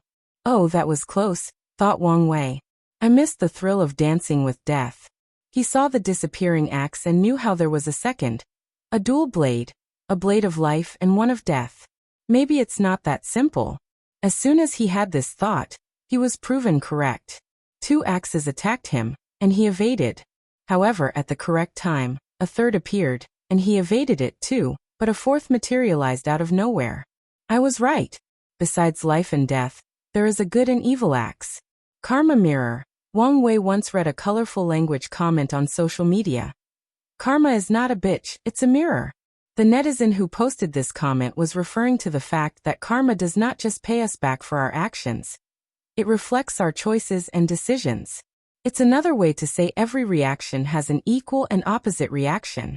With this comment or idea in mind, he created this technique. As expected, once the evil axe hit him, it immediately bounced back to its owner. Old Man Nether soon realized he could no longer control his own weapon. So without any choice, he had to defend himself. The black armor around him covered his entire body. Boom. The axe sent him flying back, but he was soon on his feet, perfectly intact. Another Empyrean artifact? Wang Wei was speechless. He also realized Old Man Nether was still an old fox as the armor appeared like a technique to him. Knowing his disadvantage in the weapon area, Wang Wei decided to be more aggressive. Freedom of obsession.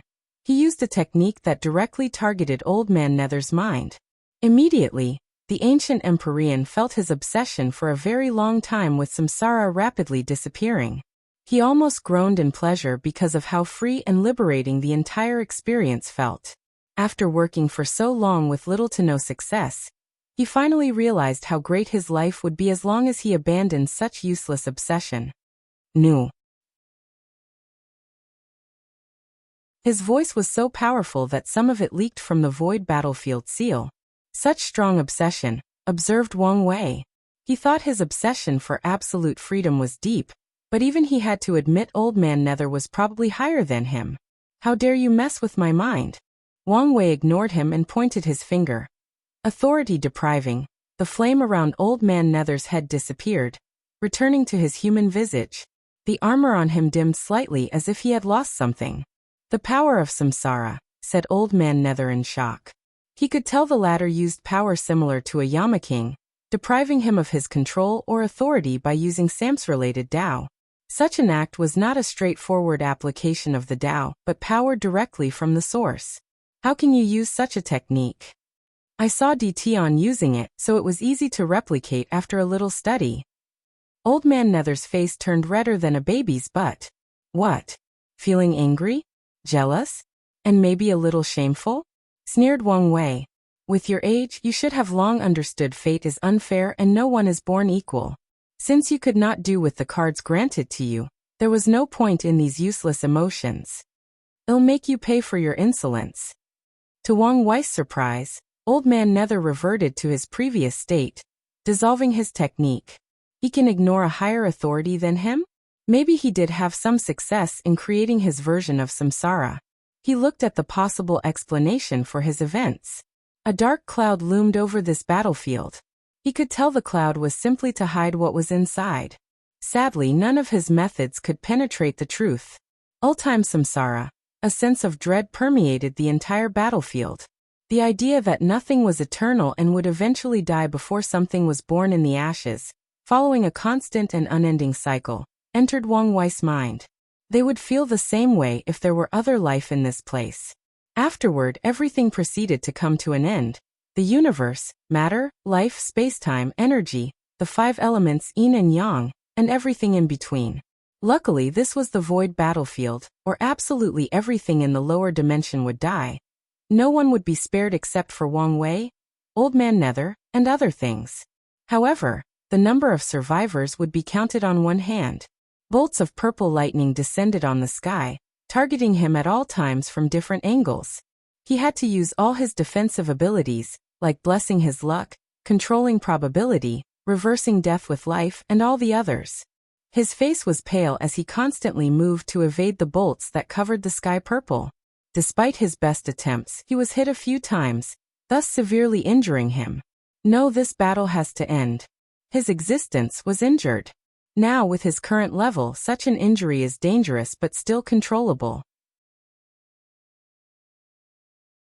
The issue is his injury has reached the point that his realm was about to fall once the pill's effect ended. Returned to the void, he immediately used the ultimate ability of his flesh, returning everything to a state of nothingness, a state where there is no space, no time, no matter, no life, no chaos, no mind or spirit, no soul. It did not even contain the concept of existence or non-existence. Old Man Nether's face changed as he hurriedly stopped his technique and rushed back to the Nether Hell. He did not want to have the slightest contact with such a damn technique, even if he had ways to deal with it. Wang Wei watched him run away and did not pursue. This was his objective. After the latter left, he reinforced the seal on the Nether Hell and removed the one on the battlefield. He then looked around at the countless tiers in this empty white space. It's still not completely finished, he muttered. If not for the seal, the effect of their battles would have leaked. Wang Wei groaned slightly as he sensed the effect of the pill rapidly running out. He disappeared before reappearing in the court. Immediately afterward, his aura drastically decreased. As expected, my strength now is barely third class. He felt the very core of his life, or existence, was severely injured. And similar to how mortals cannot use much strength or power when injured or sick, he was in the same situation. Is this what she has to live with? He muttered, thinking of that woman who lingered in his dream. No, her case is probably more severe. The existence of a paragon is not so easy to be affected, let alone the one of a boundless one. So he could imagine the terror of the ultimate taboo. I need to heal, and it's now your job to protect me, he said out loud to no one. However, someone appeared in the corner. It was another him. Before this battle, he knew the possible danger, so he used the resources needed to condense a permanent clone. Although it only had the strength of 40% Grand Dao Source, the latter had the ability to use its full strength for a short period in an emergency. Do you want me to hold the court for you? Asked the clone. No. Let's release the news about my injury as bait. Let's see if there are some stupid people still lurking around. Okay. We should have visitors soon. We can begin with them. Void battlefield. After Wang Wei left, a few people immediately appeared. To be precise, all the Eterna-class powerhouses showed up, including the hidden ones from the sea race. They looked around with pale faces, sensing the remaining aura on this battlefield. Impossible, muttered one of the sea race, not willing to accept a new emperor could be this powerful. Everyone gazed at him but did not say anything. Many felt that way but just had better control of themselves. Eminent monk, do you know something? Asked Su Shi. who was also pale simply due to the aura in the surroundings. Every passing second felt like she was carrying the weight of the world, and even breathing became difficult. "Why are you asking this poor monk?" said Feng Heng with some sweat on his forehead. "You're probably one of the oldest here, and you have access to all of Buddhism's heritage. So if you know something, don't hesitate to speak." Feng Heng paused briefly. "You should have heard about the tenfold battle realm?" Su Shi, along with everyone who was listening, nodded, both openly and secretly. Recently, with the rise of the dream world, people have begun to compare emperors and eternals. As such, the concept soon became popular when individuals tried to understand why there was such a vast difference between them. Well, there were rumors that 10 was not the limit, that there was another layer above. Feng Heng stopped talking, and the room quieted for a few seconds. "Are you saying the Heavenly Emperor had achieved this realm, thus having battle prowess comparable to Tier 11 of the Emperor Path?" Feng Heng did not elaborate further. "Hey monk, don't just speak nonsense not to reveal what you know," growled Aoshin. "I cannot do anything if the donor does not believe my words." "I'll believe your words when you speak the truth." "The truth is always so cruel, wouldn't you say so, donor?" "You? Okay, there is no point in arguing or fighting," butted in Su Shi. "If we want the truth, we can just ask him." She immediately disappeared from the place. Everyone looked at her before following. Since they had someone to follow, why not see what happens? If you find any errors, ads pop up, ads redirect, broken links, non-standard content, etc., please let us know. Report so we can fix it as soon as possible.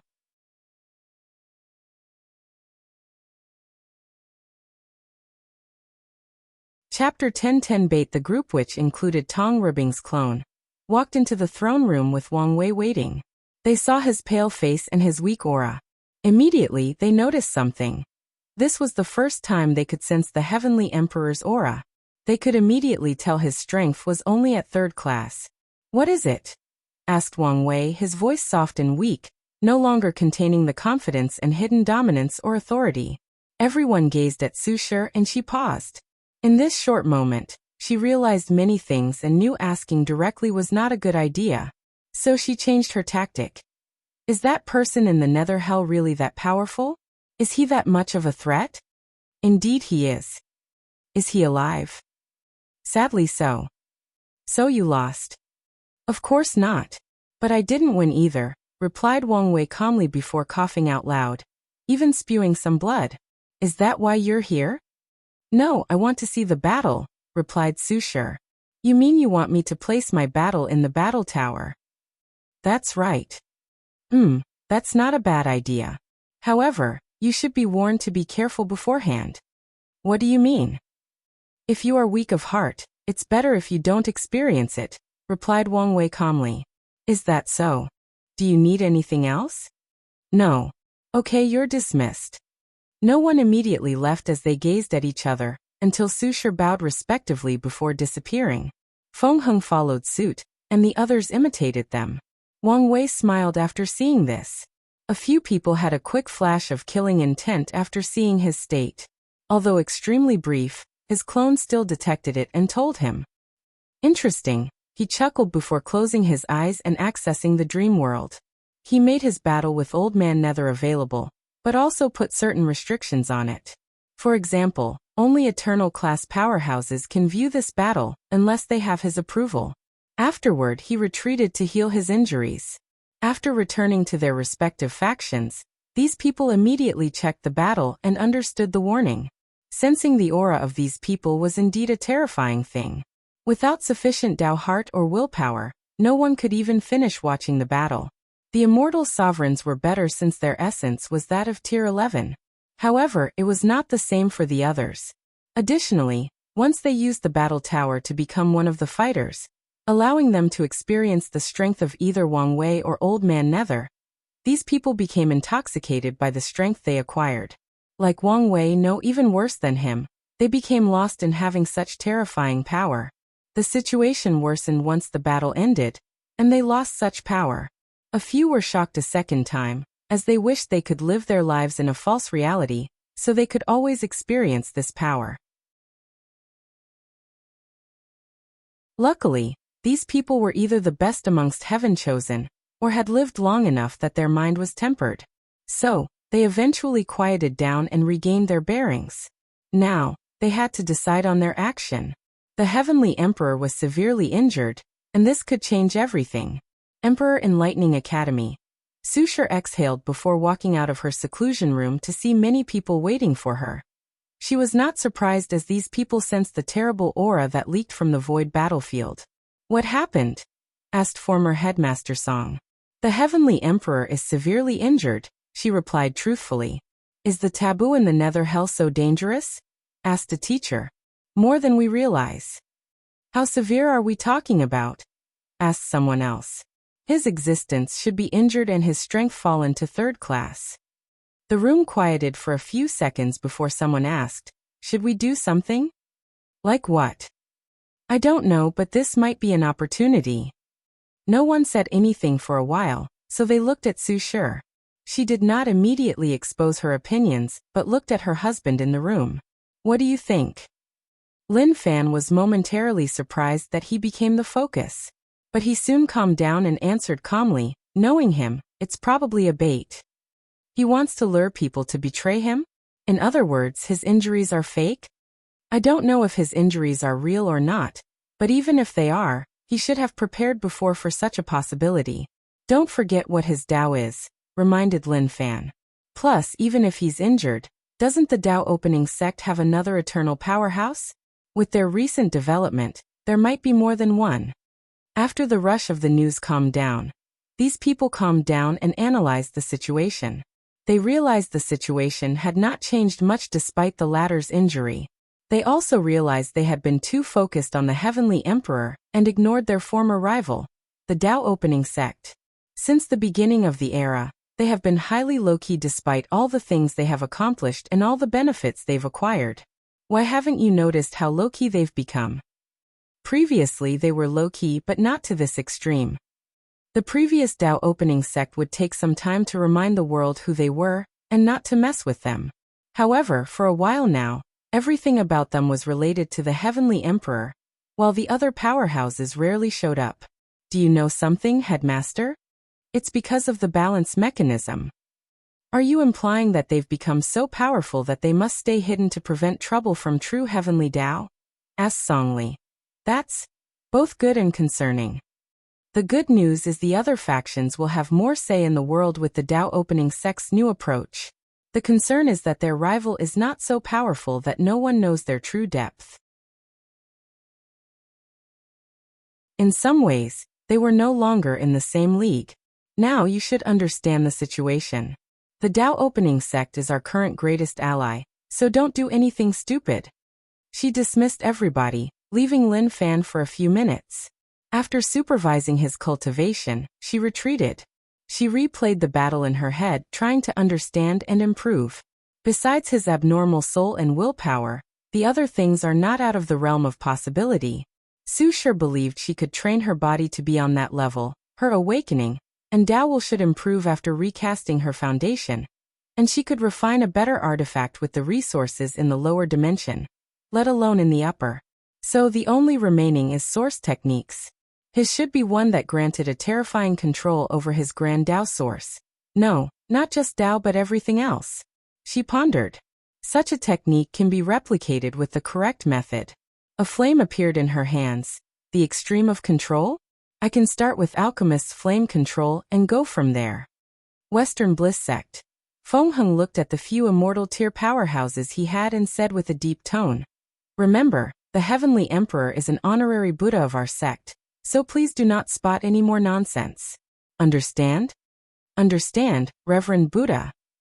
Okay, you're dismissed. Great Talisman City. Tong Rubing's clone returned and did not even mention the Heavenly Emperor's situation to her faction. She merely talked about the battle and how terrifying it was. She knew it was bait. The fact was very obvious. As such, even if it was possible that the latter was truly injured and was using such an obvious tactic as a mind game, she only needed to remain silent and not do anything. Her only concern was to send every detail of the situation to her main body. Ancient Clan. Huofeng Huang watched the elders walk out of the meeting room. Fox Shadow. Yes, my lady. A tall, thin woman with daggers appeared kneeling on the ground. Her black, tight clothes screamed shadows or assassins. She had an odd aura as she blended with void while exuding a natural charm that could make most men and women go wild. Observe these people. If you find anyone doing anything stupid, I grant you the power to kill before reporting to me. As you command, replied the shadow before disappearing. Fox Shadow's ability reassured Horfeng Huang. After the final battle, she realized the importance of a good general and supporting team, so she began to build one. Unfortunately, it was not easy to find talented individuals on the level of Wang Wei's team. Luckily, she met someone with a hidden void fox bloodline, and seized that opportunity to turn her into her most loyal follower. Horfeng Huang looked in the distance while secretly shaking her head. Even after the ancestors' warning, some of these people refused to change and control their arrogance. These people knew what the word Tao Overlord represented, but a few still wanted to act foolishly. Maybe it's time to clean up some of these people. Ao Shen returned to the northern continent, and did not say anything to anyone. He's not fallen for such an obvious trap. However, it was regrettable that this recent development delayed the business he was waiting for, but he was patient. Anyway, the storm will soon pass. Another person who reacted similarly to him was Jian Sha from the sword-casting villa. He did not mention anything about the injury, and told everyone how the situation was handled. Sea Race Territory, a meeting of the highest order. Are we just going to let this opportunity slide? If you find any errors, ads pop up, ads redirect, broken links, non-standard content, etc., please let us know. Report so we can fix it as soon as possible.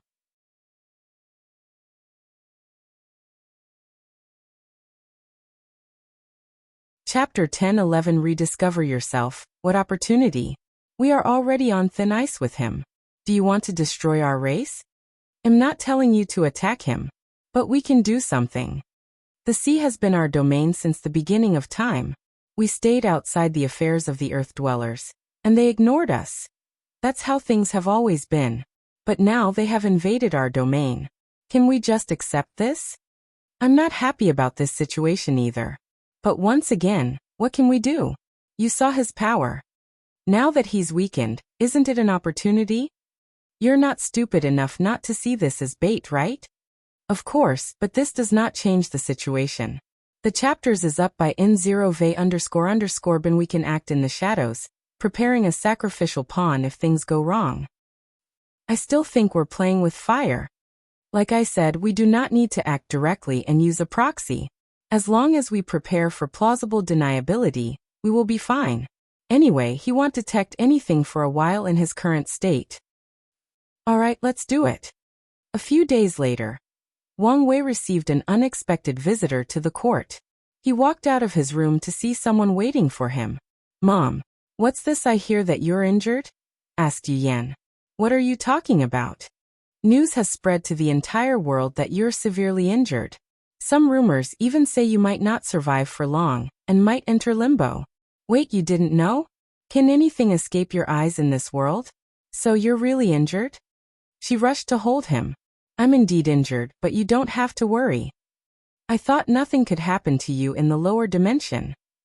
The world is so vast and full of wonders. Even my strength cannot be said to be invincible, replied Wang Wei calmly. How can you do something so dangerous? You have responsibilities. You can't act recklessly anymore, Yu Yan warned. Do you need anything to heal? Don't worry, I already prepared everything beforehand, replied Wang Wei as he locked arms with her. Let's go on a walk. I have something to say to you. Why so serious? Wang Wei did not explain, and led her to the star-sky universe above the court. A golden light served as their pathway, leading them past countless planets and stars. As they passed countless wonders of the cosmos, the sight was otherworldly. I'm going to be rude and blunt, so I apologize beforehand, said Wang Wei. Now you're scaring me. Wang Wei locked his palm with hers. You need to rediscover yourself. What are you talking about? For a long time, your life was evolving around me or father. Your entire role or personality was that of a proud mother and dutiful wife. As a result, You've forgotten or placed your dreams or goals at the back of the line. Yu Yan suddenly stopped and Wang Wei followed too. It's time to think about yourself first, be selfish, and consider what you want for the future. Is there anything wrong with wanting to protect our family? To ensure that we're always together? She asked in a low voice. Of course not. But you have to understand the concept of balance. I have my pursuit of absolute freedom. Father wants to see the pinnacle of swordsmanship and beyond. And grandfather has his own aspirations and drive. Only yours revolved around the family. Wang Wei paused and gave her some time to process the news. I always wanted to prove the Tao and revive the Yu clan. That's a good starting point, but it's not enough. By the next generation, you can accomplish this goal. What will you do next? Our family will be separated for some time. And I fear something might happen to you if you don't have spiritual sustenance. Yu Yan has been worrying about this too.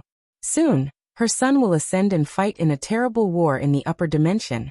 She won't be able to see, speak, or know any information about him. Grandpa will reincarnate, leaving only her and her husband. Luckily, she would be busy with the affairs of the heavenly court to distract her, but there is always the possibility of something going wrong after not seeing everybody at the same table for too long. You're a talented cultivator with a brilliant mind. Don't let titles like mother and wife be the restraints that bind you. Yu Yan exhaled deeply. What do you think I should do? That's not something I can tell you. I recommend you walk around the world. Self-introspect from when you were a mortal to your current self. Think about your hobbies, personality, desires, and everything else unique about yourself. Then dream big, don't be afraid to devise an absurd goal. All right. Yu Yan kissed him on the cheek before leaving. She randomly teleported to somewhere and began walking on her journey of self-discovery. Wang Wei watched her with a smile. He had wanted to have this talk to his mother for a while, and prepared to talk to her either right before or after she proved the Tao. Now that the situation was dealt with, he felt relieved. What happened? He asked in the empty air. The sea race released the news.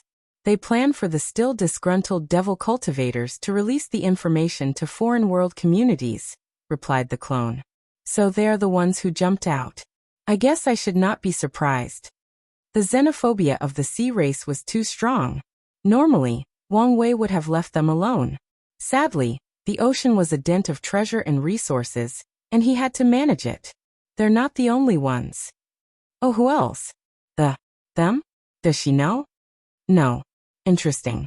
It seems we have someone else to bleed, smiled Wang Wei with a sense of schadenfreude. What do you want to do?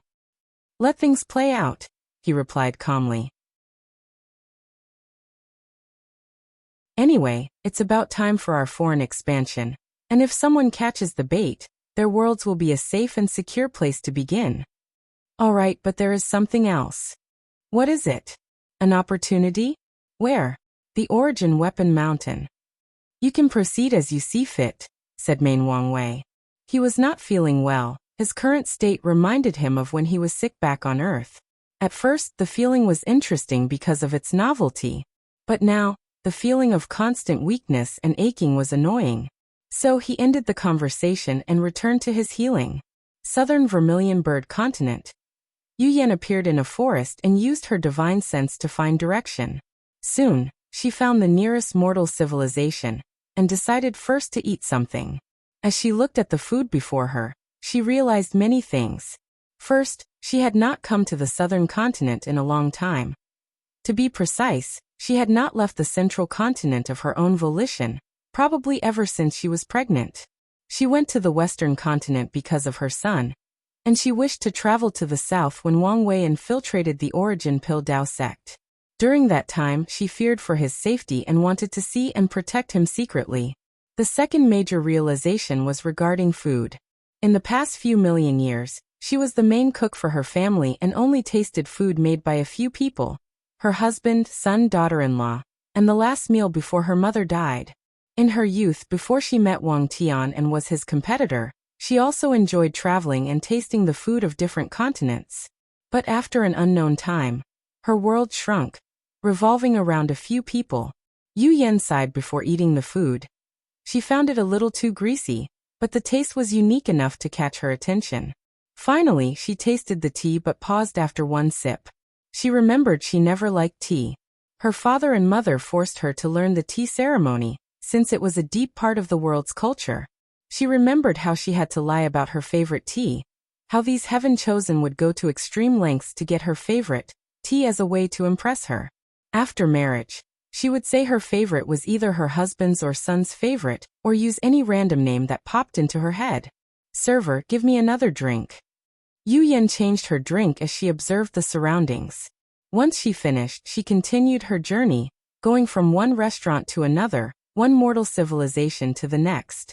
On one of her trips, she ended up in a coliseum to watch a battle between mortal and cultivator, something that has become common in the lower tier of the world. She did not care for the fight, but focused on the fact it was a battle between a saber wielder and a swordsman. During her luck trial, she learned about saber Dao to counter Wang Tian. Her talent was decent, but she did not pursue such a path. Did I like the saber? Yu Yan asked herself. The answer is no, but she also could not wonder what her life would have been had she not given up. Husband is a supreme swordsman, and the wife is an overlord saber wielder? That would have been interesting. She shook her head before continuing her journey. If you find any errors, ads pop up, ads redirect, broken links, non-standard content, etc., please let us know. Report so we can fix it as soon as possible.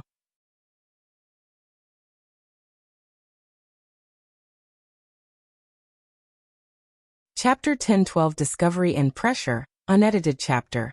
Yu Yan spent the next few days on a journey of self-discovery. She re-examined her likes, dislikes, goals, ambitions, and life as an individual rather than a mother or wife. Experiencing mortal lives and civilization was marvelous to her. But she still could not find a grand goal for herself. So she decided to relax. Luckily, in the city she was in, there was a chess tournament, and she participated. Without any suspense, she won, and rumors of a chess saint spread in that mortal kingdom. At first, Yu Yan wanted to leave because of all the attention, but she changed her mind and continued to accept challenges. The process was helpful to her search. She realized or rediscovered her love for chess. At an early age, she displayed an exceptional talent for the game while receiving her aristocratic education. However, given her talent, her father focused more on honing her battle talents, while her sister, who was expected to marry and be more ladylike, focused on things like chess, poetry, and calligraphy. She did not focus on the art of chess again until her son's method of proving the Tao required it. During that time, she realized how talented she was in the subject, with only her son could keep or rival her. Yu Yan smiled, thinking how the latter would sometimes secretly cheat when he was on a losing streak. Of course, she would play the mother card and blame him for playing too hard when she was on a losing streak. Yu Yan enjoyed her time as the chess sage, and felt her grand ambitions might be related to chess somehow. However, she could not think of anything after much deliberation and walked away. Nothing came to fruition until she was in the Western continent. In one of the temples, he learned the monks would experience the trial of darkness to temper their minds. As the name implies, the monk would close themselves into a room of absolute darkness. Their task is to rely on the fortitude of their mind to not succumb to the darkness. That seems easy enough, muttered Yu Yan, who wanted to experience this trial. Sadly, it was only for the monks of the temple. So, she had no choice but to reveal her identity. After all, who dared refuse the mother of the heavenly emperor? She was not pedantic to the point of not using her identity despite her journey of self-discovery. Yu Yan started the test with the temple's blessing, beginning with the mortal tier darkness. This part of the test was easy as her mental fortitude was naturally high as a cultivator, so she focused on the part for a cultivator. She began to have visions of the past on the first level of that darkness. Her clan was lucky in the birth department as her mother gave birth to 2 children who were relatively close to each other. As such, they were very close in childhood and played together.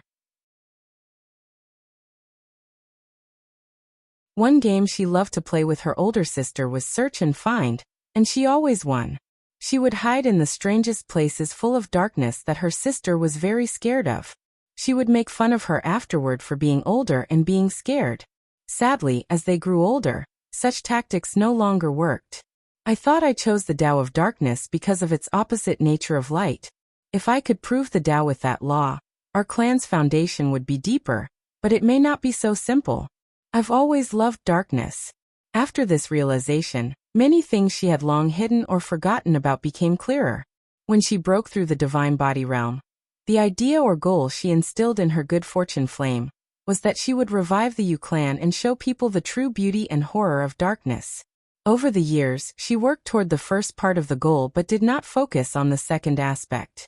After her generation learned heavenly Tao cut off the path of supreme, and that there would be no heaven will in this generation, she shifted all her attention to raising the next generation. She did not even revive her ambitions toward the Yu clan until she saw how talented her son was. As for the other, she forgot it until now, thinking about it as the words of her young and inexperienced self. So that's how it is, muttered Yu Yan as she opened her eyes. The answer was before me long ago. My goal, my grand ambitions, lies in darkness. Her aura suddenly changed, becoming calmer, wiser, more peaceful, and more complete. Her Tao heart had with a new youthful vigor. Cultivators sublimated, and Yu Yan found herself with a new youthful vigor. Cultivators' appearances are dictated by lifespan, choice, and state of mind. The first two are understandable, while the last one is more rare. Some people suddenly aged in one night after experiencing a terrible ordeal, or their Tao heartbreaking. The same individual could return to their youth after dealing with their issue or fixing their Tao heart. Such a method of deciding appearance is more applicable to immortal tier cultivators. Previously, Yu Yan was young Baikois, not because of her mindset. As the sect madam of the Tao opening sect and the mother of one of the most powerful heaven chosen, she had to look a certain way. She had to be presentable. Now she was young because of her mindset. She felt her spirit return to when the world was vast and full of endless possibilities. It's time, muttered Yu Yan before leaving the test room. She thanked the monk for their hospitality before walking out. She took one last look at the temple while muttering, I should build this darkness test for the clan. It's a good way to temper the mind, Tao heart, and even willpower. Yu Yan left, immediately returning to the heavenly court. Back already? Asked Wang Wei with a smile. He could see and feel the difference in his mother. Her eyes were brighter than usual, an indication of a highly focused spirit. Yes, I have found my path. Oh, tell me about it. Yu Yan told him about her discovery and her grand ambition. A little absurd, isn't it? Maybe, but isn't it the same for my dream of achieving absolute freedom? It's fine if you're willing to walk steadily toward that goal and not give up no matter what. Your life will be fulfilled, and you won't regret it. No matter what. Yu Yan shook her head. I don't think I can be like you and Honger, willing to do everything to achieve your goal. We are the extreme. So, it's fine if you're not like this. And maybe it's a good thing not to be too extreme. True, nodded Yu Yan. I think it's time for me to act. We should have a little more time. The last time he checked, their deception worked, or to be precise, true heavenly Tao allowed it. However, he still wanted to wait a little longer. Now is the perfect time. Since you are fishing, once I begin, they will conclude that you desperately need merit to accelerate your healing. This should place more pressure on them to accelerate their actions. That's an excellent idea. However, you should wait a few more weeks. My clone is scheming against the Great Origin Mountain. Oh, what's your plan? The two mother and sons discussed how to play the world for their benefit. Afterward, Yu Yan returned to her clan, preparing for the upcoming event. Soon afterward, auspicious clouds manifested above the court, alarming everybody.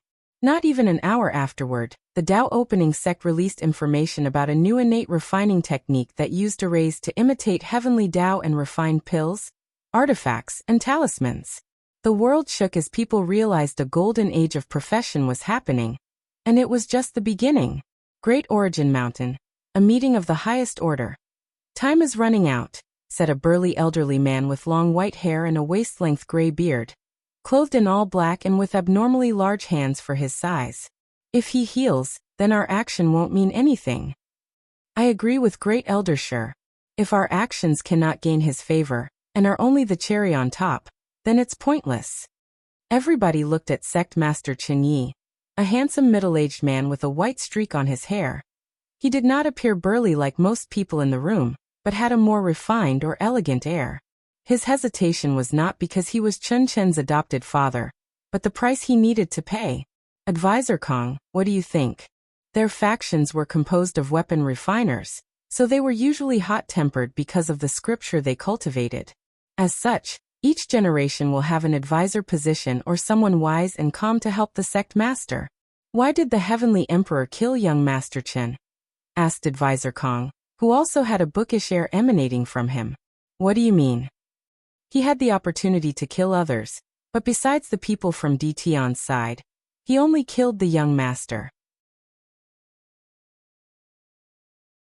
Kong bastard, are you trying to sow conflict? Let me finish talking, replied the advisor calmly.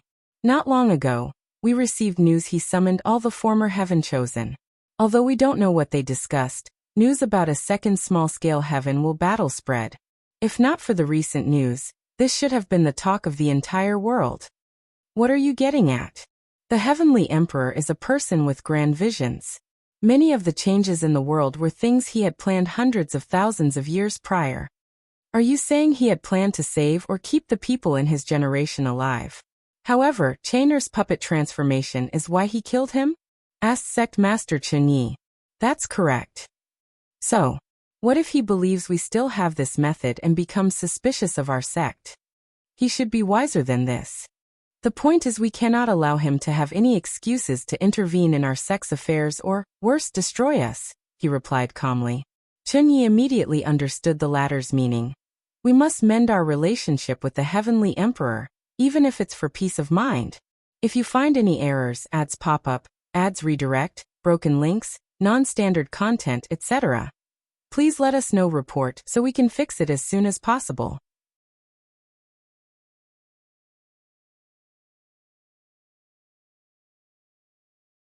Chapter 1013 Origin Hammer Sect Master Chen Yi sighed deeply. He knew of the steep decline of their sect ever since the Heaven Will battle.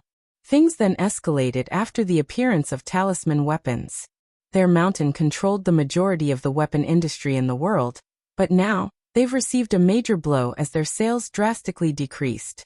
On top of everything, the Great Talisman City and many others began to attack their stores, taking control of them by any means necessary. They even suspected the Dao Opening sect was part of this economic attack. If he did not do something, the Origin Weapon Mountain might suffer a catastrophe in his hand.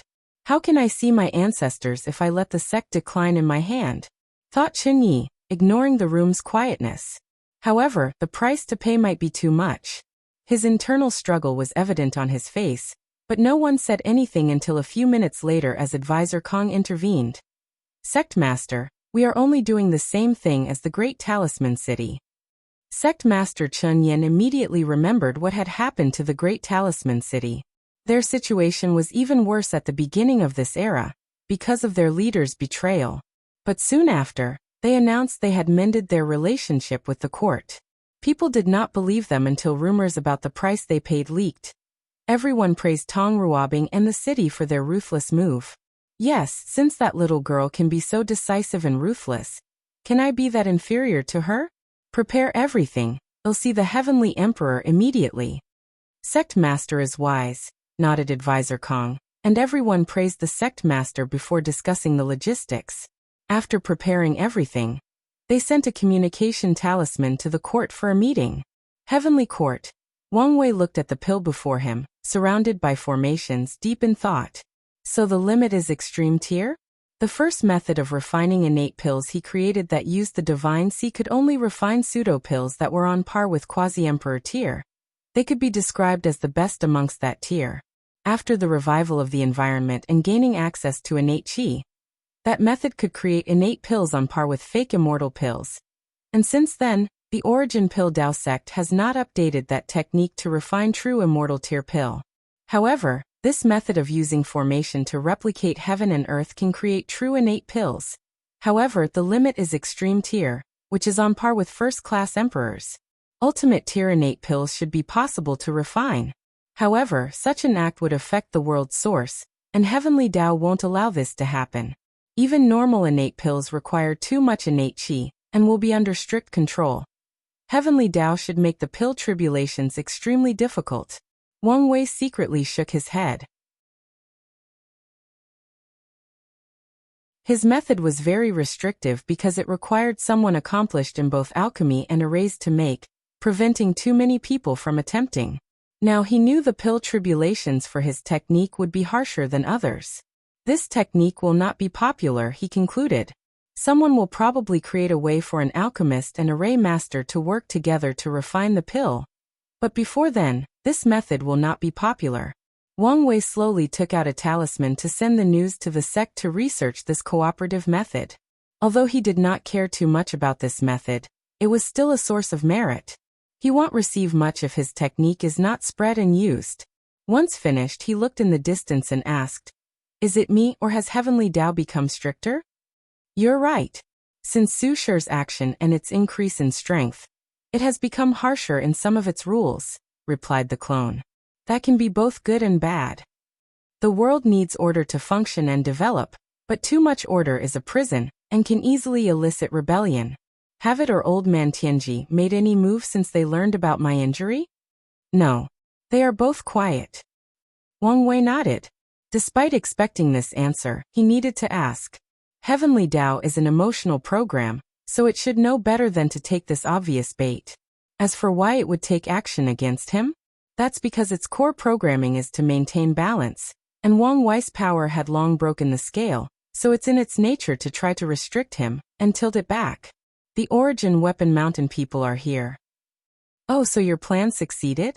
Wang Wei smiled before walking to the throne room. Soon afterward, Sect Master Qinyi walked in with a delegation.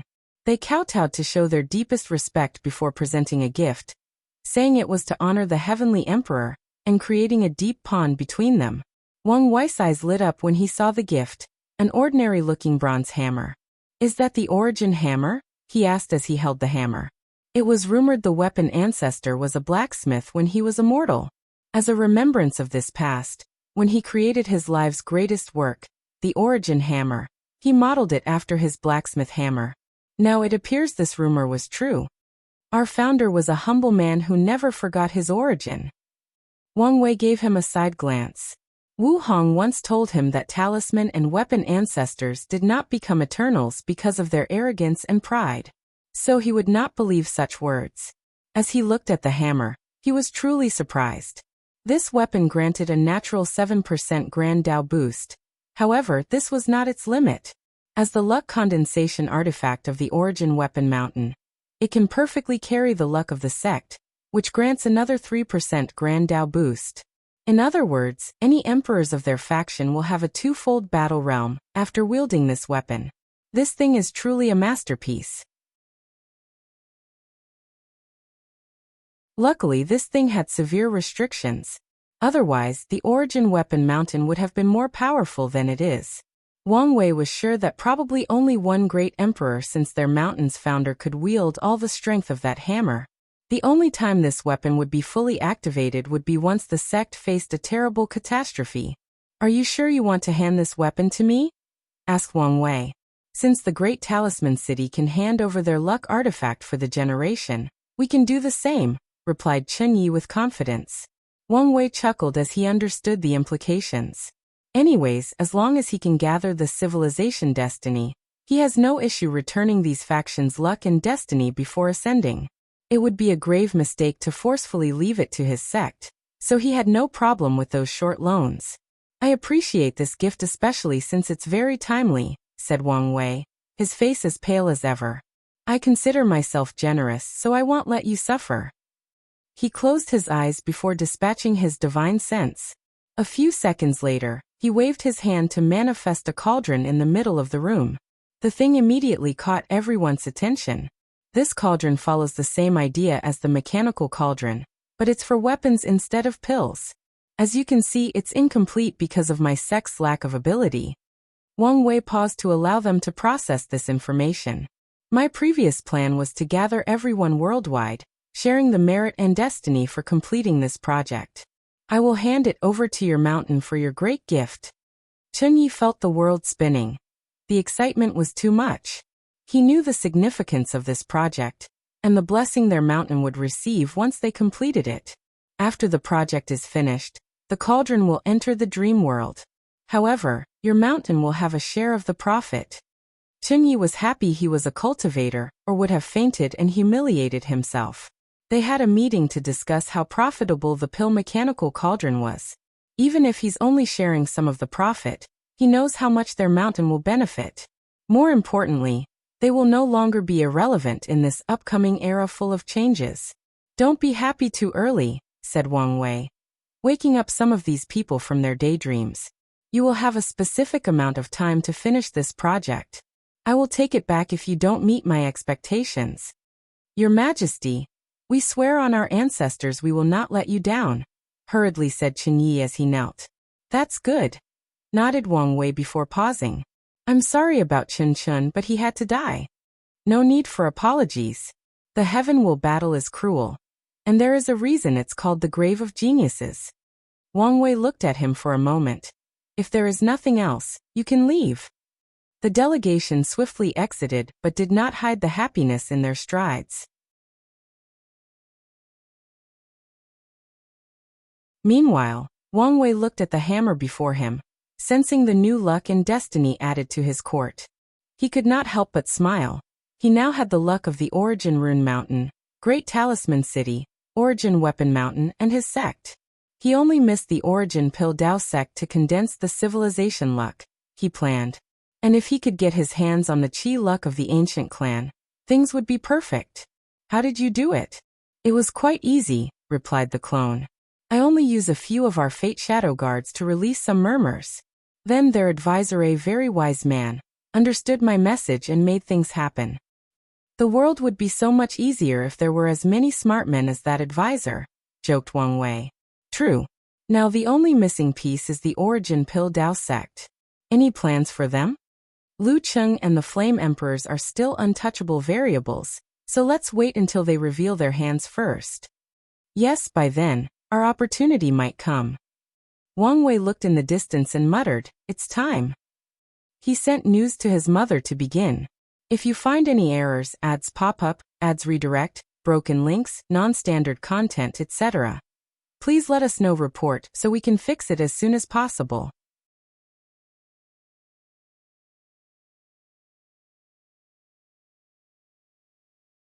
Chapter 1014 Mortal Art's Way of Balance.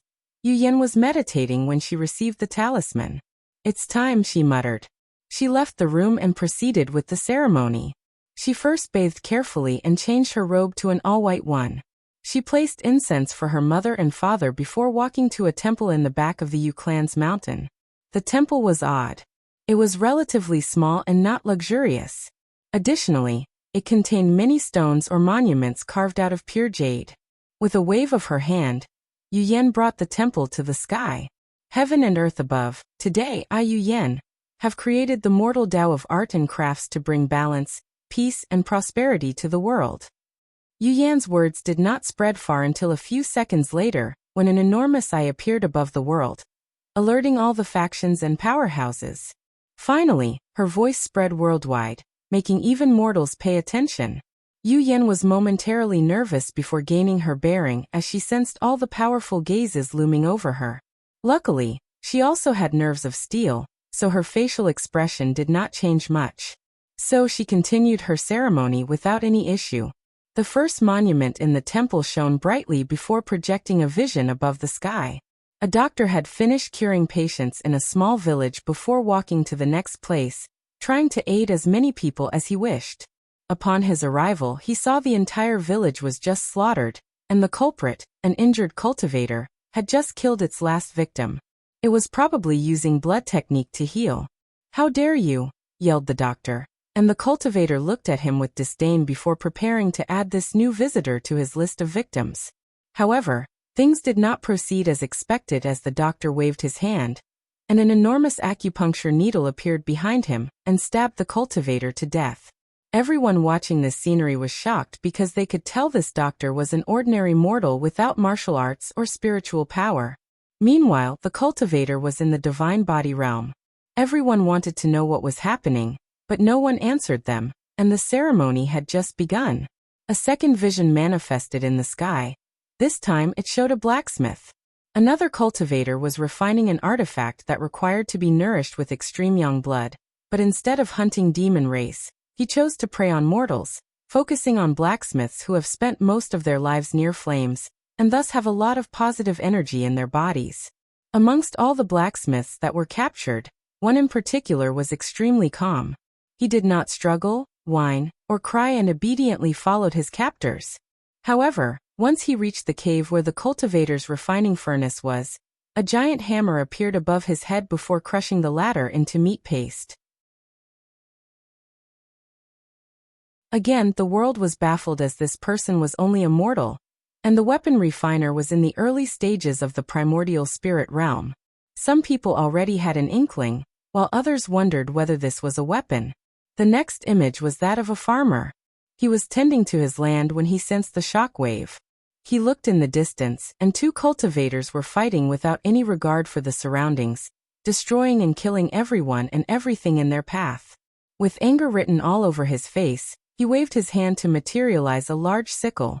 Then, he sealed these two primordial spirit cultivators. The vision showed how he did not kill them but sealed them in a nearby mountain. The following vision was of a painter. He had created a masterpiece that was the talk of his city.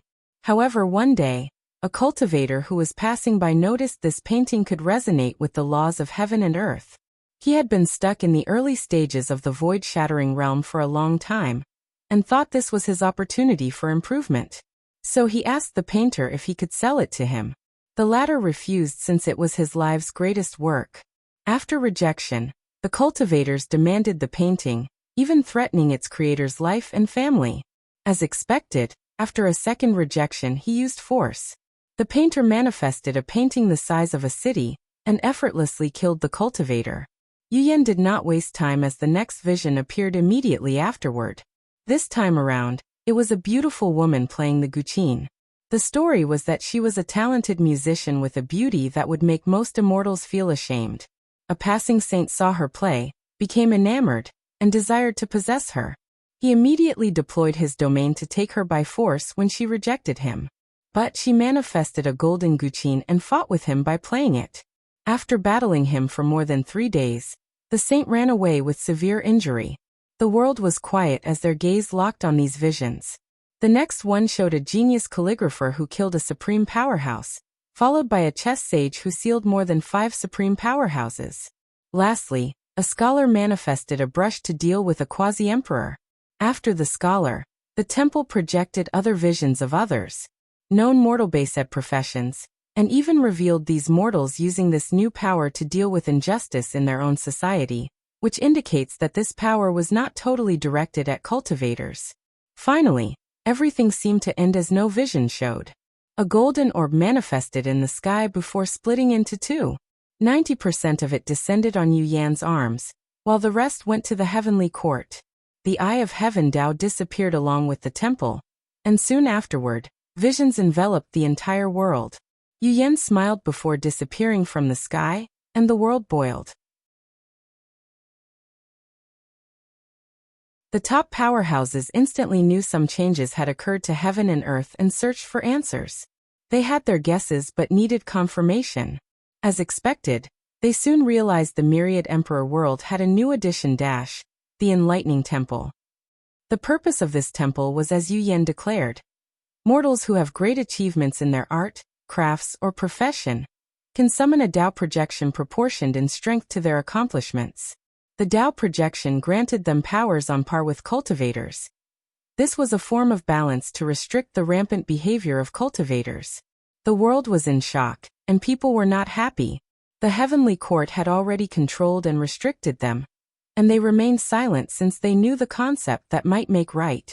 Then, mortals acquired the power to limit low-level cultivators through the development of their civilization. Now they had a direct means to be on par with them. Some people began to complain and cause trouble. Typically, they would not dare. But the recent news that the Heavenly Emperor was injured emboldened some individuals, especially after being used by pawns by others. Meanwhile, the top emperor lineages continued to deduce information about this enlightening temple. They wanted to know the rules and restrictions. So using all their means, they began to record the rules and functions to analyze. Firstly, this thing was only for mortals.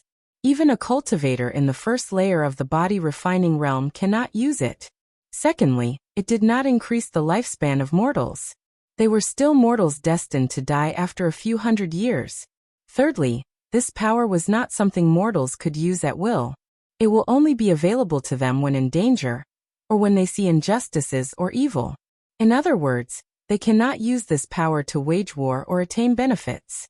Fourthly, a mortal with karmic sins cannot condense their Tao projection.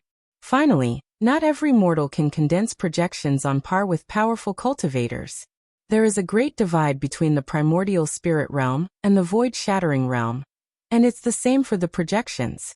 Only genuinely talented mortals, or people who dedicated years to their art or craft, can condense such powerful Tao projections. Such news reassured many people. But then they realized the world was so vast and the mortal population so large that it was easy to give birth to countless geniuses. These people also realized why the Heavenly Emperor wanted the rise of mortal civilizations and the creation of the dream world. Now, education and communication are so accessible that it's easier for mortals to have some achievement in any art or craft. After summarizing the rules, the world collectively sighed. Cultivators were officially not the absolute ruler of this world. From now on, only geniuses and immortal tier powerhouses can act wildly as they wish. However, even they have to worry about the court above their head. After arriving at this conclusion, people's ambitions and drive did not diminish but increased.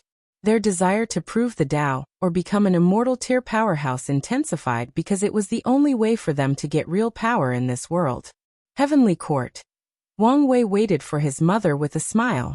After so many years, we finally reached this step. Yes, but we still had some way to go. The enlightening temple was not enough for her to condense a heaven will. Heavenly Tao placed more emphasis or importance on things related to cultivators. And this temple, at its core, was directed at mortals, hence the lack of merit. As such, they still needed to wait until the court spread to the lower realm, and create branch temples in a few more worlds. If you find any errors, ads pop up, ads redirect, broken links, non-standard content, etc., please let us know. Report so we can fix it as soon as possible.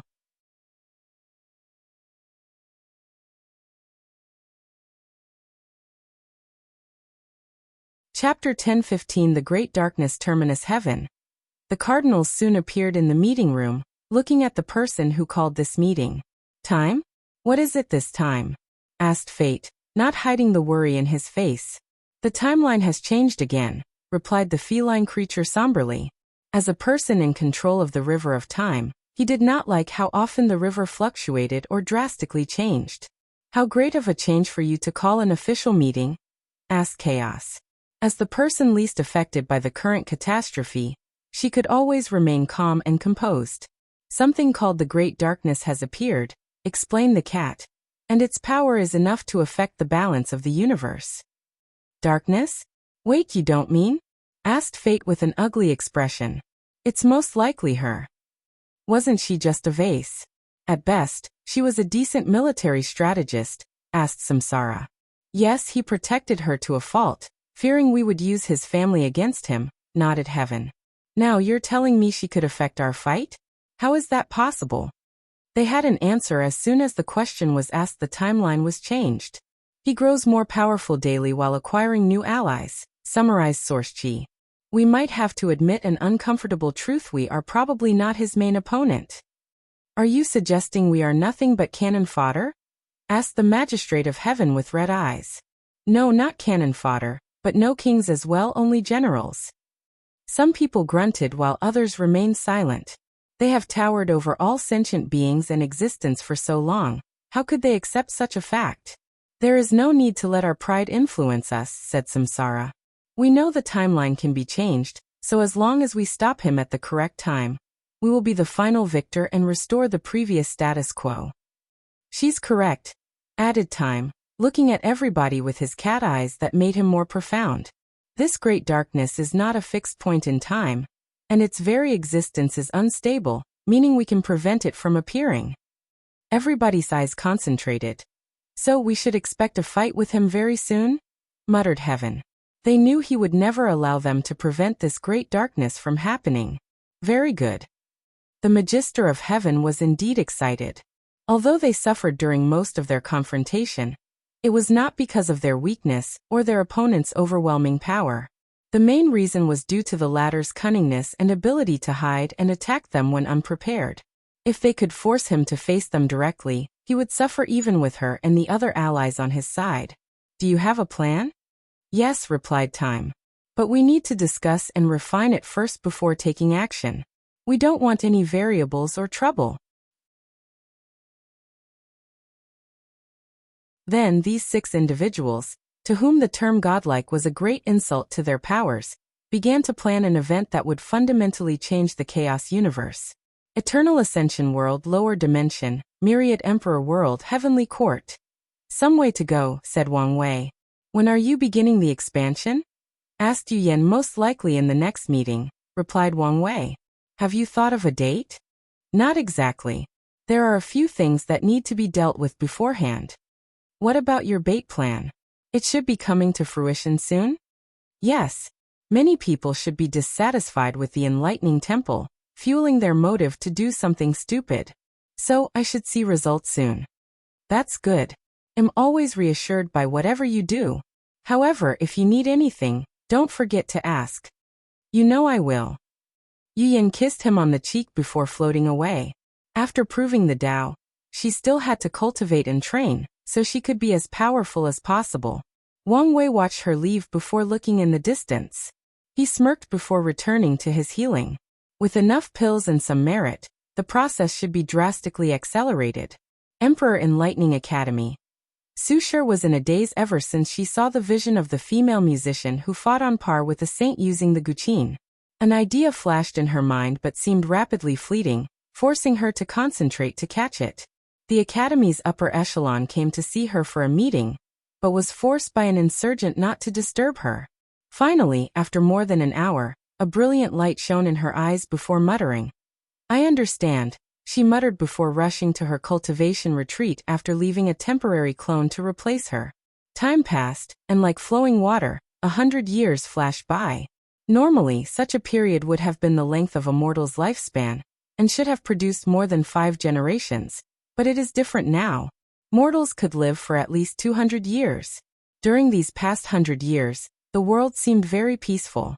Mortals developed arts and crafts, while cultivators used the dream world to benefit them as much as possible. Everyone seemed in a hurry but could not understand or explain why. It was like everything knew something was about to happen and were preparing. Bang! The world trembled lightly, alerting everyone. People rushed to the dream world to find news and information. They knew what they were awaiting had come, but nothing seemed to have changed so far. Then visions suddenly appeared in the sky, confusing people even more. Wang Wei's eyes opened in the court, exhaling deeply. His strength had returned to second class. Although still low and weak, it was a good sign he was recovering so quickly, given the nature of his injury. What happened? Did they take the bait? No, but soon, replied the clone. Then, what's the matter with the ruckus? The first innate life forms have been nurtured, he replied succinctly before waving his hand to show a projection of 6 different places. Wang Wei immediately identified 3 famous creatures: Ancestral Dragon, Empress Phoenix, and Origin Qilin. The other creatures were humanoid species who could be described as titans. Wang Wei grunted after seeing these 6. This is not good news for us, commented the clone, and he had to agree. These 6 creatures were the leaders of the innate demon gods that were returning to the world.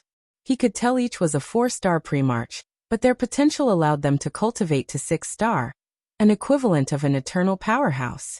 However, the balance mechanism had just given them some breathing room, and it would aggravate the situation if the Myriad Emperor world suddenly had 6 new eternal powerhouses.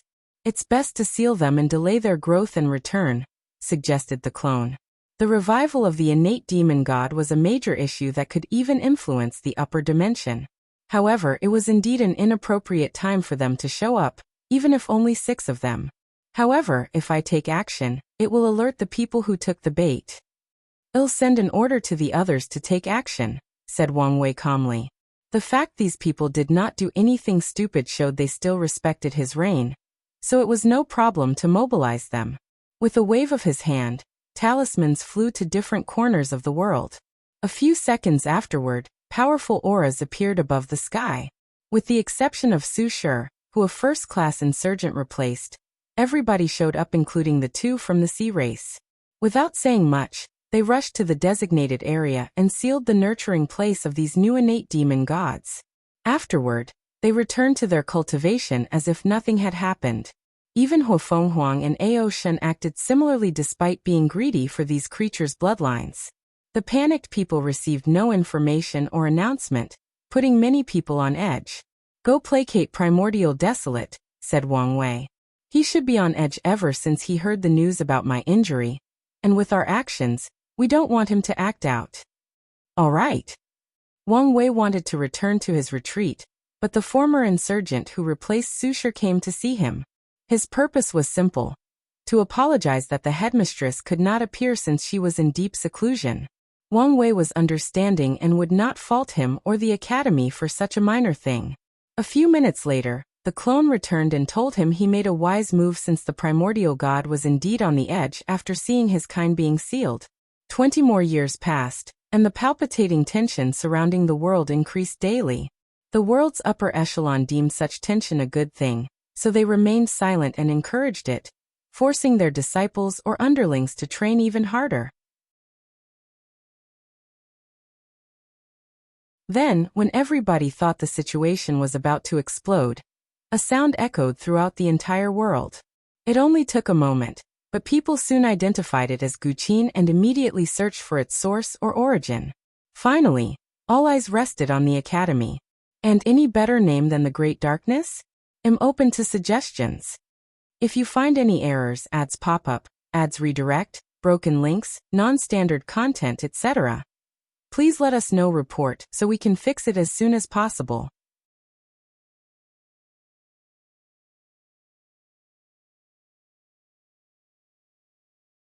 Chapter 10:16 Ode to the World. I have dedicated this ode to our beautiful homeland.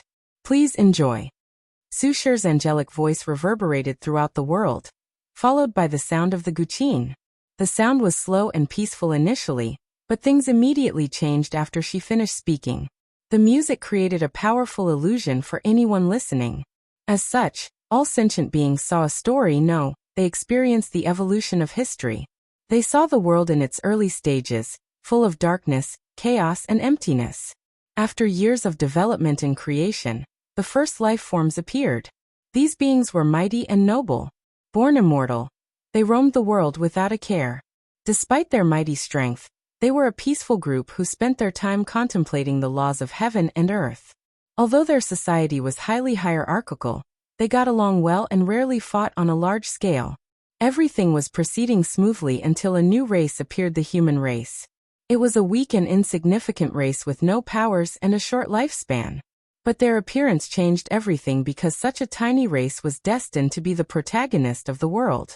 After the birth of the human race, the music showed their struggle to survive the world back then. The citizens of the myriad emperor world saw how their ancestors first created flame, the first time they hunted in the wild or the sea, the first time they made clothes, the first time someone farmed, the first time they discovered the properties of herbs, the first time words were created and recorded. Su Shi's music showed them a tale of man against nature, and the protagonist was their ancestor. Anyone listening could feel the terrible environment of ancient times. They could feel the human race's ignorance but desire for knowledge and innovation. They saw how much their ancestors sacrificed to establish a human society and civilization.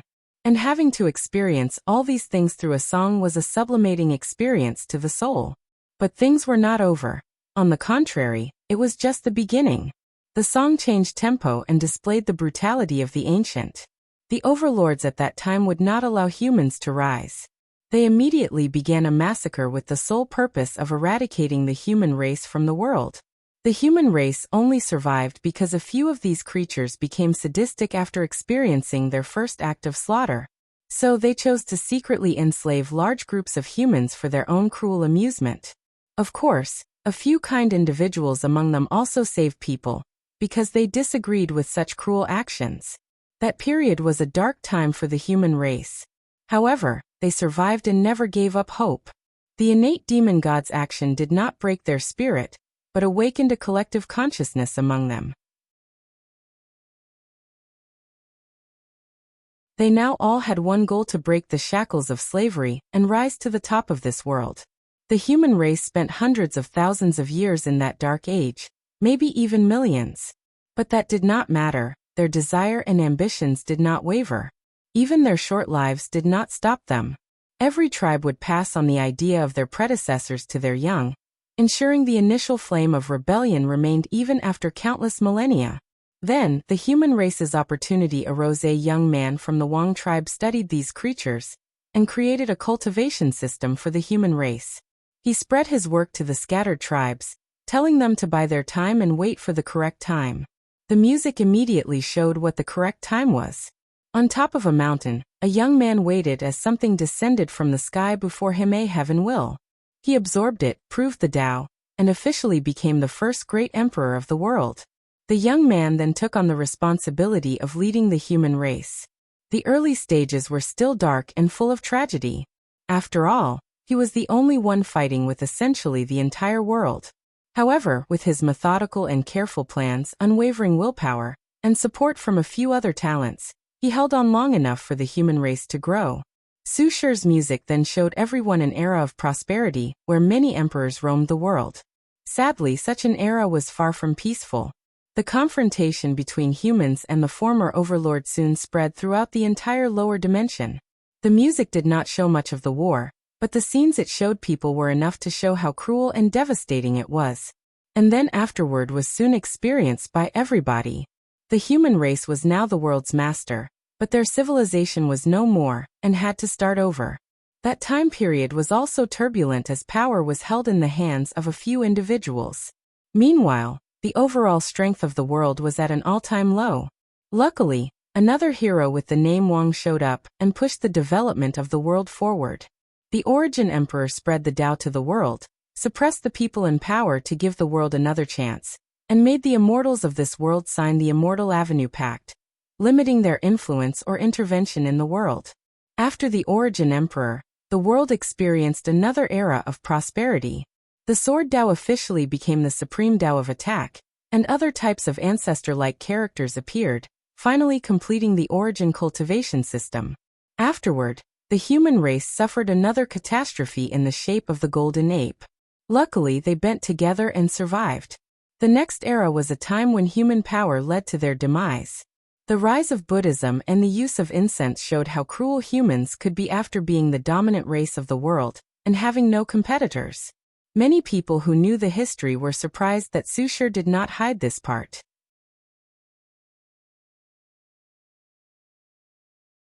The Buddhist monks and other emperor lineages did everything possible to acquire incense and accelerate the cultivation speed of their people. Then, the final result was retribution at the hand of another human race's hero, the Absolute Beginning Emperor. The music showed the next era, and it could be strongly argued that it was harsher than ancient times. There were many kind and honorable innate demon gods, but the devil race had no such individuals. Cruelty was their innate nature and the way for them to acquire strength. So their treatment of the human race or any creature in the myriad emperor world was abhorrent. Luckily, a lonely woman rose up and ended that time of cruelty. She was truly an unparalleled emperor, unlike anything the world had ever seen. The time after her disappearance was also a terrible time for the world. People were afraid, and thus became extremely conservative as a means of protection. Adding to the fact that the world was recovering, the cultivation world entered a long period of stagnation and regression. It was only thousands of generations that another young talent appeared. He spread the idea of education to all. This new philosophy brought a new vitality to the myriad emperor world, and could be argued to save it from a fate of immense decline. The next era was peaceful and full of life until one of the chosen human heroes turned on his people. The world suffered another catastrophe while dealing with these madmen, and a long time was needed to recuperate. The era after his disappearance was dull and mediocre, but luckily, that era gave birth to the Heavenly Emperor. The song ended with all the achievements of the Heavenly Emperor, and how the world has changed since then. Once the music stopped playing, there was an eerie silence worldwide as people were still fascinated by the lingering sound of the guqin. Luckily, the appearance of the heavenly Dao woke these people up. A small golden orb descended from the sky into the academy. Heavenly Court. Wang Wei opened his eyes also still lingering on that song. It was truly a sublimation of the soul to experience the history of the human's rise from its barbaric age to the present. He even felt the speed of his healing was slightly accelerated. He looked in the distance as Heavenly Dao awarded Su Shi and said weirdly, "Did she just create a national anthem for the myriad emperor world?" "It seems so. Now I'm a little jealous and angry I didn't think of that." "You can't have all the good ideas for merit." "True." He was not a musician, so such a thought never indeed passed his mind. The song should have other benefits. "What are they?" "Let's see," uttered the clone. "It's a unique source technique that grants her a 2% Grand Dao boost. 3 to 4% if she plays it while in the Myriad Emperor world or represents it in some capacity. Finally, it can give a minimum of 5% boost if she is in the act of protecting the world from some catastrophe." "A minimum of 5%? Muttered Wang Wei. "Can only she use it?" "Before she ascends, yes. And even then, the Academy has to give permission." Wang Wei sighed. The Academy people were truly lucky they had someone like Su Shi to replace Lin Fan. I doubt he could do as good of a job as her. The destiny of creating the world's national anthem would bless them, and even make up for losing the spirit of the epoch. Emperor Kong might be an individual born with a unique destiny like your Wang Clang, commented the clone. Maybe, but even if he is, he still has a long way to go to reach our level. If you find any errors, ads pop up, ads redirect, broken links, non-standard content, etc., please let us know report so we can fix it as soon as possible.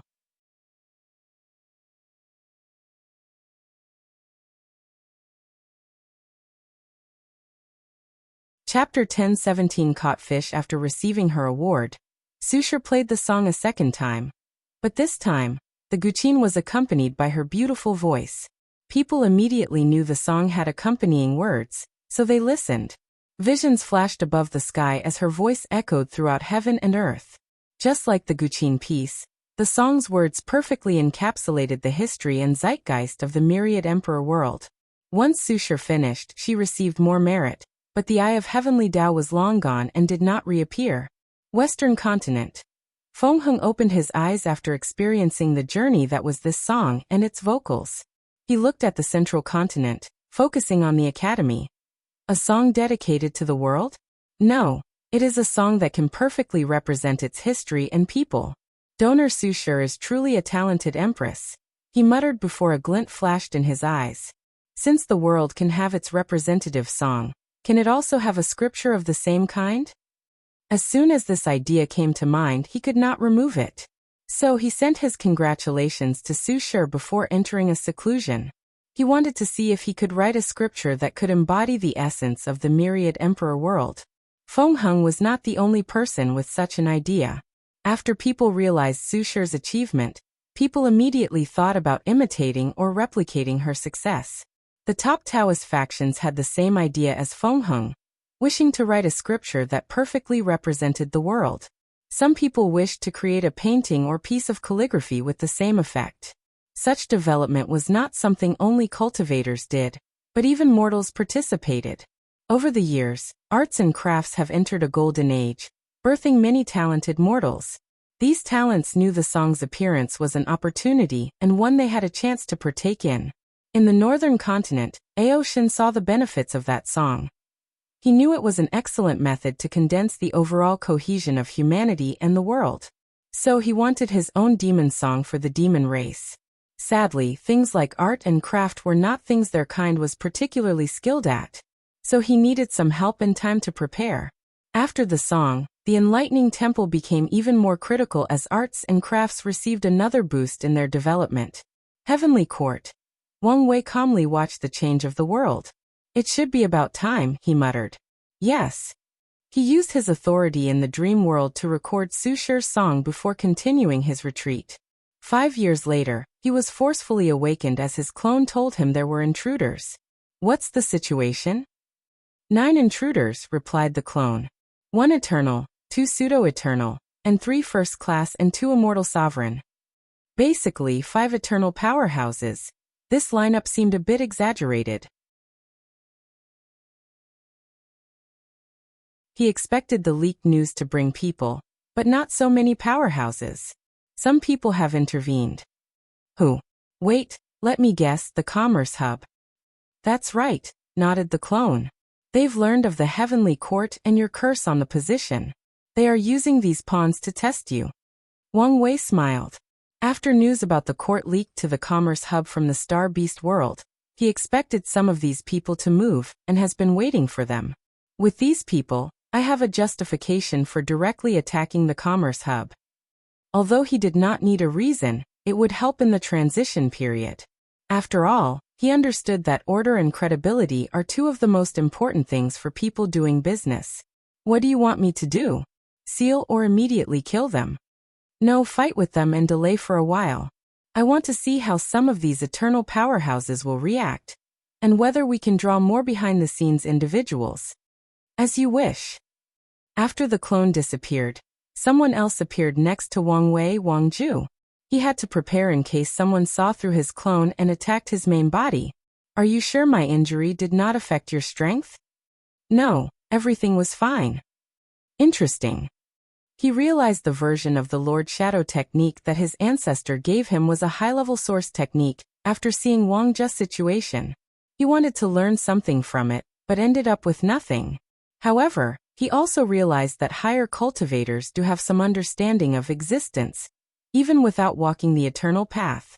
Otherwise, this technique should not have prevented Wang Ju from being affected whatsoever by his injury.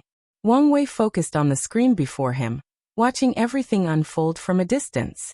Today was a regular day for the citizens of the Myriad Emperor world, or it should have been. People thought they could continue their usual routine, a sign of the peaceful time they lived in. However, something happened that soon reminded them of the world's cruelty. 9 powerful auras manifested out of nowhere above the sky, and they did not waste time in greetings and immediately attacked the world, most likely trying to deal a devastating attack on the people and the world as a weakening tactic. Panic ensued before a shield blocked all these 9 attacks. Then, the sound of people praising and praying to the Heavenly Emperor resonated worldwide. Then, out of nowhere, the people began to sing the world song harmoniously, forming a weird aura around the Myriad Emperor world. The 9 individuals who orchestrated these terrorist attacks began to communicate after their first attack failed. Did anyone sense the presence of the target? Asked a man in the front, who appeared to be the leader. No, I didn't sense anything. The others agreed, and one person added, this shield should be the natural defense of the world he left before his injury. So do we continue the mission? Everyone looked at the leader, the only true eternal in the group, and he was not an ordinary one at that. I still think we are being too careful, commented one of the pseudo-eternals. There is no way someone can be so powerful. He believes the curse resulted from some artifact or unknown power that slipped from the upper dimension. You can let pride and arrogance cloud your judgment, but I won't make such a mistake, responded the leader. The plan will continue as normal. Remember, there is still a high chance that the other eternal powerhouses will intervene to protect their home. What's with that song they're chanting? Don't know, but it's probably a precursor to a source technique. They could see the song was gathering a unique power that resembled the power of heaven and earth, but on a much larger scale. We need to hurry up to prevent more variables. Their conversation was fast and brief, and the leader sent his orders. However, before they could act, a projection of empty, vast space manifested before him. Avoid battlefield? His face changed because the information he received was wrong. According to the people organizing this attack, the Tao opening sect has been searching for the material to create a void battlefield. However, due to their manipulations, they have not acquired the truly important parts. In other words, they should not have won. The leader wanted to react, but he was forcefully swallowed by the battlefield, where the clone waited for him. After seeing Wang Wei, he remained calm. Many preparations were made for this battlefield, and after countless analyses, it was determined that the first Heavenly Emperor was baiting people to attack him. They still chose to attack because it was determined he was indeed injured and weakened. As such, the leader expected he might encounter the Heavenly Emperor, but he was satisfied as long as it was an injured or weakened version. What an interesting group, commented Wang Wei's clone with some surprise. A very powerful anti-divination artifact even blessed you. He knew the Commerce Hub had a deep foundation but did not expect such a level. The artifact almost worked on the clone's limited powers. However, after a brief analysis, it's understandable why the hub would have such an artifact. They hold records of exchanges with thousands of worlds. Such information is extremely valuable in the right hand, so they need a way to protect their information from leaking into the hands of diviners. So, you're the first Heavenly Emperor, said the leader. You can call me the Fifth Saint Emperor. First Heavenly Emperor? Is this what the Endless Void refers to me as? I must admit, I like the title, but you guys could be a little more creative. I suggest Superior Heavenly Emperor, or Supreme Heavenly Emperor. It seems your reputation precedes you, commented the Fifth Saint Emperor. Reputation? Now I'm interested in how the rest of the world sees me. Carefree, easygoing, unparalleled talent and wisdom, and more importantly, a grand arrogance hidden under a facade of a smile. Interesting, uttered Wang Wei. You guys should have overturned everything I did during Gu Xian's trial to get this conclusion. What I did to the Spirit Genesis sect should also have leaked. Yes, so you're very famous in certain circles. Is that so? Although I tell myself I don't like fame or fortune, I also know deep down this was a lie. So I'm happy people know me, said Wang Wei with a smile. But soon it faded. He was changing his face as easily as switching one mask for another. Enough with the chit-chat, he said with a somber voice. You little rats have dispersed my peace, and I do not appreciate that. So don't take offense to what is about to happen. If you find any errors, ads pop up, ads redirect, broken links, non-standard content, etc., please let us know report so we can fix it as soon as possible.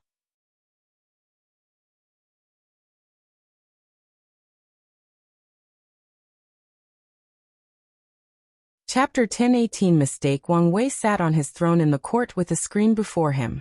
He saw the exchange between his clone and the Fifth Saint Emperor. Soon the battle began, and he paid attention. It was apparent this group came prepared as the other 8 formed a formation that blessed their strength to the Fifth Saint Emperor. The result was the latter's strength almost reached 50% Grand Tao Source, making the clone sweat lightly. A few minutes after the battle, someone intervened. Hu Fenghuang came flying in the void battlefield riding a phoenix. She did not hesitate to attack the group, and they responded appropriately. They did not break up the formation, but one of the immortal sovereigns used a technique that created a projection with all his strength. Hu Fenghuang frowned before confronting the projection. A few minutes after her, Su Shi also appeared on the battlefield, and she faced 2 projections, one from an immortal sovereign and the other from a pseudo-emperor. So only these 2 showed up, muttered Wang Wei. Well, it makes sense. They know the value of these people.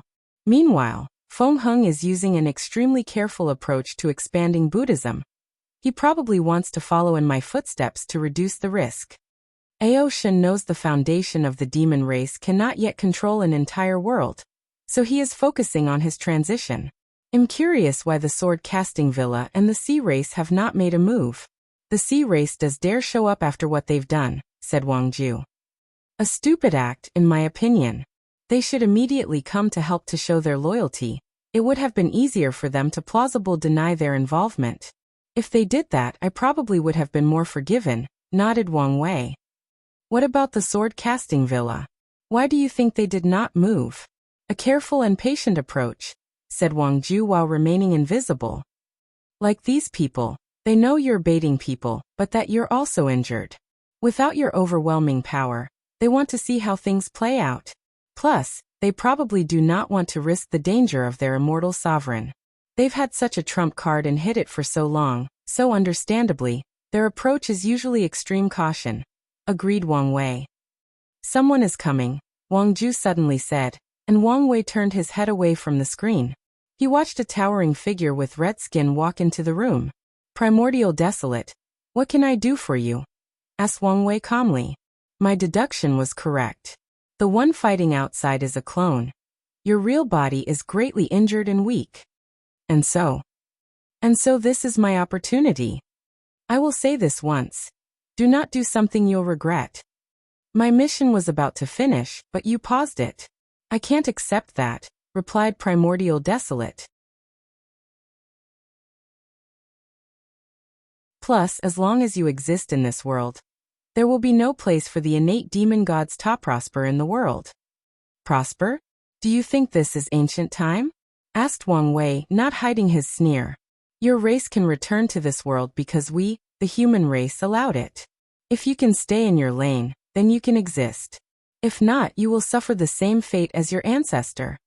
Stay in our lane? We were the master of this world, yelled the primordial god. Keyword were. You cannot possibly understand how we felt, groaned Primordial Desolate. As creatures born from heaven and earth, we consider heavenly Tao as our mother. Yet, she cast us away, rejected our existence, and chose humans as the protagonists of the world. Can you fathom such a betrayal? How painful and sad it was. So we cannot and will not live peacefully with humans. Wang Wei briefly paused. Your words made me realize my mistake. I thought the new generation of innate demon gods needed someone like you for guidance, but that's wrong. They don't need ideas from a bygone, or they need a fresh start. One with the weight of history or the mistakes of their ancestors. Primordial Desolate's eyes turned red. It would be very easy to influence the new era of innate life forms without knowledge from their ancestors. And even if they read the world's history, it will not be the same as experiencing through him or their bloodline. You've proven that I made the right decision today, roared Primordial Desolate before rushing forward. However, he did not move a few meters before countless shadows and tentacles rose from the ground, capturing and sealing him into a black, spherical jewel the size of an eyeball. Wang Wei looked at Wang Ju, who was holding the seal, and shook his head. Even if Wang Ju was not here, the court was his domain. It was not an easy thing to kill him in this place with all the formations. What do you want to do with him? She asked. You're in charge of searching his soul. His knowledge about ancient times should be valuable. After that, sends his body to Elder Dan to make pills. He should make my body refining make great progress. As you wish. Wang Wei nodded before focusing on the battle. So no one else has taken the bait? I sense some prying eyes, but it appears that no one will intervene. That's a shame. Immediately after finishing these words, the battle changed. Su Shi began to sing, and her aura drastically increased. Then, with one swift motion, she destroyed both the projections fighting her before rushing to one of the pseudo-eternals in the formation. She sealed him before leaving the battlefield. Hufeng Huang was shocked but acted swiftly. She took the opportunity, given that the array was in disarray, to deal with her projections and capture the second pseudo-eternal and leave. The clone shook his head before stopping the unwanted prying eyes. Finally, he used all his power to deal with the group. A few minutes later, he returned to the court with several sealed individuals. Muttered Wang Wei as he held the seals. Where is the Fist Saint Emperor? He dissipated as I sealed him. Apparently, he was careful and used a well-created clone with all his powers. Interesting. Did you get which heaven will world he originated from? Of course. Good. I look forward to fighting him again personally. The Fist Saint Emperor reminded him of one of his favorite characters from his favorite anime. An old man with the moniker of Iron Fist. Wang Ju, the next step is all you. Send Fate Shadow Guards to these people's world. Set up base, gather information and remove obstacles. When we begin to expand to the endless void, their worlds will be perfect for the first trials. The expansion was very important to it, and one of its main components, the enlightening temple, had already been established. After expanding throughout this heavenward community, his mother should gather enough merit to prove the Tao. However, the lower dimension has 3,799 world communities remaining, and the merit for creating the temple in these places will all belong to Wang Wei. However, 99% of worlds do not like when foreigners intrude, or have any form of influence on their plane. So Wang Wei is expecting resistance. He is not prepared to use a pure militaristic approach to spread the enlightening temple, so he will use a more business model of sharing profit. He will use the worlds of these attackers as a template to show others the benefit of allowing him to spread the temple. He's willing to share some benefits with the people who choose to accept a more peaceful cooperation. Of course, he's also prepared to wage interplanar war if necessary. I will get to it immediately. Wang Ju immediately disappeared into the shadow. It was like she was never here in the first place. What happened here? Asked the clone, who sensed something. I was just correcting a little mistake I made, he replied indifferently. Don't worry about it. Let's begin with the cleanup. All right. The clone disappeared, and soon afterward, the world trembled slightly, focusing primarily on the sea. The people who knew or guessed what was happening secretly sighed. Not even 10 minutes passed before things returned to normal. Wang Wei looked at the two people before him. His eyes were cold as he sat on the throne. How many chances did I give you? Most would say I was too lenient. Your Majesty you don't have to say any nonsense. None of you will walk out of this room. I'm granting you this audience to see if you can convince me to spare your respective race. Your Majesty. Wang Wei heard them talk, but it was all noise to him. He has been very patient with the sea race, but for some reason, these people seem determined to walk toward the path of destruction. Okay, it seems there is nothing you can say to save your race. Do it. If you find any errors, ads pop up, ads redirect, broken links, non-standard content, etc., please let us know. Report so we can fix it as soon as possible.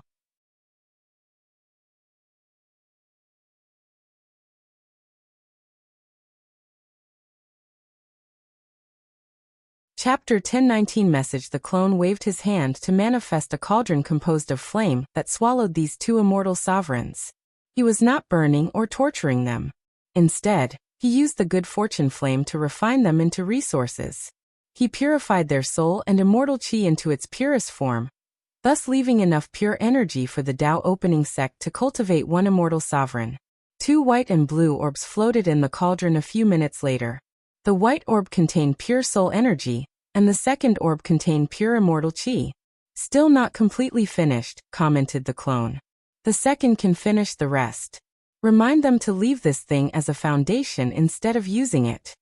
It was unwise for the Tao opening sect to have another eternal powerhouse in the current situation. So these two things will be left for an emergency. The clone waved his hand, and the orbs disappeared. Then he asked, "What are you going to do?" "I meant what I said," replied Wang Wei. "What? Are you feeling empathy?" The reason he teased the clone was that the latter was slightly different from him personality-wise.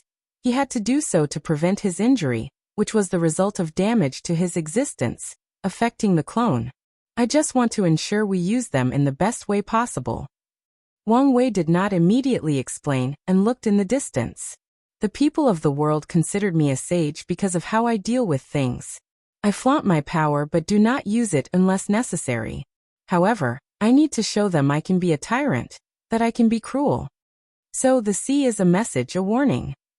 "All right." The clone snapped his finger, and the entire world changed. All the members of the Panlong and Sea Lion race disappeared one by one, sending a chill shiver down the members of the sea race who watched the event. The immortals and insurgents of those two races were the last to disappear, so they tried to prevent their fate. They activated their race's formations and artifacts, but it was useless. Their fate was annihilated by a higher power, which rendered their attempt absolutely futile.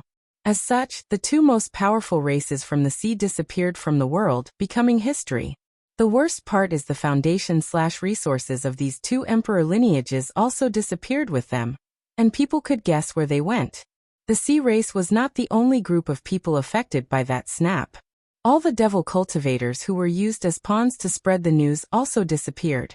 However, Wang Wei did not annihilate any factions. The devil cultivators were already drastically weakened, so kicking a sick beast was unnecessary. A collective, silent, and invisible sigh echoed worldwide as people watched what happened to the Panlong and Sea Lion race. They understood the message behind this cruel massacre. They understand the easygoing Heavenly Emperor, who prefers to use diplomatic means for solutions, can be cruel when needed. They understood the honor, glory, and praise that comes with the title of sage, or wise ruler, could not bind the Heavenly Emperor morally. Of course, the people who truly knew Wang Wei had long understood this idea was only the wish of certain people. How could morality bind a man who pursues absolute freedom? It's done, said the clone, and Wang Wei nodded. Let's go wait for our visitors outside. As he walked outside, he saw the incense of the court had drastically increased. It seems that fear and the desire for protection is the best way to gather incense. As the people felt danger coming from the outside, they prayed to Wang Wei and the other conferred gods more piously. I hope you're not getting any ideas, said the clone. I know it's not a cost-effective or lasting business model to use fear to gather incense, he replied nonchalantly. Well, at least not in my own backyard. He continued walking as he visited some sites in the court. Every time he looked at the design, he praised his creativity and vision. He did not wait long as his first visitor arrived. Your Majesty, please leave a way out for the sea race. Wang Wei slowly turned around to see a man kneeling on the ground, face deep on the floor. He was from the Tengshi clan. I'm not bloodthirsty, hence why I only targeted the two people involved in this matter, said Wang Wei calmly. However, this representative did not get up. Please give us a chance. I believe in balance, so I did not remove your god positions, continued Wang Wei. However, you should understand the danger of not having an eternal powerhouse while possessing all these resources. I understand. Good. In that case, you may leave, replied Wang Wei before continuing his affairs. The representative stood up and bowed politely before disappearing. After returning, he immediately gathered a meeting of the highest order in the sea race. For this meeting, they had one purpose: cultivate an immortal sovereign as soon as possible and at all costs. Star Beast World. Tong Ruobing was in seclusion before receiving a talisman. She frowned but knew her people would not contact her unless there were a great emergency. She used her divine sense to read it. Damn it, she cursed before immediately activating a talisman that teleported her to the Myriad Emperor world. She appeared in the City Lord room, where most of the sex immortals, insurgents, and great elders were already waiting. Tong Ruobing released a terrifying aura that made everyone kneel on the ground. Are you people stupid? Her roar shook the heavens. Luckily, the room was sealed to prevent anything from leaving, including sound. City Lord, we apologize. It was already too late when we realized what had happened. Tong Ruobing clutched her hand so tight that it began to bleed. She could not help but lose control of her emotions after the stupid things these people had done. Even worse, her clone did not notice in time and stopped it. It's my fault. I should have left a better clone, she thought after calming down. She focused so much on the Star Beast world that she neglected her home. Who was responsible? The room was quiet after she asked the question. Luckily, someone saw Tong Ruobing was about to throw another tantrum and revealed the truth. 5 individuals were summoned, and Tong Ruobing looked at them without hiding her hatred and disdain. Even my own lineage, she commented, not hiding the sneer and disappointment in her voice. The talisman ancestor did not like clans, so he discouraged future emperors from leaving their families. Instead, the city was composed of lineages, unique schools of thought, or talisman-making methods. Of the 5 culprits, the weakest was an immortal sovereign, and the most powerful one was a first-class insurgent? Albeit not the top of first class, but first class nonetheless. Tong Ruobing looked at these people before waving her hand. A white light flashed and these 5 people's souls and bodies dissipated, leaving only 5 heads suspended in the hair. I will clean up this mess, she said coldly before disappearing. Heavenly Court. Wang Wei was fishing. The small fishing pond near the garden has become his favorite spot. I've been expecting you, he said without stopping his action. I apologize for what happened. I did not know, said Tong Ruobing as she bowed 90 degrees, showing her sincerity. I'm aware, hence why I left you to deal with it. This is my explanation. Wang Wei still did not move and used his divine sense to see behind him. Tong Ruobing presented him with 5 heads and a small amount of golden merit. Decisive as always. However, this is not enough. Tong Ruobing gritted her teeth. She was poor and could only use such a thing as a gift because she had recreated the talisman weapon in the Star Beast world. However, she had already absorbed the majority for her retreat, so she did not have much left. Additionally, she had already loaned the city's greatest treasure to Wang Wei. As for other resources she could use, they were not nearly as valuable. She wanted to craft a potent Emperor artifact. As such, she has already used many of the city's reserve Emperor tier ores, and even disassembled foreign Emperor artifacts for their materials. She was not stupid enough to use resources from the Star Monarch Mountain. She had an unspoken agreement with Mulei that their resources were separate in certain aspects. Tong Ruobing's mind flashed numerous ideas, thinking about how to deal with this situation. Finally, she thought of something. I will owe you a favor. In this world, nothing is more worthless and valuable than a promise. So she will use it. Wang Wei finally paused and turned around to look at her. Do you know what it means to owe me a favor? I do, and I still chose this way. Tong Ruobing knew it was one thing to get Wang Wei's forgiveness for the stupid actions of her people, but more importantly, she needed to re-establish the trust they previously formed after a turbulent relationship. Good, nodded Wang Wei. I know what I want for my favor. If you find any errors, ads pop up, ads redirect, broken links, non-standard content, etc., please let us know report so we can fix it as soon as possible. You're tuning in to the Li Mei's Sword of Destiny YouTube channel. We're so grateful for your support, and don't forget to subscribe to join us on this incredible journey through captivating stories. Your generosity through donations truly makes a world of difference, as it's the primary source of revenue that allows me to expand and enhance this channel for you. Thank you from the bottom of my heart for being a part of this adventure.